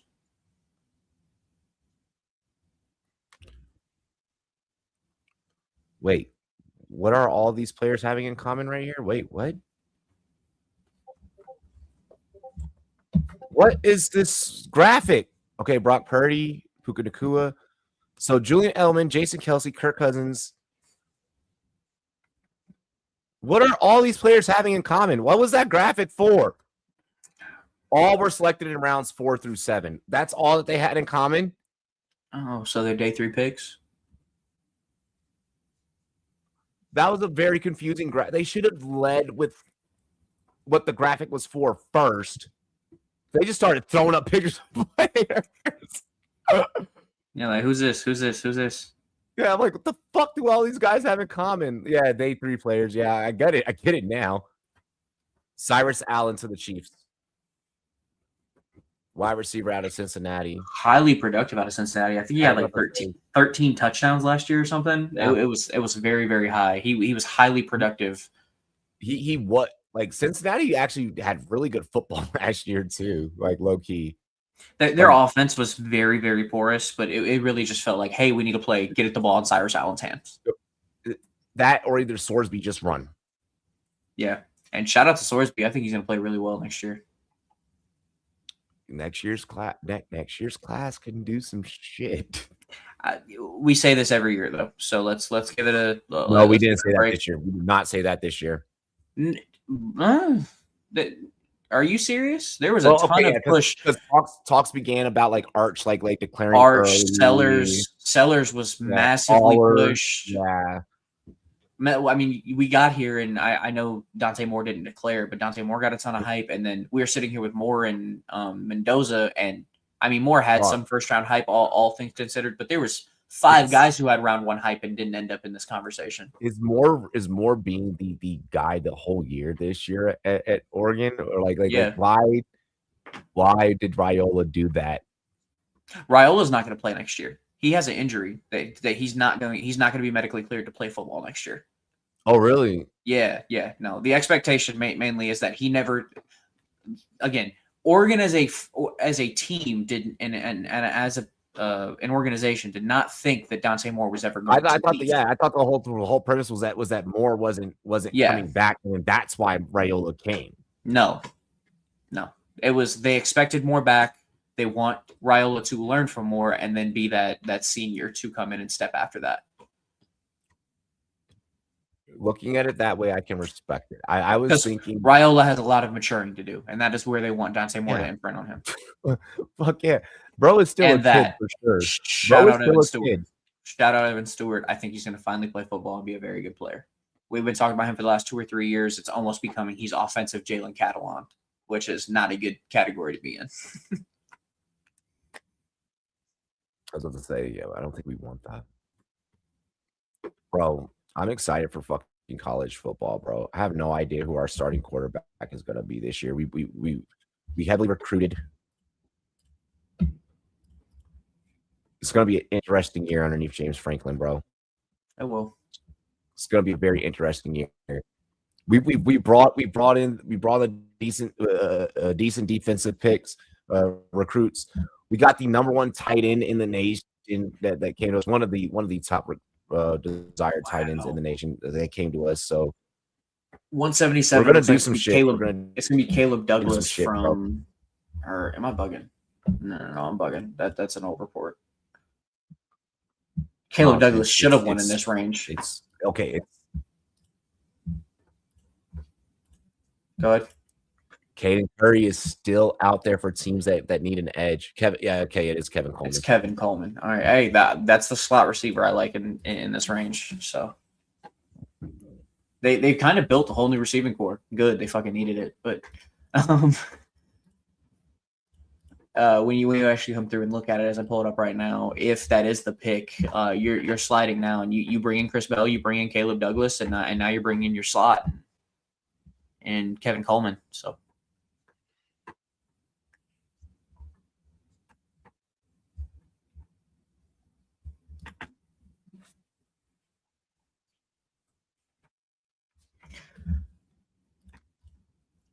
What do you think of Washington's draft so far?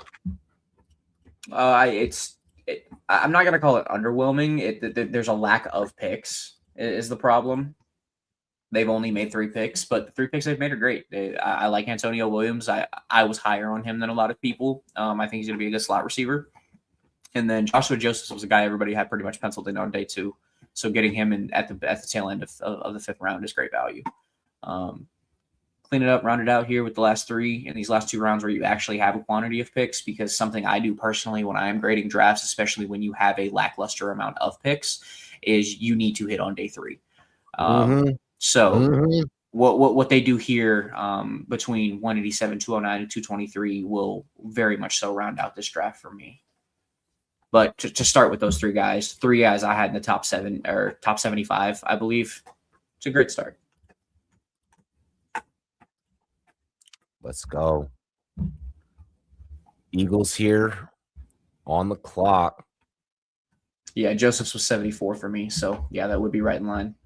You can tell how much the dynamic of the thought process has changed in the NFL, where with these picks, GMs are literally like they're taking their time, and they keep highlighting that, you know, and you mentioned earlier about the 63%, you know, last year. I mean, that number has only ticked up over years. Mm-hmm. This is definitely different. Like, these picks usually go. You're not getting that this year. They're thinking, and that's before these players step on the field. That lets you know how intense the season is about to be. The Eagles pick is in. It is the quarterback / move tight end, or whatever you want to call it. It's going to be Cole Payton, the quarterback from North Dakota State. What the fuck? You heard that correctly. Cole Payton, the move quarterback, the Taysom Hill. It's Swiss Army knife. People. Like, I guess we're just injecting a Swiss Army knife into this offense. Yep, I mean, Cole Payton. But this is what happens when you don't have Kevin Patullo as your offensive coordinator. Like, things are going to look drastically different. Wow, I am very interested as how this offense is about to work.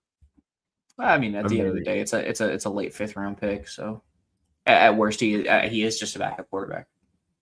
Yeah.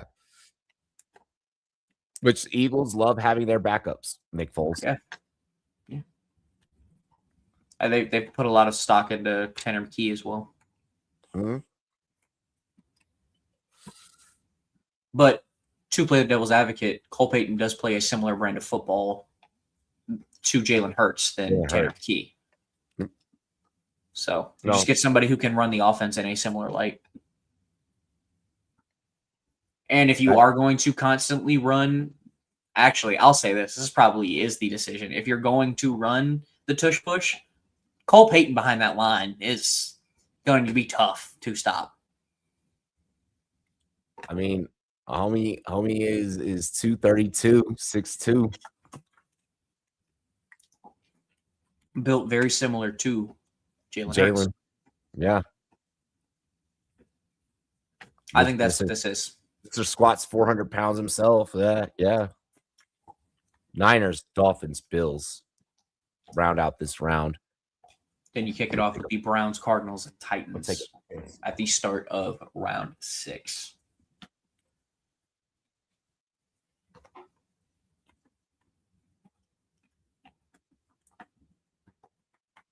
This interior defensive line class is misfalling, which it makes sense. There was a lot of report about the IDLs not being loved in this class.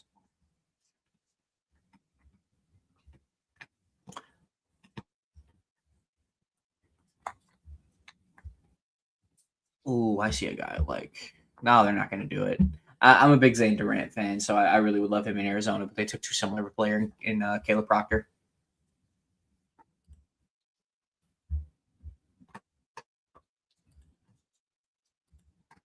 Caleb, not Caden.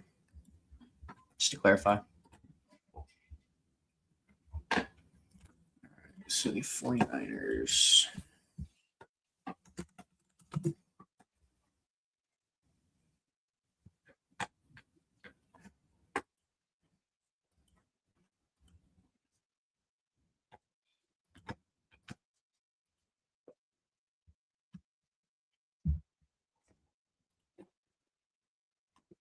As they put his highlights up, right as they put up Peyton's highlights. Yeah.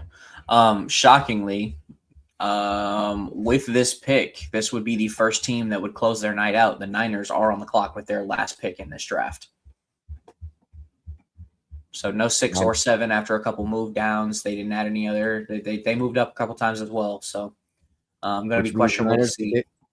Niners fans get to hit the bar. Or the option is they get a nice early start to round 8, which I don't think is talked about enough in the UDFA market.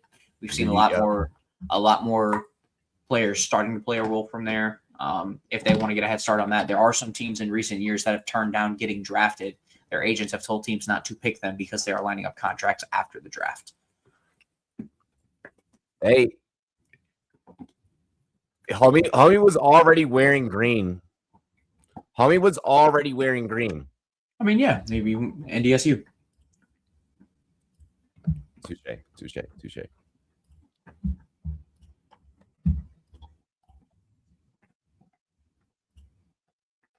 The thought process of like you know what, I'm just happy that I fucking got drafted, but then like the thought process of like fuck, I'm behind Jalen Hurts. The Niners pick is in. They're going to select Kansas. Yep, Enrique Cruz.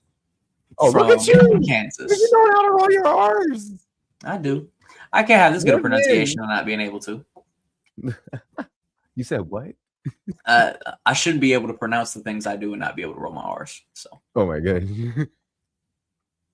And then amigo. Yeah, I remember when we first started, y'all be like, "It's this the way you say this African player's name is like this." I'm like, "Bro, he's from Nigeria. I can't say it." Luckily, there wasn't too many. And the Bane, 25 each. 50 between the two of them. How much time's left in that game? Actually, I'll pop it right now. Let's see. Oh, did I tell you I officially chose a football team? I am AC Milan through and through now. There you go. The Magic are up 8 with 30 seconds left. They are actually going to close out game number 3 and take a 2-1 lead over the Pistons, it looks like. Magic have low-key been nice like over a couple of years. Like they've kind of been, there. They just got to be healthy. Crazy. Yeah, it's crazy that Disney owns a team. Disney owns everything. And the game is now officially over. I just got that run on my end. So it looks like, what is the next game? Is it OKC playing? Yeah, OKC and the Thunder are up and firing as well. Or you mean the Oh yeah, OKC versus the Suns. I said OKC versus the Thunder. I'm dead. I know what you mean. You're human. We are. We all are.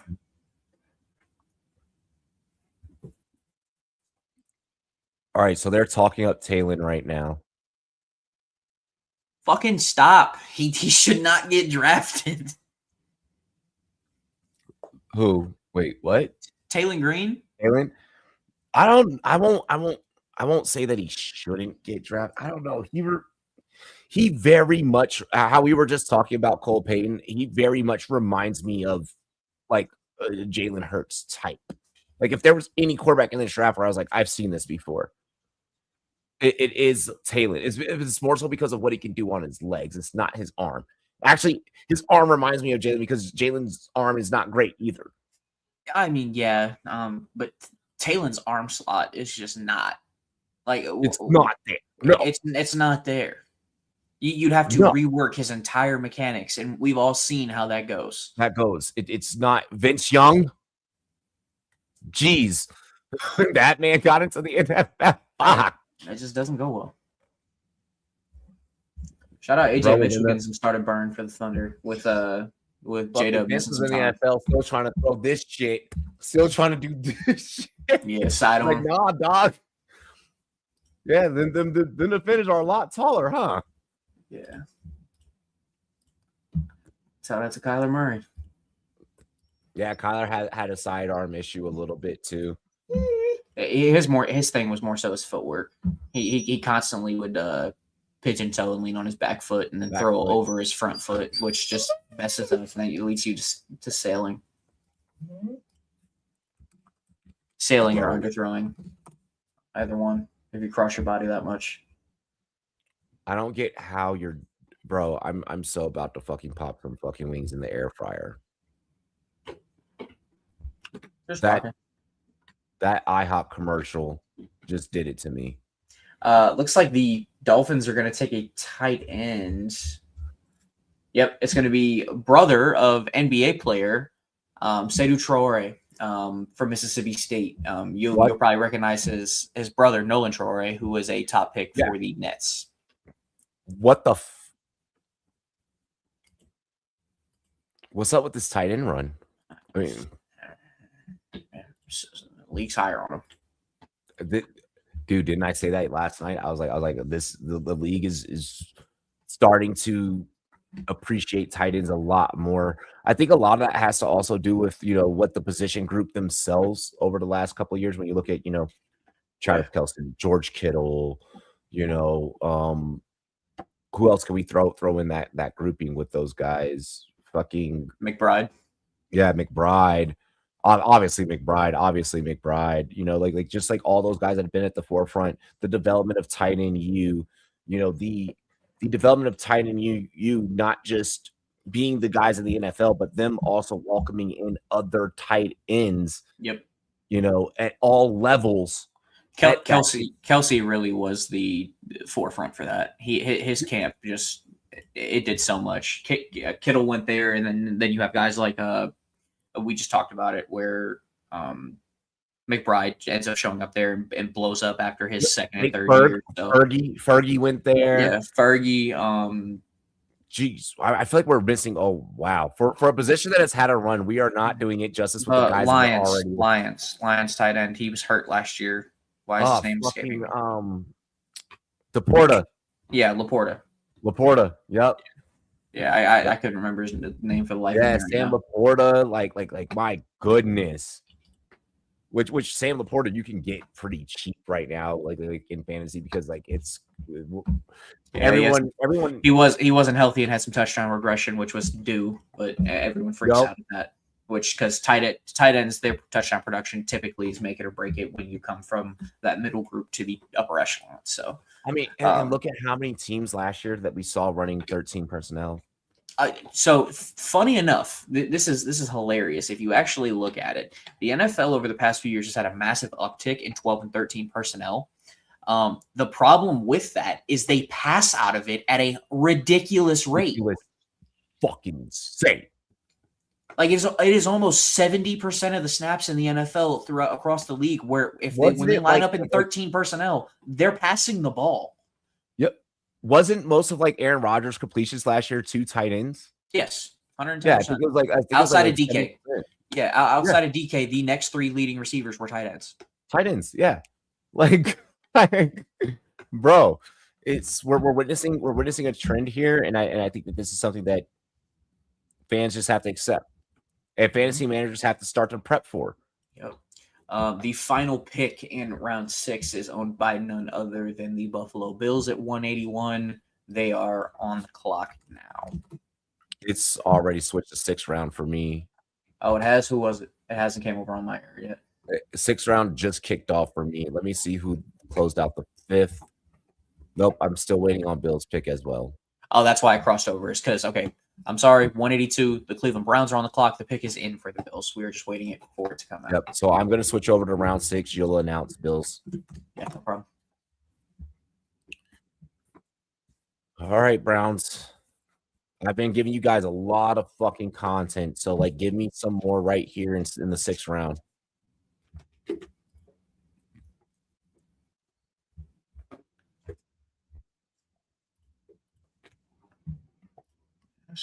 Homie came out with the Brit flag. That's so dope.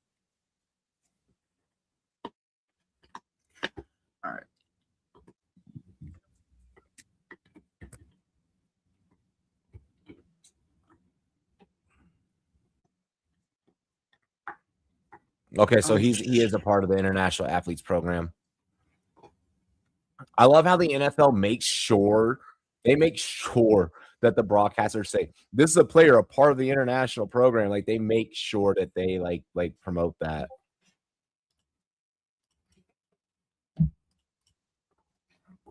I don't know why. I mean, I kind of know why, I guess, but I feel like if there's any era right now where the NFL, with the bankroll that they have, with the marketing and the advertising they have, if there's any time where they could bring back NFL Europe, I feel like that this is it. I feel like the UFL shouldn't be used as an example of why NFL Europe can't exist. Like I feel like that they should try and bring back NFL Europe now.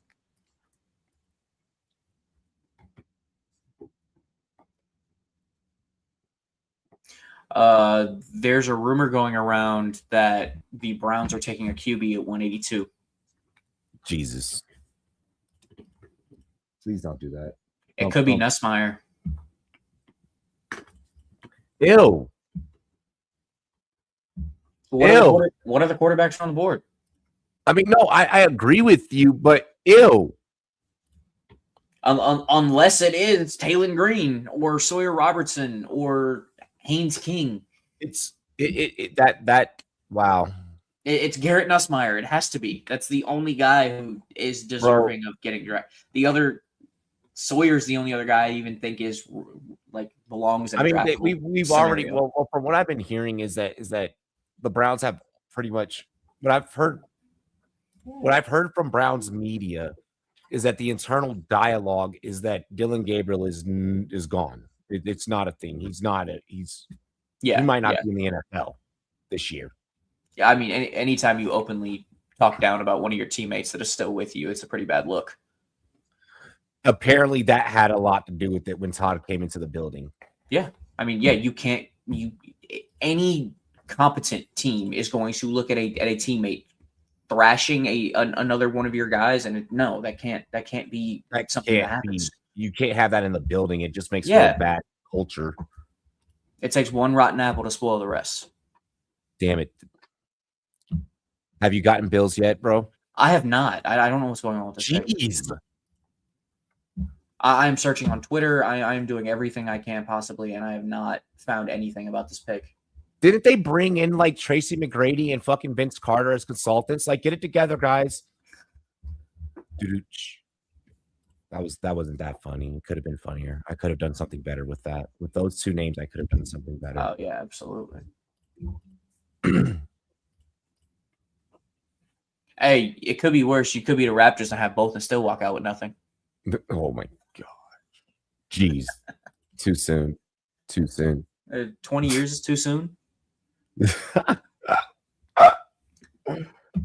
Drake led them to a championship at least. I was in Pampers when them motherfuckers was playing in Toronto. Hey, I have it somewhere. I have to find it. I have a Vince Carter rookie card. The Bills took Zane Durant. Fuck, they took Zane Durant. No, they didn't. I deserve that. No, that's a good pick. They needed it. They needed it because Bosa's old. Bosa's not. They needed it. Well, Durant's going to play on the inside. It's actually very, very similar to. I'm not going to make the comparison to Ed Oliver, but what they want to do, their goal is very similar. Fairly twitchy, quick off the line. I will never forget Ed Oliver's crash out. Ed Oliver has one of the greatest sideline crash outs of all time. Yeah. I love how they show Zane Durant sacking Mendoza. The first fucking highlight. I mean, yeah, you want to make the guy look good. Exactly. Oh my God, it's Taylon Green. It's Taylon Green to the Browns. There's your guy. That's not where I wanted him to go. There's your guy. He's not competing in that room.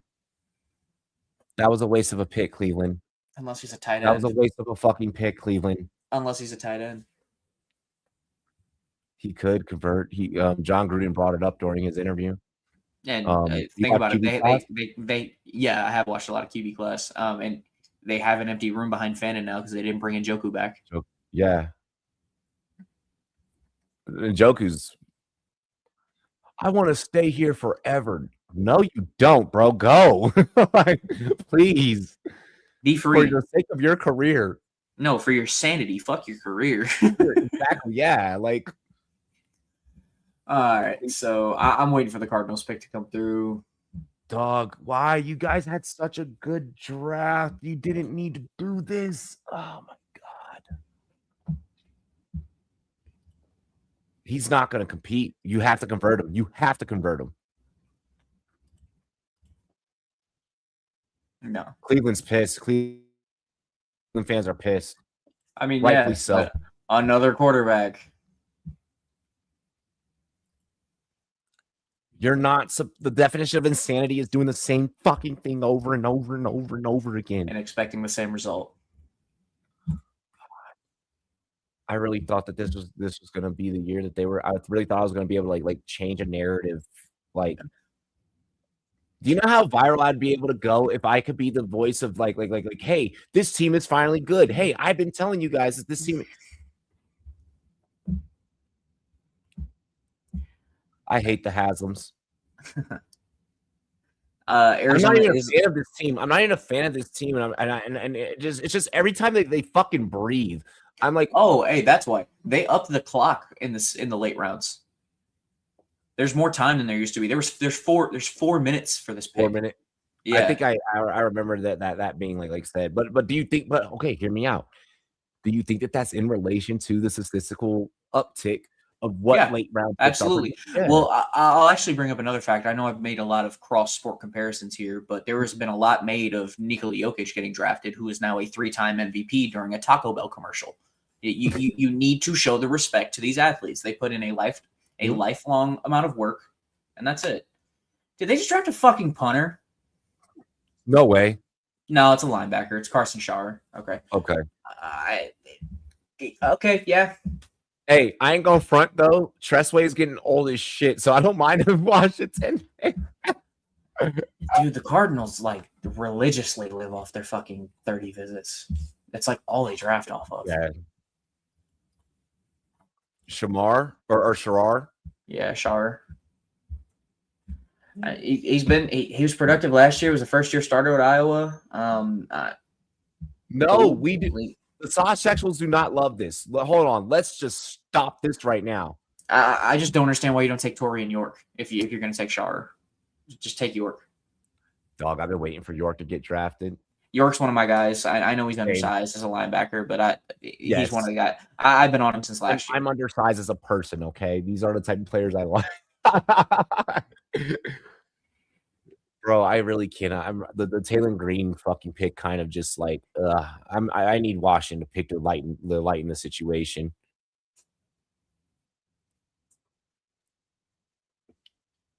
Why? Even if you're gonna try and convert them, you're begging for this to be like we've seen tight ends convert or QBs convert to tight end before. Like they're very comparable just because like the way that you have to know the offensive line and everything like that. Yada yada yada. Like you're asking for Jordan Reed. You're asking for what Jordan Reed was. Like I just don't see it.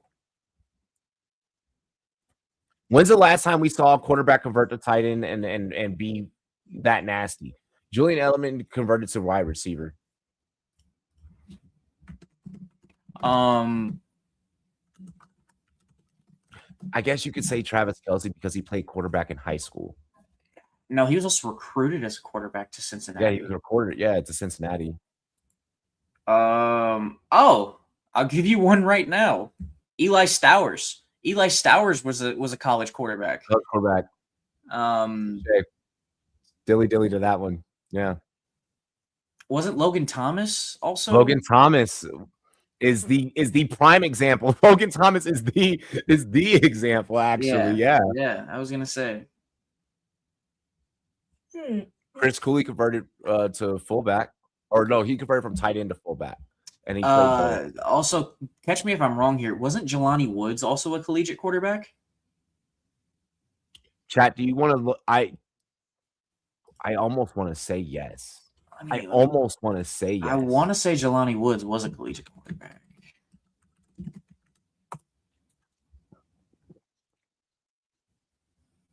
He played quarterback all throughout high school and then was recruited to Virginia as a QB and switched to tight end. So, yes, he did play some. Yep. Being Scottish and being a Titans fan, I guess I could see it. Like the Titans their fans don't have much teeth. Scotland, they don't have a whole lot of teeth. Oh, It makes geez. sense. I'm going to shred this pick by the Titans. I hate Jackie Marshall. I've never in my life seen an interior defensive lineman with a missed tackle rate of 20%. Jesus. Like, it's very rare and few and far between he makes the damn play, but when he does, it's like, oh, he's not going to make the tackle, so yeah, no. This is a bad pick. I had an undraftable grade on Jackie Marshall. This is bad.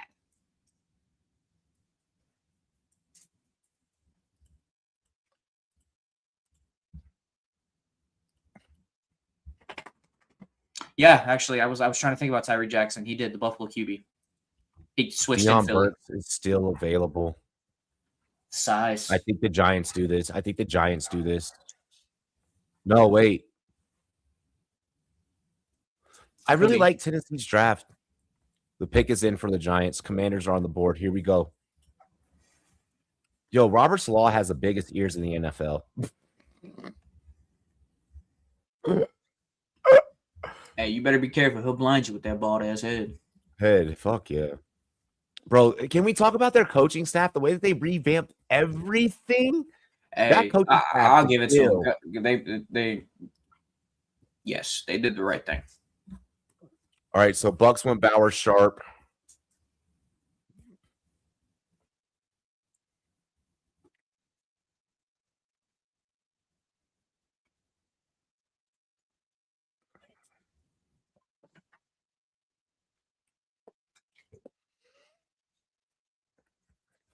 Come on. Andrew Berry.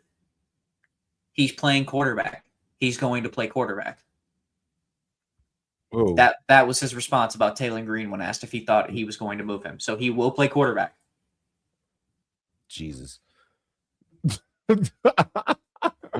Tyree Jackson, college QB to tight. Yeah.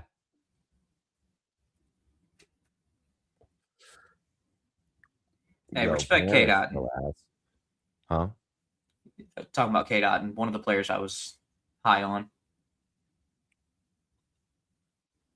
Give K-Dot his respect, man. He turned in from a late round pick into a starting caliber tight end in the NFL. So good for him. Was there when Brady needed him the most at times. Obviously, when Gronk wasn't, available. But K-Dot, and there were some times during bye weeks where like, hey, my tight end's on bye. I'm grabbing K-Dot. Like, not gonna. Yeah, we've all been there. You know how many dynasty leagues I have K-Dot rostered in because I just picked him up as a waiver, and he's just been chilling on the bench as a TE2. Bro, so guess what I'm drafting in SFB this year? I draft on the 20th of June. Oh, dude, that's early. Live draft in person? Yeah, live draft Whoa. in person. Dude, that's mad early. I'm not drinking at the draft this year. That's my strategy to stay sober this time. Why did you make that face? I'm just going to be high as fuck the whole time. That's not how you make every pick? I'm usually drunk. So this year, I'm like, no, I'm not. I have to get there early, help set up. I think, hear me out. Would you do this as a draft strategy? So we all know that Robbie is a grill master of sorts. You've seen the Dave Chappelle rib skit? Yeah. I'm thinking of doing 2 slabs of my famous ribs, bringing them to the draft and serving them, but I'm not going to eat. They're all going to eat so that they get hungry, sleepy, and pass out. And I'm going to roll everyone a group blunt. Here, y'all get sidetracked. I'm on task. Bobby, Jameson, Travis, Auburn, defensive tackle. New York. Another backup tight end went I know we were talking about K. Dotton, but Bauer Sharp is. Yeah, we highlighted Bauer Sharp. That's how we got on the K Dotton topic. Yeah. Is there? Dog, Costco food is so good. Let's not do that. I go to Costco just for the little like food court and the free samples and to try out the massage chairs too. If you don't go to Costco and sit in the massage chair, fucking up. Yeah. Hey, that's adulting. 10, recommended 10 out of 10. So where I lived before, I moved like 45 minutes away from where I lived. Oh, we got a running back. We got Katron Allen. Hey, power back. There you go. Yeah. I don't think we're okay. What's gonna happen with Bill? Oh fuck. I have to adjust my fandom. Michael Keaton.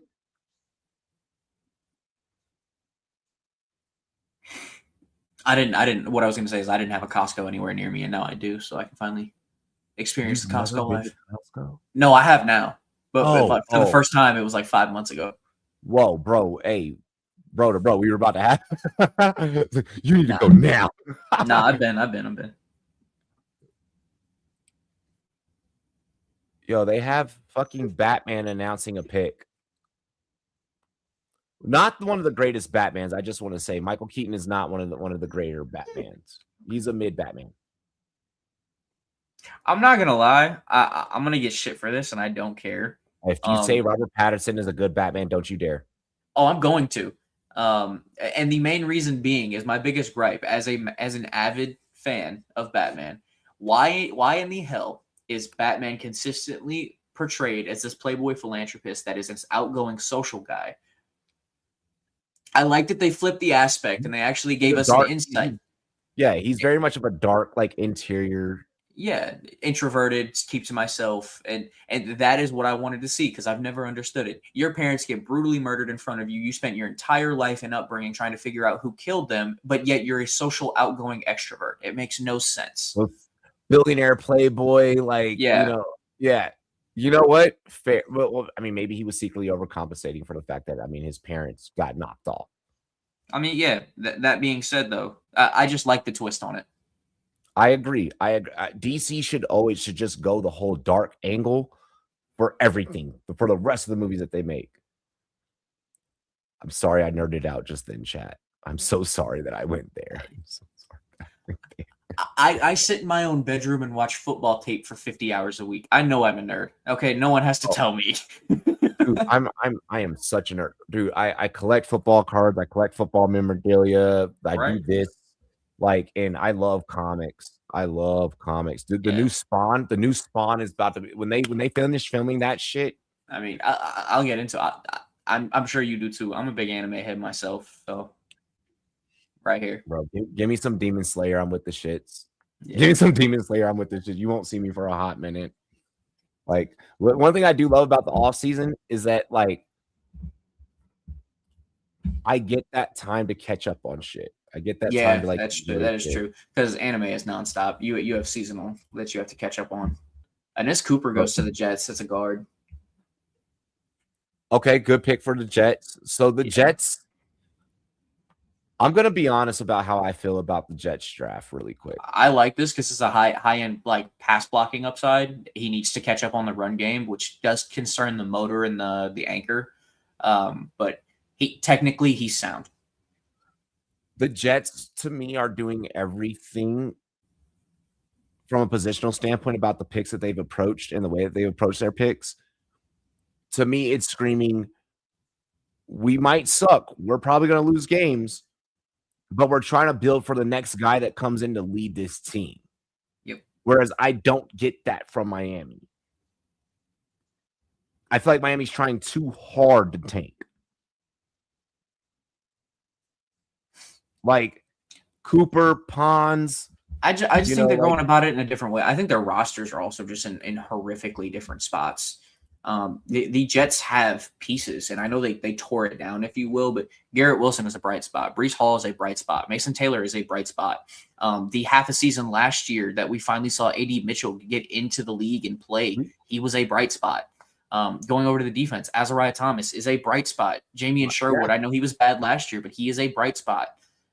There's pieces all over that team. I don't know. Did they bring back Tony Adams? If so, that is a bright spot at safety. Yeah. So there's pieces there. Unlike, I'm going to say it again, the Dolphins. There is nothing on that Nothing roster prior there. to tonight. It is a clean slate, and the Jets are realistically trying to get themselves into that mold where they are one off season away from making the strides and the steps into being a team of relevance. Where next offseason, of course, you're going to look at them targeting quarterbacks, whether that be the draft or free agency, one of the two. They will be in the quarterback market, and from there, they will expect to be competitive.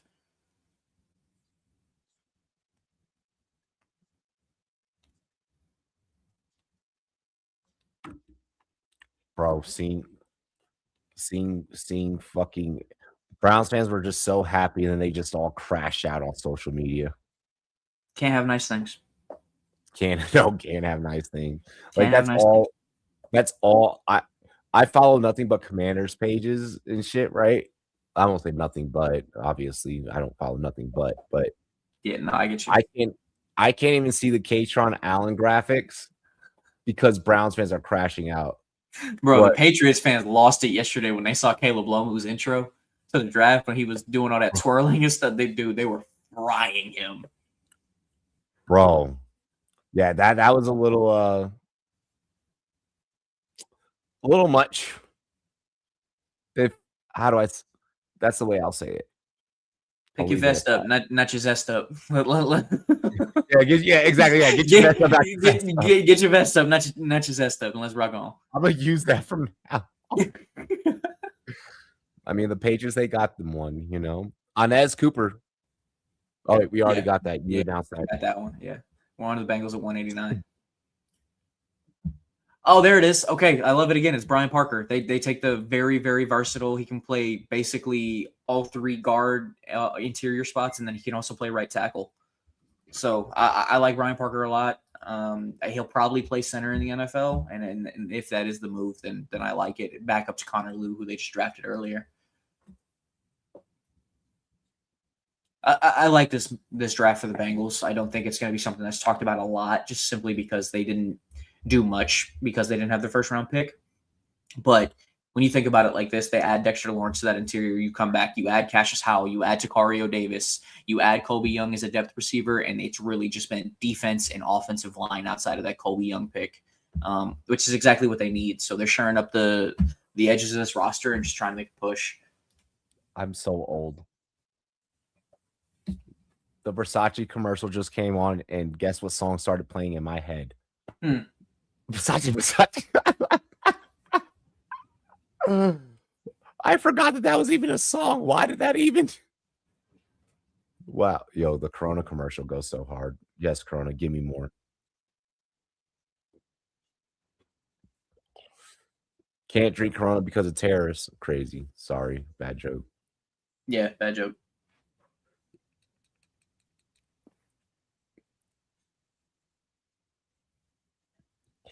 Fuck you, MC Hammer. Sell out. Hey, all I'm going to say is it's a good thing he dropped before the 2000s, because if you come out with his Hammer Time now, that's going to be looking in a whole different light. Bro, TikTok would go crazy.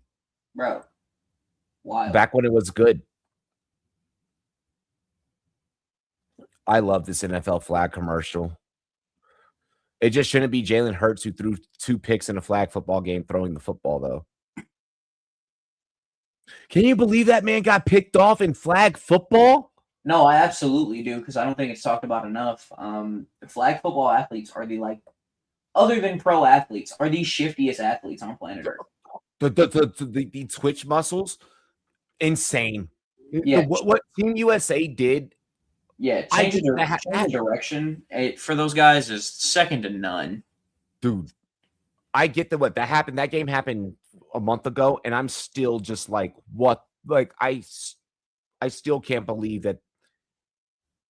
I can believe that it happened because I played flag and like I know like the game of flag like really well, but like I can't believe at the same time that happened.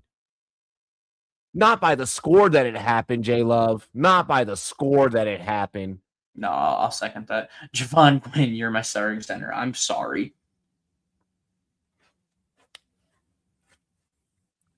That should be something that should have been addressed far earlier, but here we are.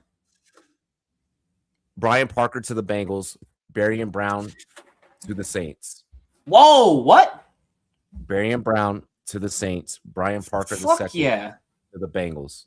I did not expect Barry Brown to get drafted, simply because a lot of the notion that's been pushed against him. But fuck yeah, I'm a Brown supporter. Going back to what he was able to do when he was at Kentucky and just being that massive field stretcher, and he just drew defenses over to him, and he is going to stay in New Orleans after transferring to LSU. So I was like just it. about to say, to me, this is a very much of a one. Let's go get a hometown hitter. Let's go get a hometown guy. But then also, like, at the same time, I see one, you're getting shock weapons, possibly a kick returner guy. Obviously, yeah, you're getting the speed and everything like that. But it's also like you're getting a receiver out of wide receiver U. That is true. It's kind of one of those things where you just have to look at the pedigree of where they came from, and just I know that you're a dog. I know that you have that dog in you because of where you came from, where you had to play, the place that you had to play in the SEC. Death Valley is no joke. No, it is not. And I do very much so want to give a point to these LSU receivers where we've seen two of them go, and we would yet to see Aaron Anderson come off the board. They were a victim of a very poor circumstance that went on last year in LSU. Not a lot of it had to do with them. There's only so much you can do when everything around you is a nightmare. I'm going to make a very close comparison to that LSU offense to what we saw in Penn State. How much of the blame can you place on each individual party? I don't know. We aren't there. That being said, it's going to scare some teams away. Others are going to say he was a victim of circumstance. And I think that's what we saw with Xavier Thomas, because he is that electric with the ball and how he tested. And now we're seeing it with Barry Brown.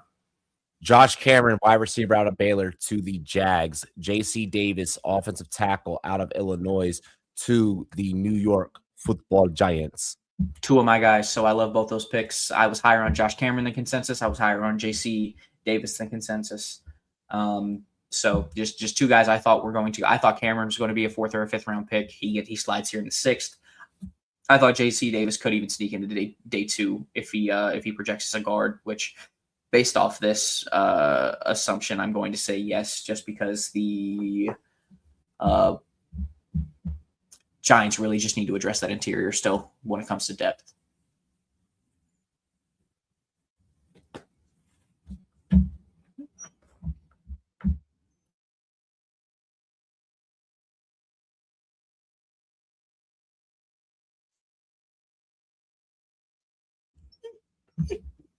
So the Giants are up here back to back, so they also have 193. Yeah. No. Hold on. Did they just trade? No, they're up. They're up at 193. Never mind. You're good. I was about to flip the fuck out.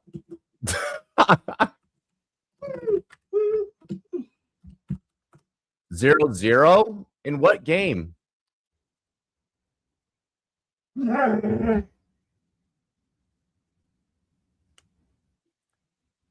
So is it gonna go to penalties? Gonna go to shootout? Canes and sins? The Giants pick is in. It's going to be linebacker Jack Kelly out of BYU. Good. Okay, I haven't gotten it yet. Yo, imagine having to fucking like go to BYU and they're like, yeah, we know that everything is going super well right now, but you have to go on mission. It's like, fuck. I'm gonna get drafted. What do you mean?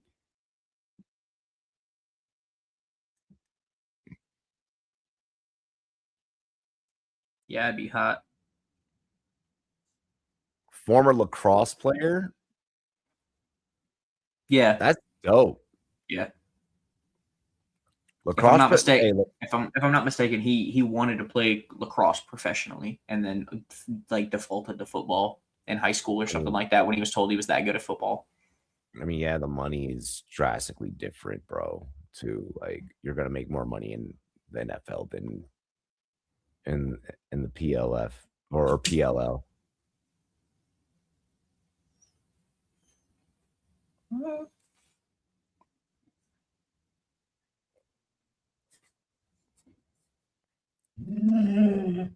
Fuck it.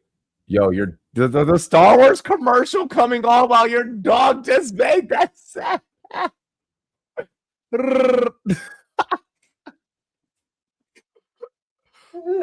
Yeah, that's my dog.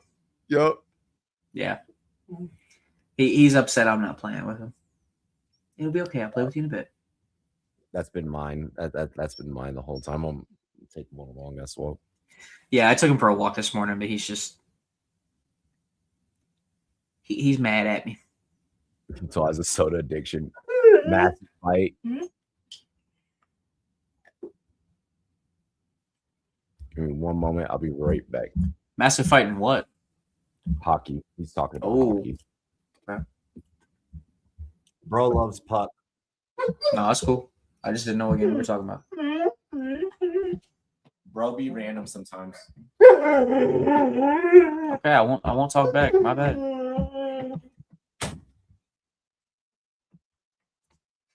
All right, back to it. After the 193 pick, we do have the Titans and Buccaneers up next.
All right, sorry about that, guys. I had to step away for just 1 minute. Still looks like we are on the Titans pick, possibly. No, the Titans go Pat Coogan, center from Indiana. So the final center that is probably going to get drafted in this year's cycle appears to have come off the board. There is a chance that we could get Matt Golden out of Michigan State. I like it. They just got rid of Lloyd Cushenberry. So bringing in a center to argue for that spot is a good idea. Just, again, reassuring that interior offensive line, which they absolutely need to do. Wish they would have addressed it a little bit sooner, but Coogan's a good value at 194.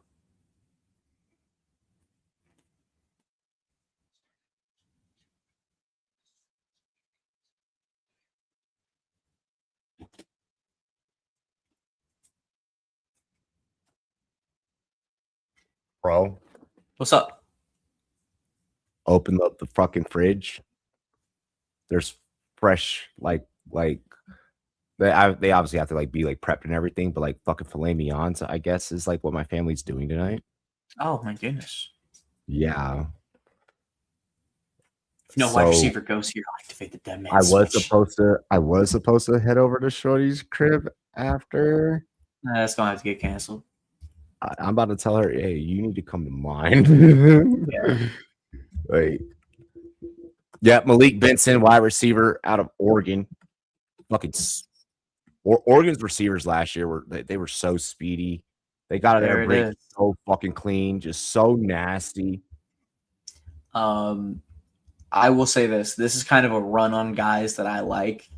Cooper, I was higher on the consensus. Parker, I was higher on the consensus. I know I said that. Brown, Cameron, Davis. I was cool with Jack Kelly. I like Coogan, and now Malik Benson was one of those guys that I was higher on as well. So just a slew of picks here that I'm a fan of. Commanders coming up here, 28th of this round, 209. I mean, not coming up, but definitely already starting to get in that thought process of like what's next. The irony of this pick is Adam Peters, the GM, got this pick from San Fran. Yep. I'll say one thing. I do think that when you're sitting here with the Buccaneers pick, they need to address edge at some point. So even if it is this late and getting a depth, like maybe it's Max Llewellyn or something like that, getting a body at edge would be a good idea. Pick is in for the Patriots.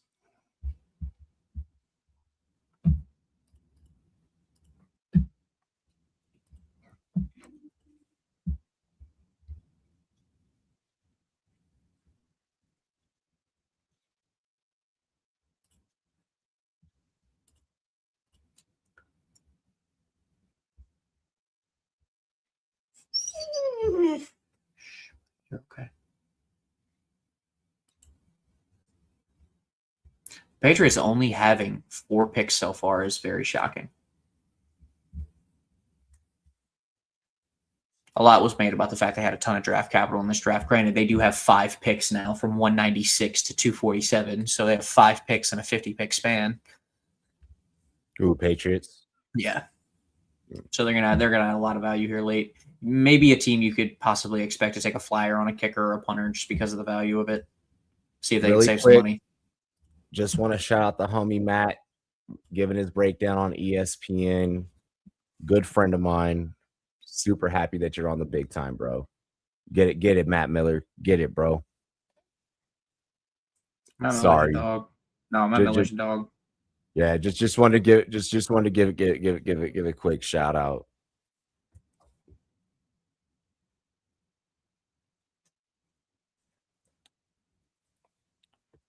You know, if you want J Love trying to get on the field for a Rumboyz flag football team at the Hall of Fame, bro, this year, just saying. Shoot. Just saying, I can lace you the rock, bro. I can lace you the rock. No, when I played football growing up, I was a receiver and a safety. Those are the 2 positions I played. So Corner and receiver, but I mean, flag, I can do anything. I played some corner. I typically played a lot of box safety.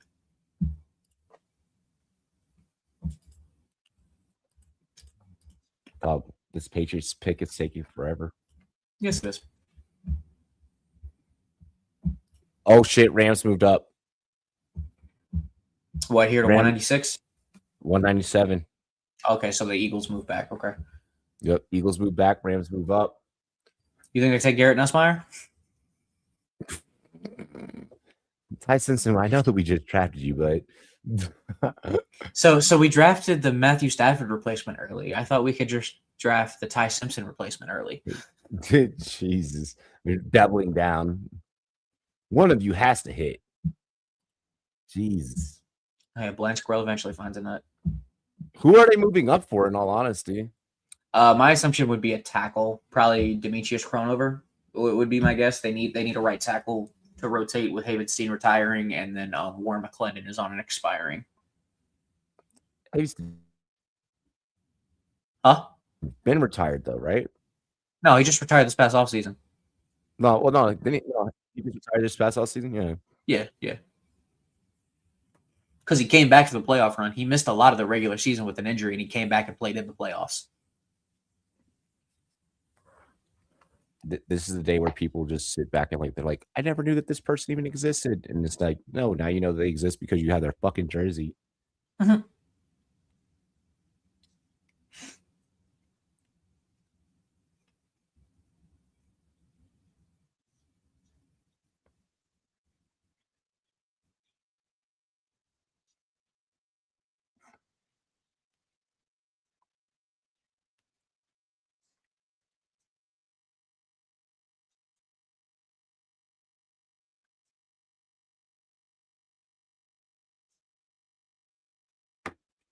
Come on, Patriots, fucking make your pick. What are you, Vrabel? Get off of her,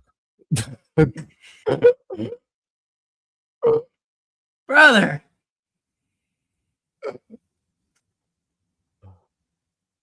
Look, at first I was trying to refrain from making jokes about it, but like now that like we have the details about the situation, like no, fuck both of you. Oh, it's bad, bro. Like It's it's bad.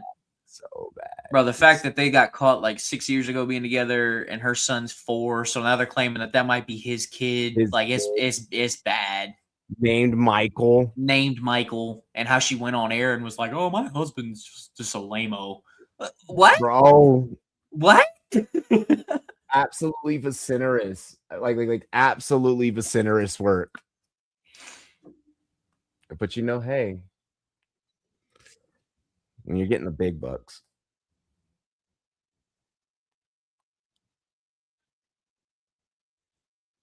It's the great day, the influencer doing the Patriots announcement.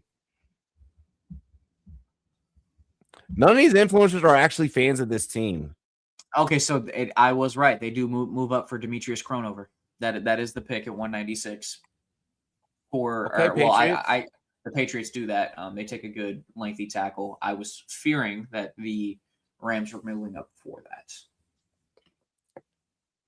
All right, Rams, you guys moved up, so you should know exactly what you're doing here, unless that's what you were going to do. If I had to guess here, actually, if I had to call my shot, this could very well be a Torian York spot. The only reason I'm going to make the comparison is because if you remember last year, the Rams actually took a very similar player in Chris Paul, who had a issue with Jared Verse in the offseason, so he ended up getting cut before the season came over.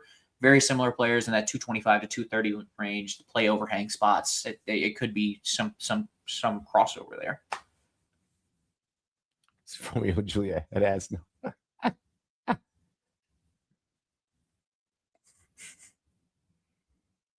know Flight reacts.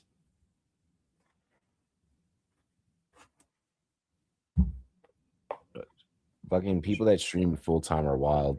Bro, shout out Flight, man.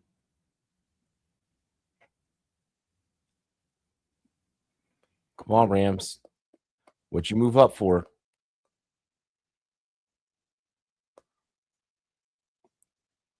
There has to be a reason. There has to be a reason for moving up.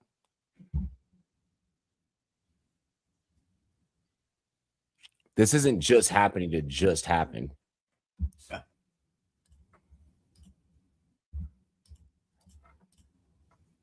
Who wants to Bijan, whatever. Just do work for my fantasy team. All right, sorry.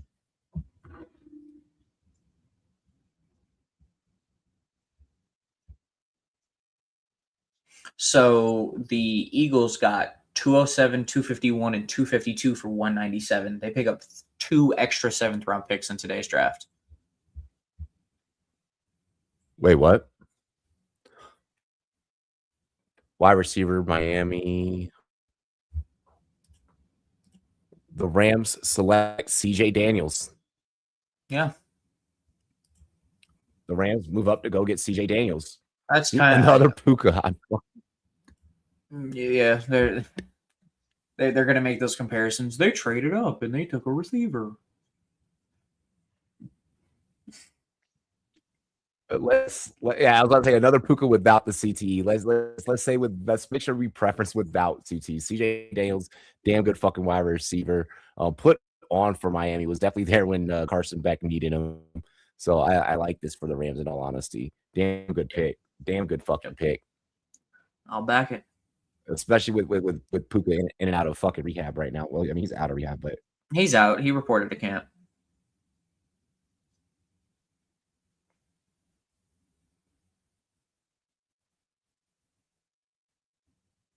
Yeah, he is out, and he did report to camp, luckily.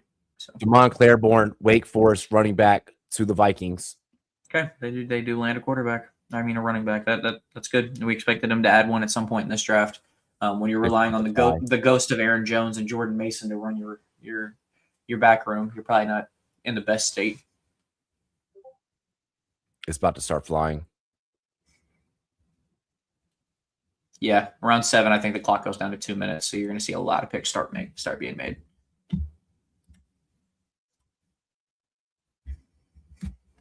Hey, at least my Cards have the first pick in round 7. Yeah, I think We can call- Washington has some too. They can get an early start on those UDFAs, hopefully.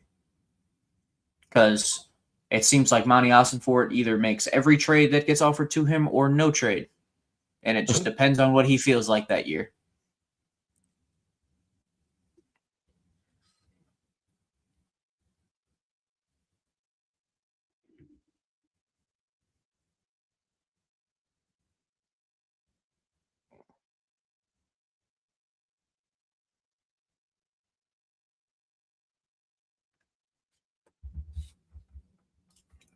Here we go. Yep, Claiborne just came off. See that.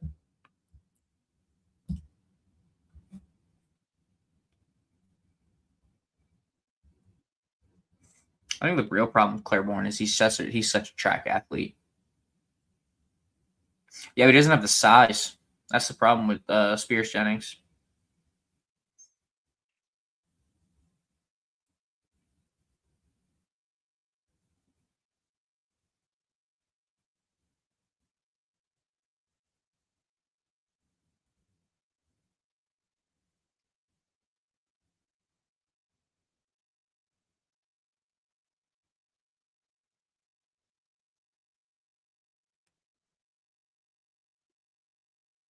One second. No, you're good. Seattle's on the clock here at 199. We have about 17 picks. 217 is the turnover into the last and final round.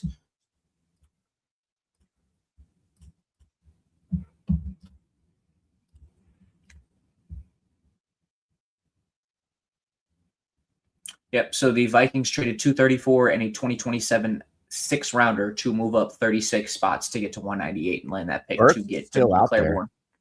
Yeah, Deion Burks is still out there. I'd like him in Arizona. If you sat here and told me that I had a player,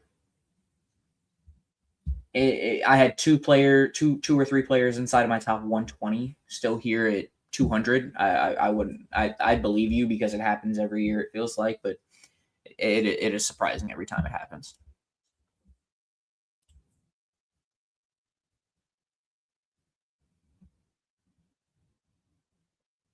Tim Keenan also, I can't believe is here. Is VJ Payne still available also? Yes. Ouch. Whoa. Damn it. Drop the ball. VJ Payne is a guy I like as well. DJ Campbell to hold on. Whoa. Emmanuel Henderson Jr., wide receiver, Kansas, to the Seahawks. DJ Campbell, guard, Texas, to the Dolphins. Okay, I like DJ Campbell. It's a good pick. I'm not huge on Emmanuel Henderson Jr. So he really had to leave Bama to carve out a role somewhere. What goes over to Kansas, and I know he does. He did produce last year. I think it was something over 2 yards per route run or something. I believe the number was. It just does concern me that you couldn't crack a rotation that absolutely needed bodies last year when everyone on that team could not catch a ball. It's Emmanuel Henderson's son. Did not realize that.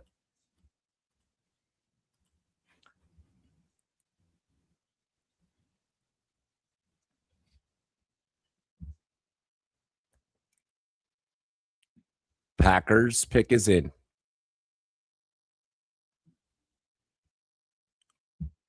Why the? The Rams family owns the Avs. The Rams owners own the Avs. I was like, why the fuck do they have Avs jerseys?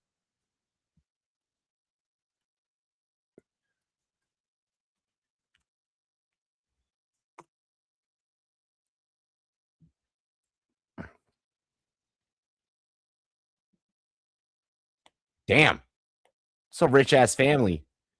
The Rams, Arsenal, Nuggets, and the Avs. Damn. I need to marry into that family.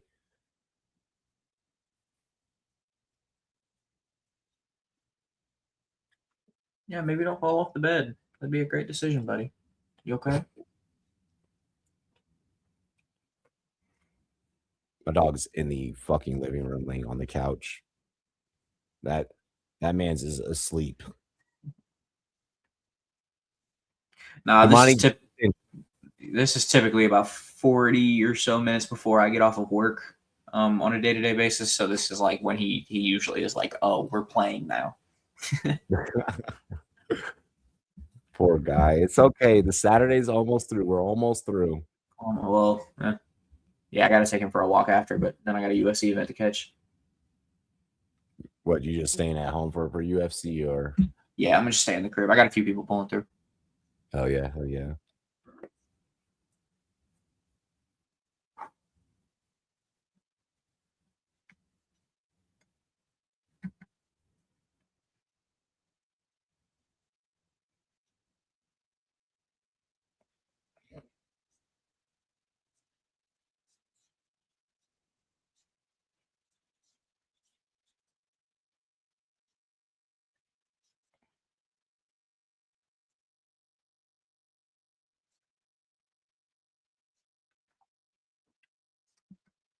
Goddamn.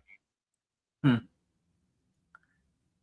they're saying about Claiborne about his size. Yeah, he was fucking petite. yeah. No diddy. But yeah, he's a complete outlier when it comes to size. That is why he fell.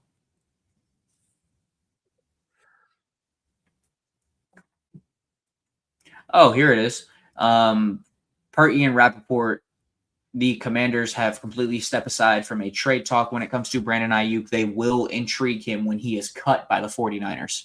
So the 49ers appear to be cutting him. Yep, the 49ers are gonna, yeah. Well, I mean, bro fucking crashed out and let a fucking ice cream cone melt in his hand on fucking Instagram Live. I would cut him too. That electrical power plant clearly did something to him. All of them, but yeah.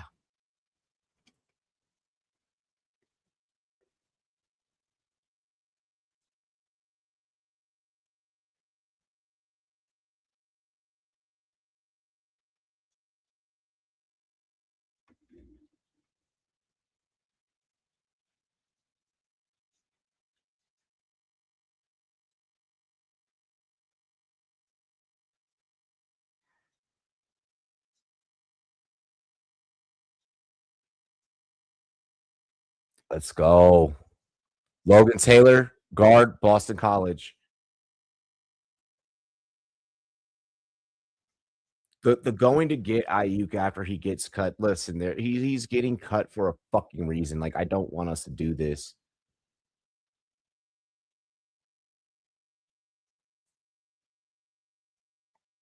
Like, I really, really, really do not want us to do this. Understandable.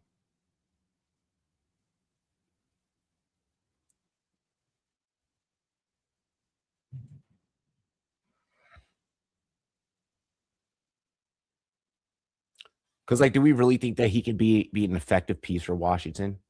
Yes.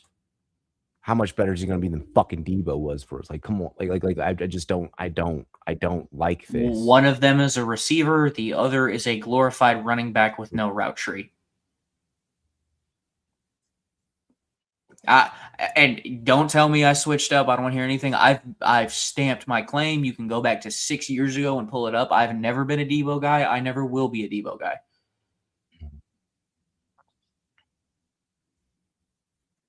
This obsession with gadget, I need these power slots who can't do anything down the field is just a problem. It's not that I'm switching up. I was a fan. I was a fan of Ayuk, and I was a fan of Ayuk coming to Washington prior to the crash out.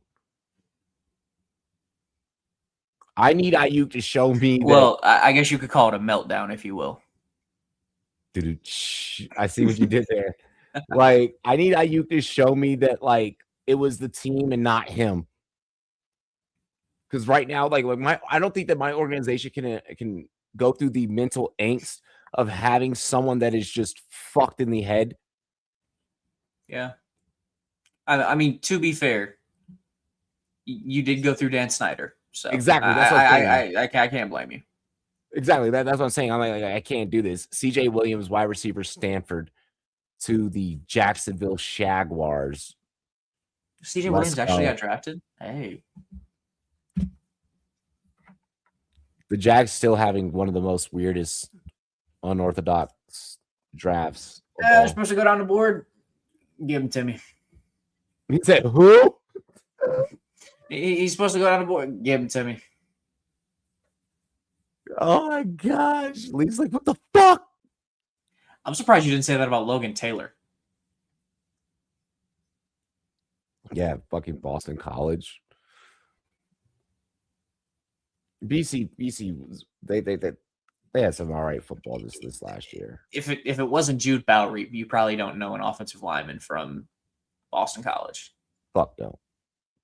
And even then, Jude Bowery's a name that not many people know. Get acquainted. I think he's going to be a good pro. But all right.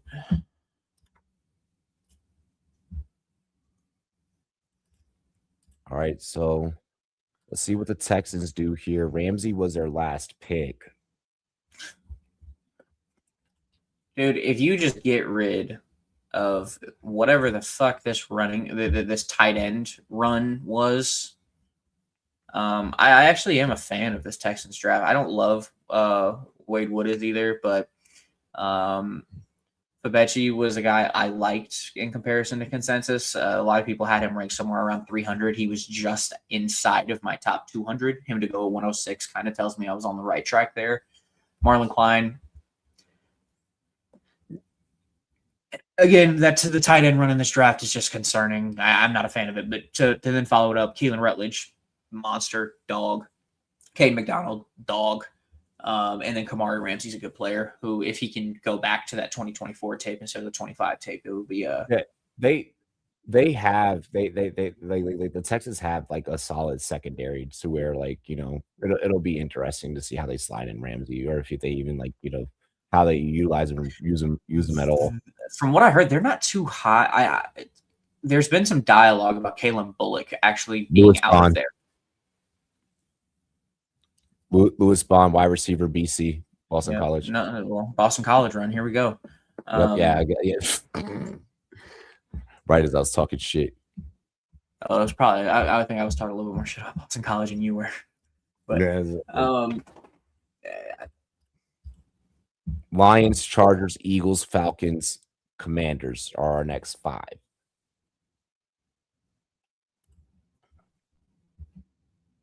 Pick is in for the Lions, apparently. Oh, here's a good thing to note about the new Cardinals linebacker, Carson Scherer. He had some teams saying he could go as high as round 4 or 5. So the Cardinals landing him in the 6 was considered a good value.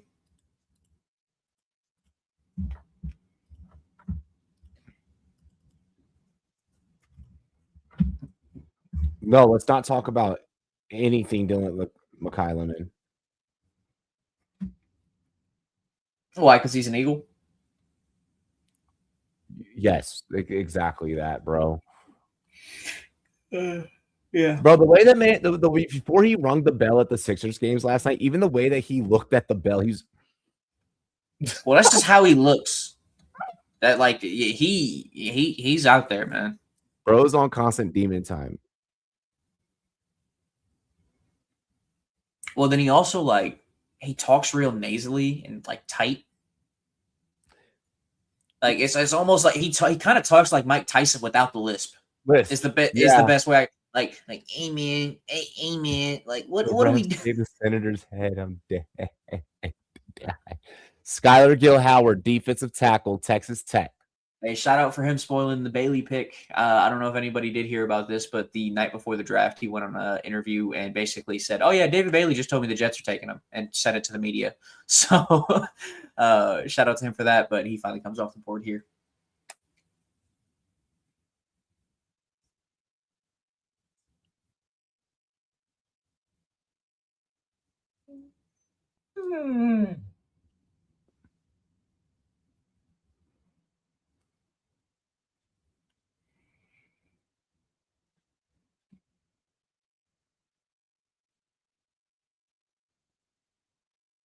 I would tell you at some point, get a fucking haircut. How about that, Field?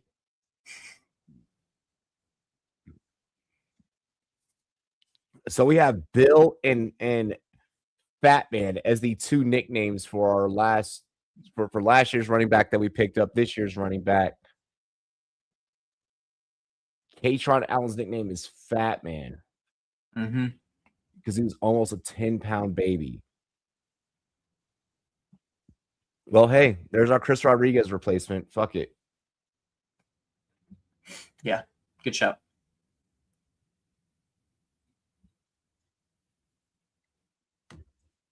Oh, we broke a record for wide receivers drafted. Oh shit. Yeah, I said that could happen. But with the amount of talent that was in this year's draft, I mean, It was just deep, kind of- like it, and we've had multiple names that haven't even mentioned yet. We've been talking about Deion Burks for 2 rounds. Pounds is still available at OT. Diego? Pounds, not Pavea. Fuck. No, I said Yeah, Diego. Pounds. Diego Pounds. Yeah. You said Diego, and I. I'm so sorry. My bad. Nah, you're good. Again, that's a big boy. The Arkansas tape did kind of concern me a little bit. Not the greatest competition he was playing, and he just still suffered. Conversely, I thought he had a really good game against South Carolina. Who? Pounds. Xavier Harris is a sleeper. A lot of guys were high on him. I think ESPN has him as high as 60 something on their consensus board, which is very, very high. I bet Chargers go line again. I bet they go line again. Because after what you dealt with last year, why would you not overcompensate for it? I would argue that maybe Travis Burke probably is going to play. They've already done it twice. They've attacked receiver. I think linebacker would be a good shout for them.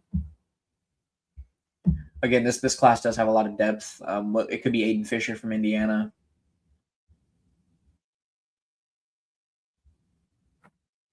Or corner. I do still think corner is a position that needs to get addressed on this team sooner than later. You cannot keep relying on these first set of contract guys to keep playing the way they have been. They really Harkey,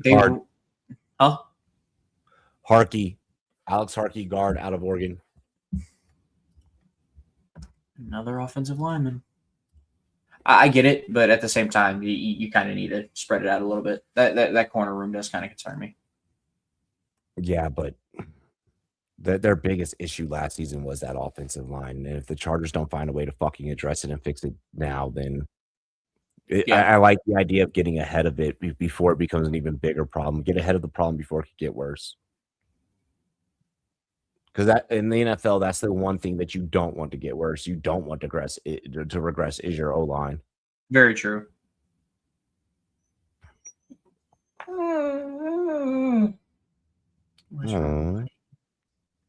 That's just how he is. Whenever he wants something, that's how he sounds. That's bro. Fucking Tyson's like that.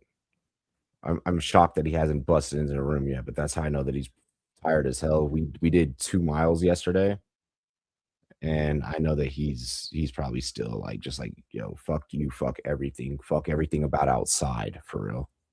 Yeah. No, I'm sitting here right now petting him, and every time I stop, he whines.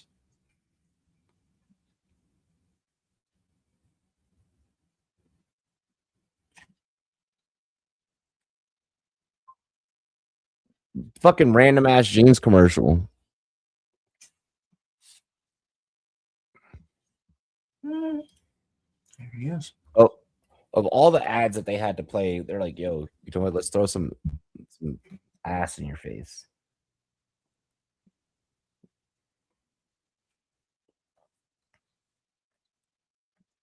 That commercial just got every fucking house husband that's watching the draft yelled at. What are you watching? We are almost at the end of the 6th round. I can't come soon enough because of my Cardinals pick again. I know. Wash is about to pick here.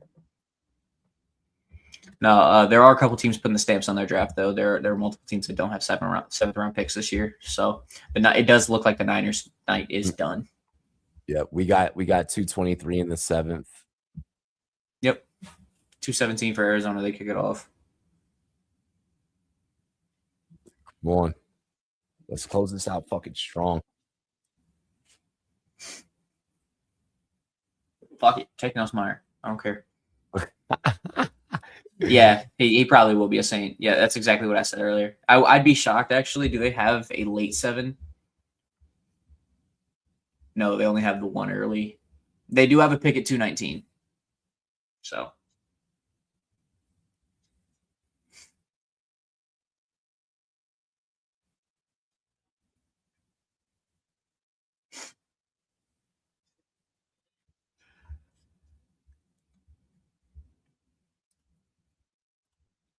All right. The pick is in for the bum ass Eagles. Micah Morris, guard. Oh, I like Michael Morris. Somebody that I think just consistently fell under the radar on that Georgia line. Falcons next. The Eagles do need the depth there. They've had a hole at right guard basically ever since Becton left a few years ago.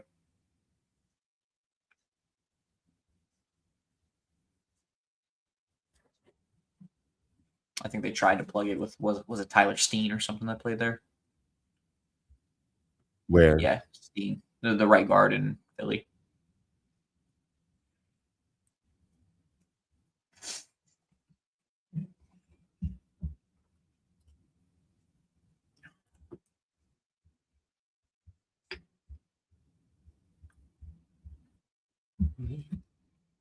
Browns are not planning to trade Dylan Gabriel. So he'll be cut? Yeah, that's what I'm like, what are you doing? Like, Unless they P squad Green. That would be the thought there, right? You P squad Green and then you keep those 3. And more than likely Gabriel's your emergency. I guess. Unless they cut Watson. But I just doubt that they're gonna die on that sword. Yeah, I mean the front office isn't going to let that happen. Yeah, that's just not Cleveland's MO of admitting when they're wrong. exactly. Plenty of organizations have no problem being like, you know what? Yeah, we fucked up, but Cleveland's not one of them, and that's why they're in the rotation that they've been in. Here you go. Here's a big one for all the Broncos fans out there. Bo Nix just scheduled his first follow-up consult after his ankle surgery with that doctor, hoping for good news for Broncos fans. Good shit. Because they need him. They need him, and the NFL needs him. The NFL's a better place with Bo Nix. The way he was lighting shit up. Oh my gosh, I loved it. Loved it.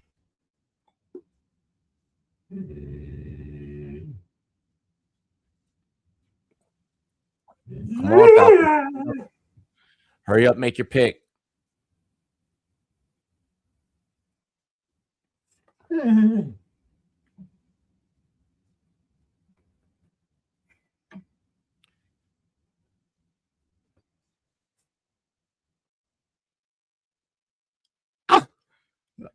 Oh my gosh. Fucking Snacks just messaged me. He was like, bro, I'm trying to place a bet on the Knicks. He was like, but I can't have the wifey know that it's me that's placing the bet. So could I send you the money and you send the bet? Like, no.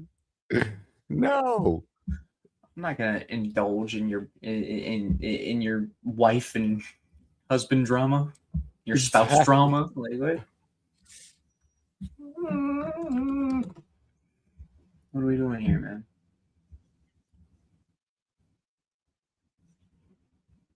Ontario Thompson, the Washington DT, is going to be the pick at 208 for the Falcons, and the Commanders are on the clock now at 209.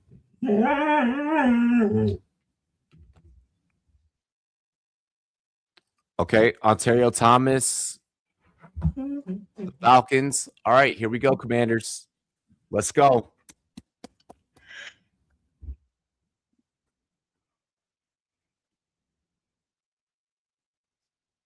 Sneaky could be like a Jack Hendrys or something like that at tight end. For Commanders. Mm-hmm. We'll see. We'll see.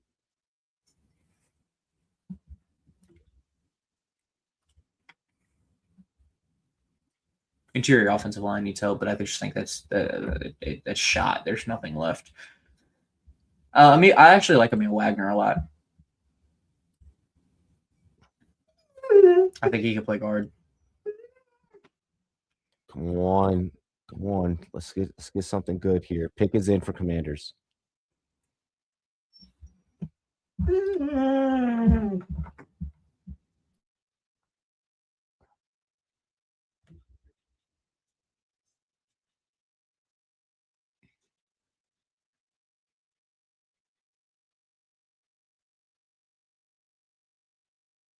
Come on, Commanders.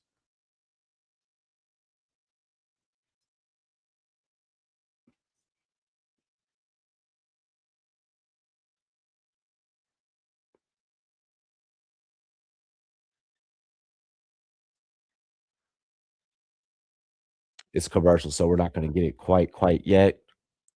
Nope, we got it. Center. We got a center. Michigan State. Matt Golban. Okay, so we weren't able to get Heck earlier because Carolina took him. We were thinking the Heck was going to hopefully fall, but we end up with Golban. We end up with Golban. It is what it is.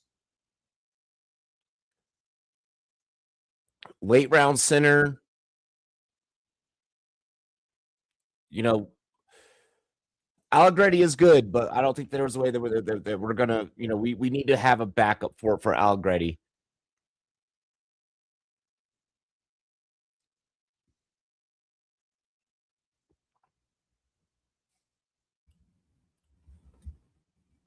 It's all good. Lili Fa'amo. What about him? Watch him with Golban.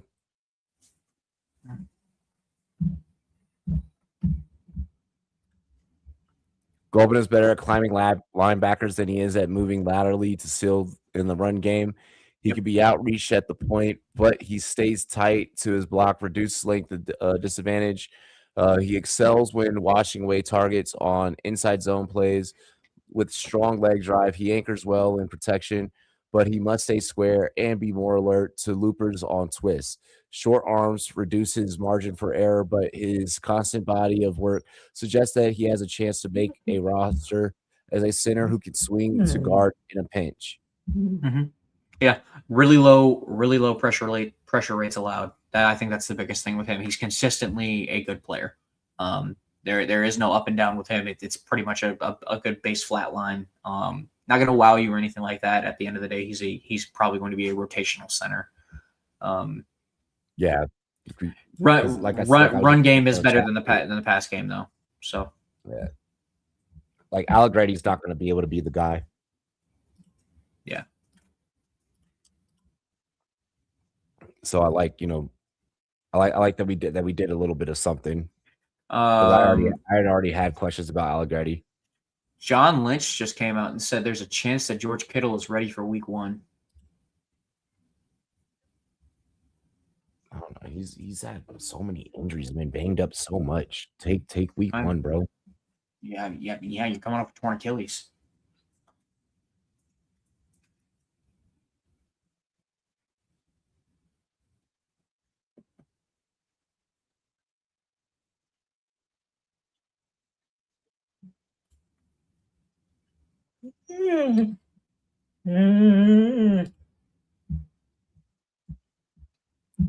Jamie said he likes Taylor Green as a weapon,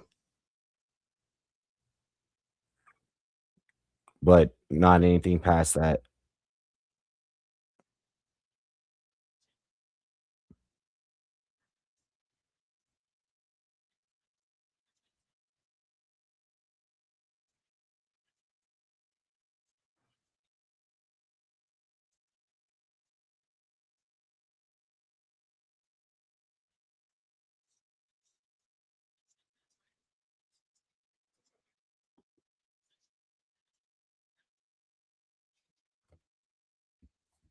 All right, yo, they're replaying old Brady highlights from Michigan.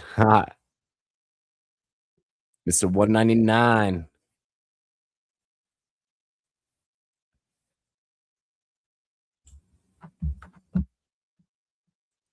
You all good? Yeah, I'm straight. We're My- almost my- through. My dog was just climbing up on my ear. Yep, we're almost through. I tell him to calm it down.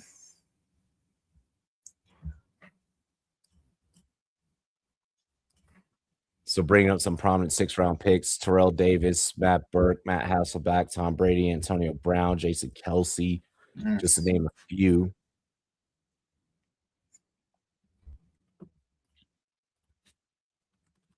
Hasselback, who won the Super Bowl, by the way.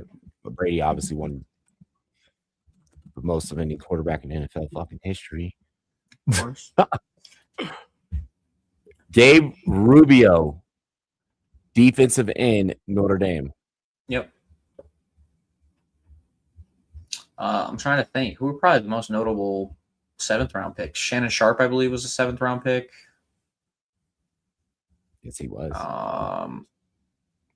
If I'm not mistaken, Larry Wilson was a 7th-round pick, the Hall of Fame safety, and then Bo Jackson, his redraft, I think, was a 7th-rounder, if I'm not mistaken.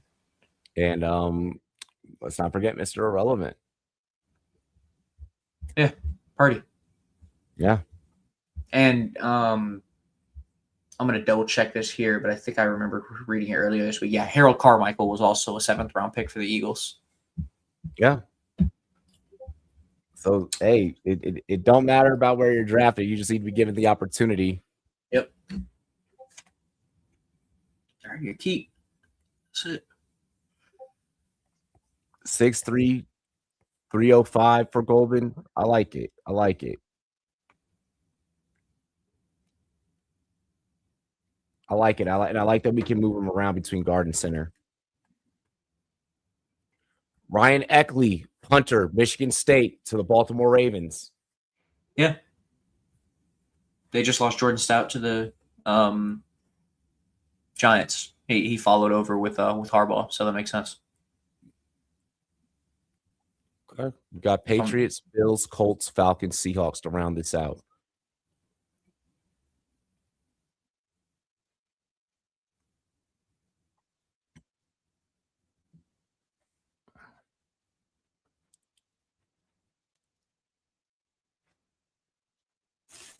Fuck the Ravens. Fuck the Ravens. Why? Not the Ravens. I was just messing around. But on a serious note, fuck the Seahawks. I mean, in your division, they got the ring. It has to burn. Shut up. It has to burn. That didn't happen. Shit, it won me a lot of money. I ain't gonna fucking front. Still spending that Super Bowl money. I still been spending Super Bowl money, bro.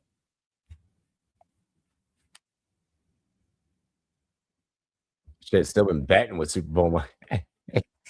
You great.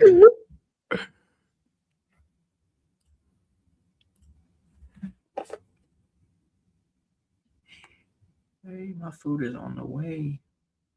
What'd you order? A little local spot. Got me some wings. Hell yeah.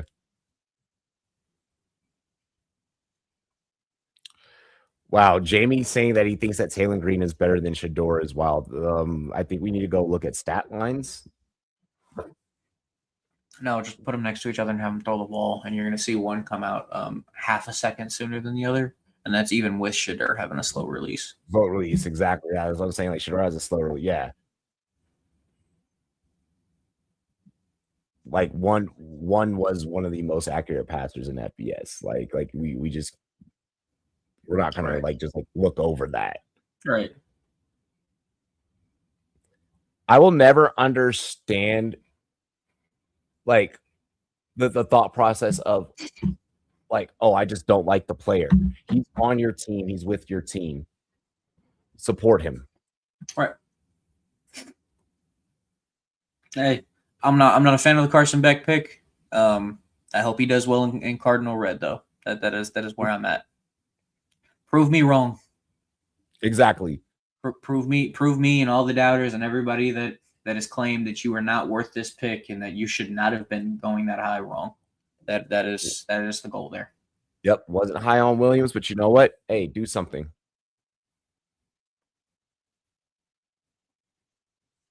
Do something. You're on my team now. You know what? I gotta support. I gotta show love.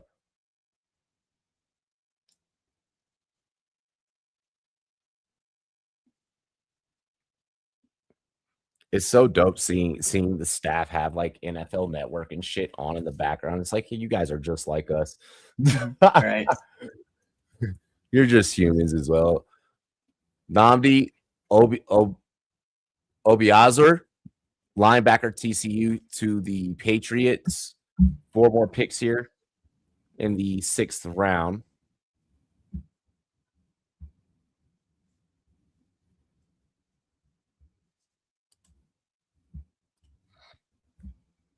I don't know what it was with TCU and having these undersized like safety / linebackers. Nandi played a lot in the slot actually over his tenure, so he's got some good coverage chops. His coverage is he kind of has to do a lot, so his coverage numbers look a little bit worse than they actually are. But he's got some ability. I think he can find his way in that linebacker room that is surprisingly thin in New England. Yeah, actually. That I like that. I like that they're approaching that and they're trying to fix it. Yeah. Again, they've got 4 or 5 picks here to end this out. So let's see what they can do and with these late round picks. The Bills, after having a very, very busy couple set of days where they were constantly up and down on the board all day, just mostly moving down. well, they've been moving up today.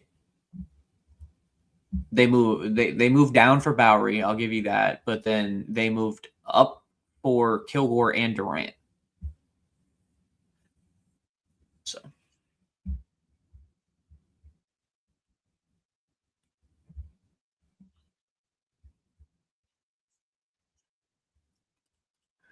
Jordan Vandenberg, Georgia Tech defensive tackle. Yeah. Don't give me Trayvon Mooring flashbacks.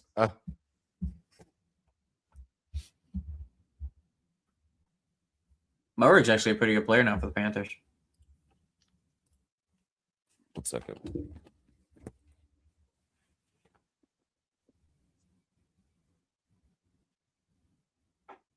Yeah. I can look up the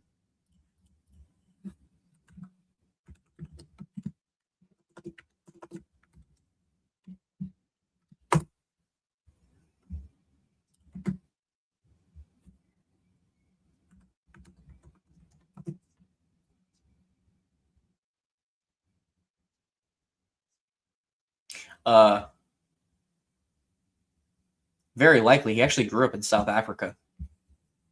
For real? Yeah, he's from Johannesburg.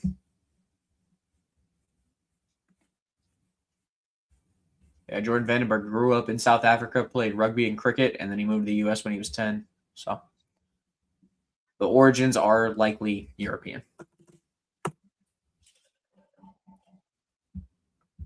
TDP history. Yep, that's exactly it.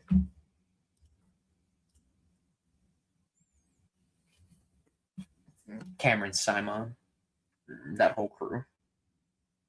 Rip Simon, he got put out cold by that damn knee from.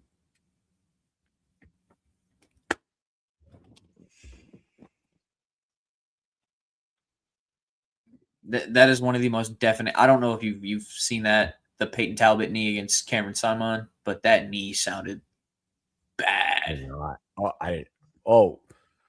Did the UFC already start? Yeah, there's some prelims on right now. Oh, it's prelims. I thought I was thinking Baden Vig. When you said Peyton Talbot's name, I was like, what the fuck? Nah, he's not fighting right now.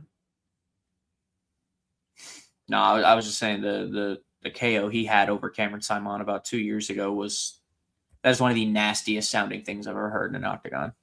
UFC is so weird from like a fan standpoint right now because it's like love MMA, Love the sport. Let's just keep it MMA. Yeah. Let's keep the state-sponsored propaganda out of it. Yeah. Fucking random lumber commercial. Like who the fuck is just buying lumber like that? She changed weight classes and she shouldn't have. That's why she fell off.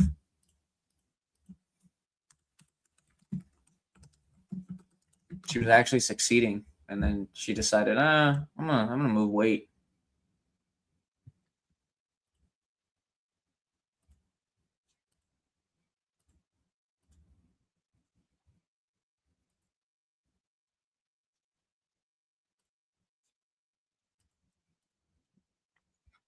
One second, I gotta use voice text for this message.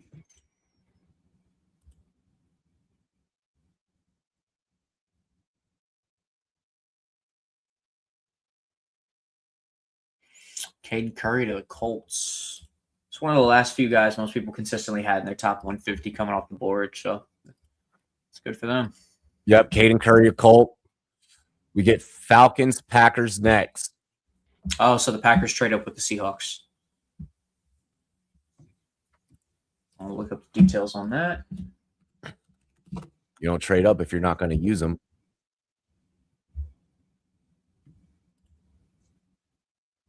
He said, "Look at Curry, man. Curry, having some Curry sounds good. Inspirational, bro."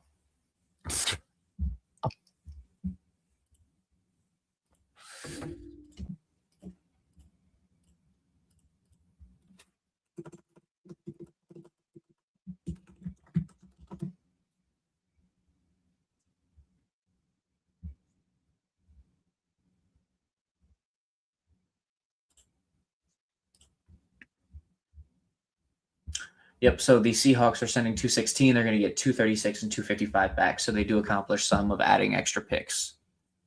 Okay. Good on Seattle. Good on Seattle with the compensation. What was that again? 236 and 255.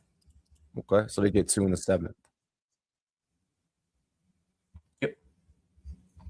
Harold Perkins Jr., linebacker, LSU, to the Atlanta Falcons. So he does get drafted right around the 220 range. So it's Packers. It's Packers to close out the 6th, and then we enter the final round 7. Cards are on the clock. Yep. Yeah, he was supposed to be the top 10 last July. He did get a big preseason boost.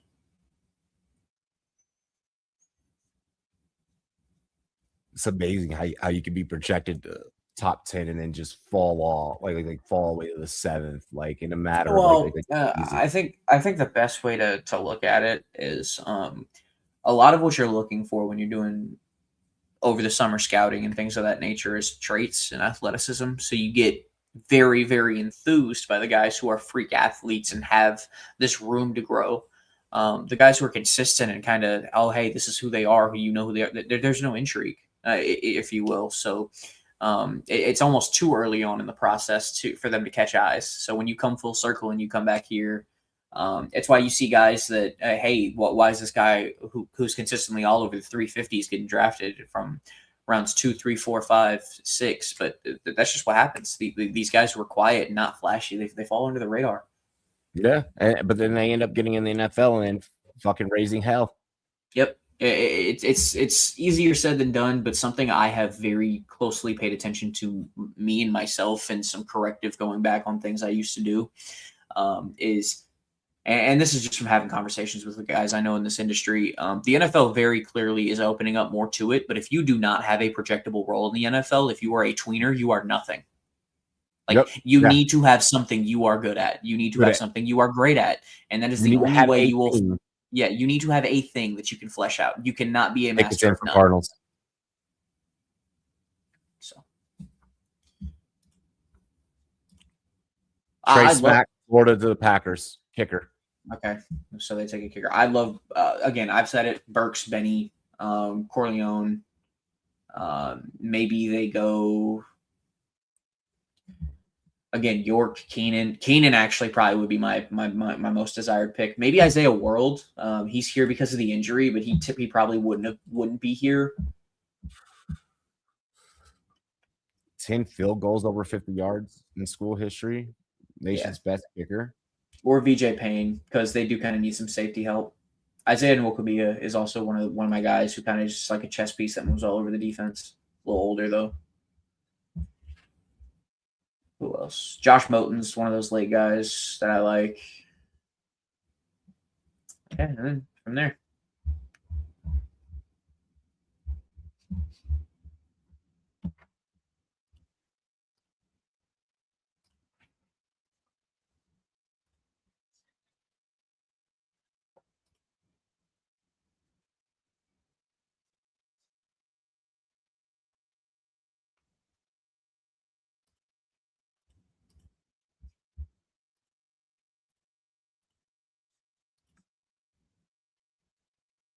Let's go. Oh, hey, here it is. They do take a tackle. It is going to be Mississippi's tackle, Jaden Williams. Jaden Williams. How do you feel? I think there are a couple better guys available, but if your goal here is to just get a body on the offensive line and just try and figure something out when it comes to that right tackle position, because again, it was putrid. It was absolutely horrible last year. No, I've said it before. Just to drill this into the ground, the right tackle position last year for the Arizona Cardinals gave up the third most amount of pressures by a team in the NFL. The single position, the conglomerate of the 4 to 5 guys that started games at right tackle for Arizona gave up the third most pressures by a team. Not the other 4 positions on the line, not tight ends, not running backs. You guys last year could not open up the running game. You guys were not allowing the quarterback time to pass. Brissett was forcing fucking throws and somehow magically connecting. Yeah, like, and you're talking about a guy who who prior to last season had a historically low turnover rate and interception rate and turned the ball over a lot. A lot. Yeah, you guys had serious issues, and the only reason why you had issues at running back and quarterback is because of the offensive line play was so fucking bad. Yeah, I will say though that this kind of is a Monty Ossenfort pick if I had to call one. I don't know if you remember last year, but the only offensive lineman they took was in the 6th round, and it was Hayden Connor, and he also was not on most national media when it came to these things. So he just looks for his guy and he shoots down the board. It seems like it's what he does with offensive linemen late in the draft. Yeah, I don't think that's smart. Oh, we didn't see any of Hayden Connor last year, so TBD. Yeah. That's one position that I'm not fucking stalling on. I'm not waiting on. Yeah. Well, he hasn't always, but I mean, hell, he didn't do it with Chase Pasantis. I'd also just tell me that they don't believe in the conglomerate of Josh Fryer, Christian Jones, and DeMontre Jacobs to be the tackle, or Elijah Wilkinson. Good. Ooh.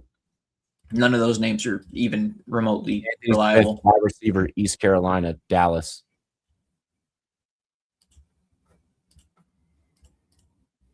Eastern Carolina boy getting on the board. There we go.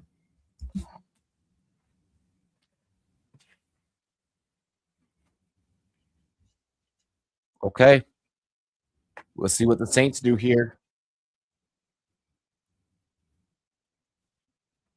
Pick us in for Saints.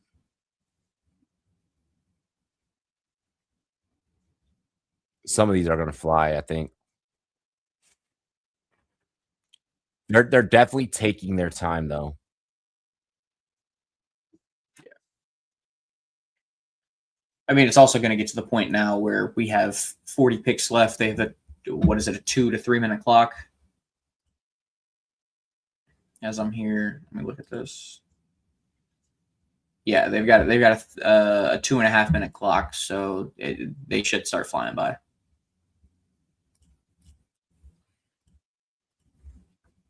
Come on, Saints, announce it.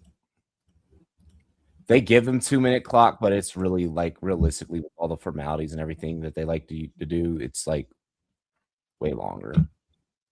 It's still around about like 4 minutes.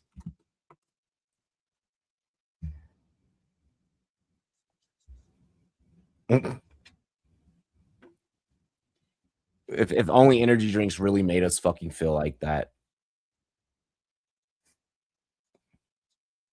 Oh, actually, okay, so that's good to know. Apparently, the NFL told the production group to not announce a single pick on a commercial. So that is why you're seeing the periodic breaks. Breaks. Makes sense. I was kind of noticing that. I mean, and I think we did kind of like bring that up earlier about like, you know, like let them have their moment.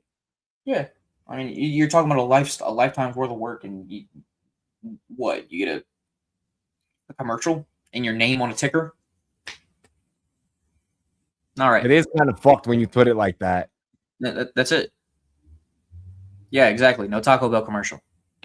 No, you don't want a repeat of an MVP getting drafted during a Taco Bell commercial. And we're looking at Talking about something to do with. I think there's something to do with like one of like the games that are happening right now, where like they get Taco Bell or something. I don't know if he was saying was he saying Taco Bell commercial? Probably. Then like when Vrabel was a Titan, he had like future MVP, and we got like fucking a chalupa on the screen. Potential future MVPs. TJ Hall, cornerback, Iowa Saints.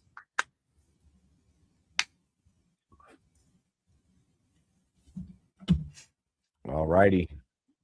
Yeah, the Nikola Jokic, yeah.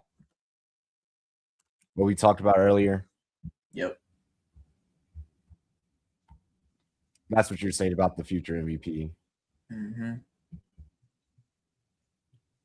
There's a rumor that the Bears might be trading for this pick.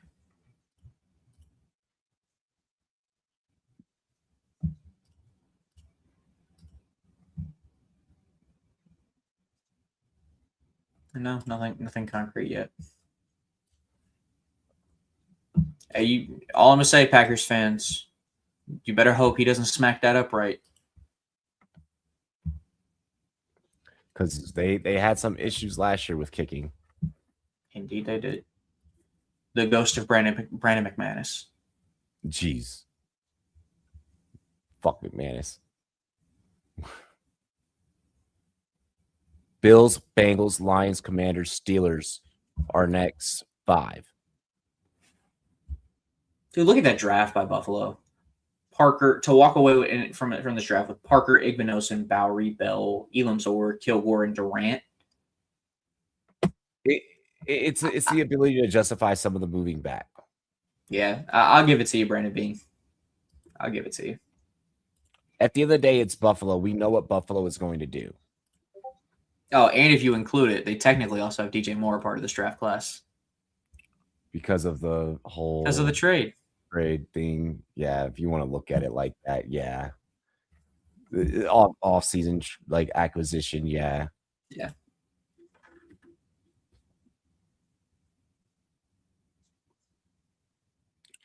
Fucking, they just this American Express commercial just showed a restaurant that I've ate at in LA, Mother Wolf. Oh, Lord. Hey, you see these Klay Thompson rumors? What? Meg cheated on him with another teammate on the team.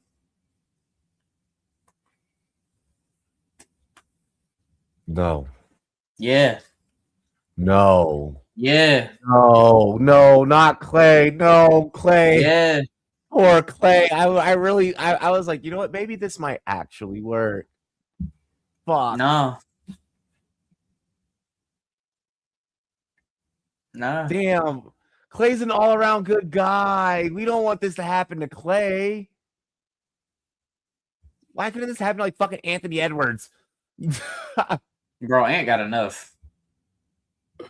Fuck. Toriano Pride Jr., cornerback, Missouri. I'm glad to see him sneak in here. bro. Dude, That's this UDFA market's gonna be good.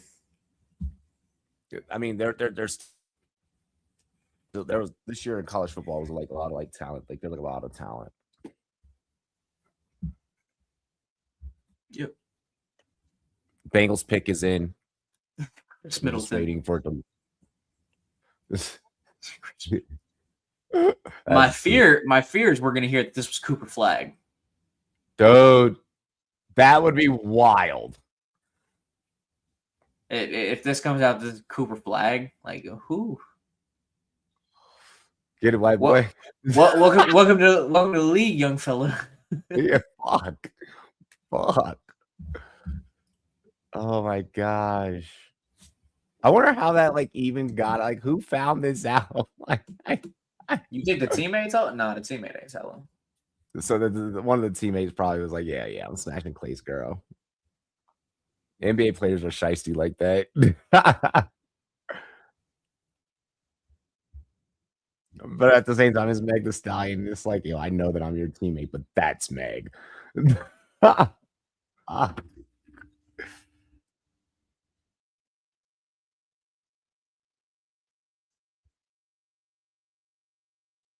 Wild.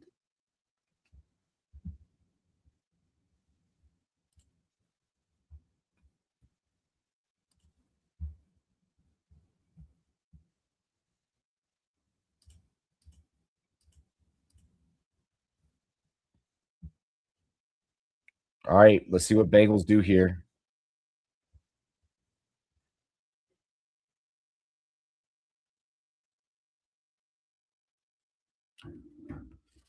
Come on, just give me the fucking Commander's pick.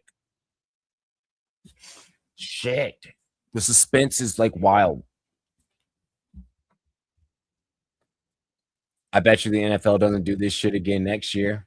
I bet you're like, so yeah, you see why we did the commercial. All right. Jack Andreas, tight end out of Texas. Andreas. Yeah, just Jack Andrews. Cool. Good, solid tight end. Played behind Gunnar Helm last year. Oh, fuck. Lions traded up ahead of us, and we traded back one spot.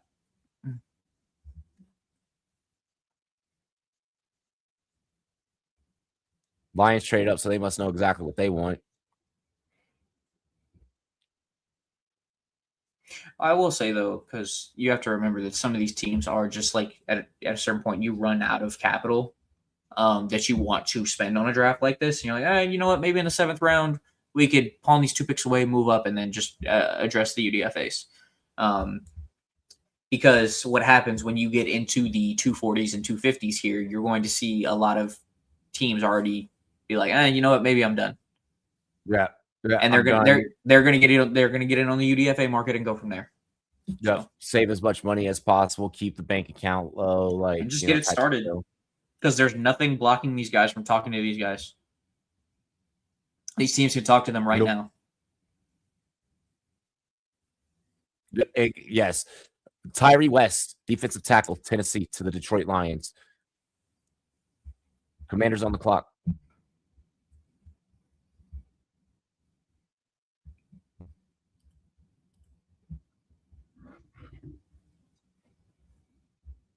Come on, Commanders. Do something good here.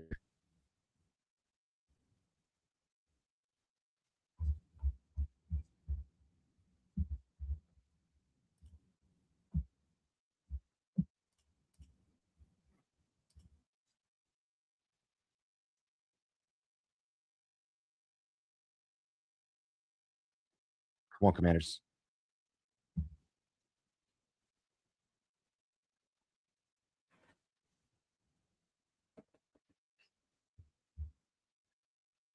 Pick is in. Come on.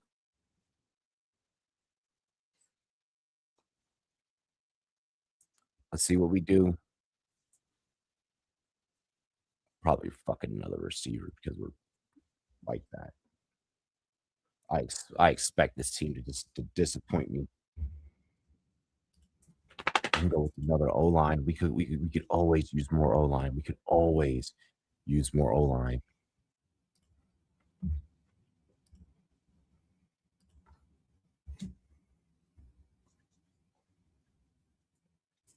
Come on.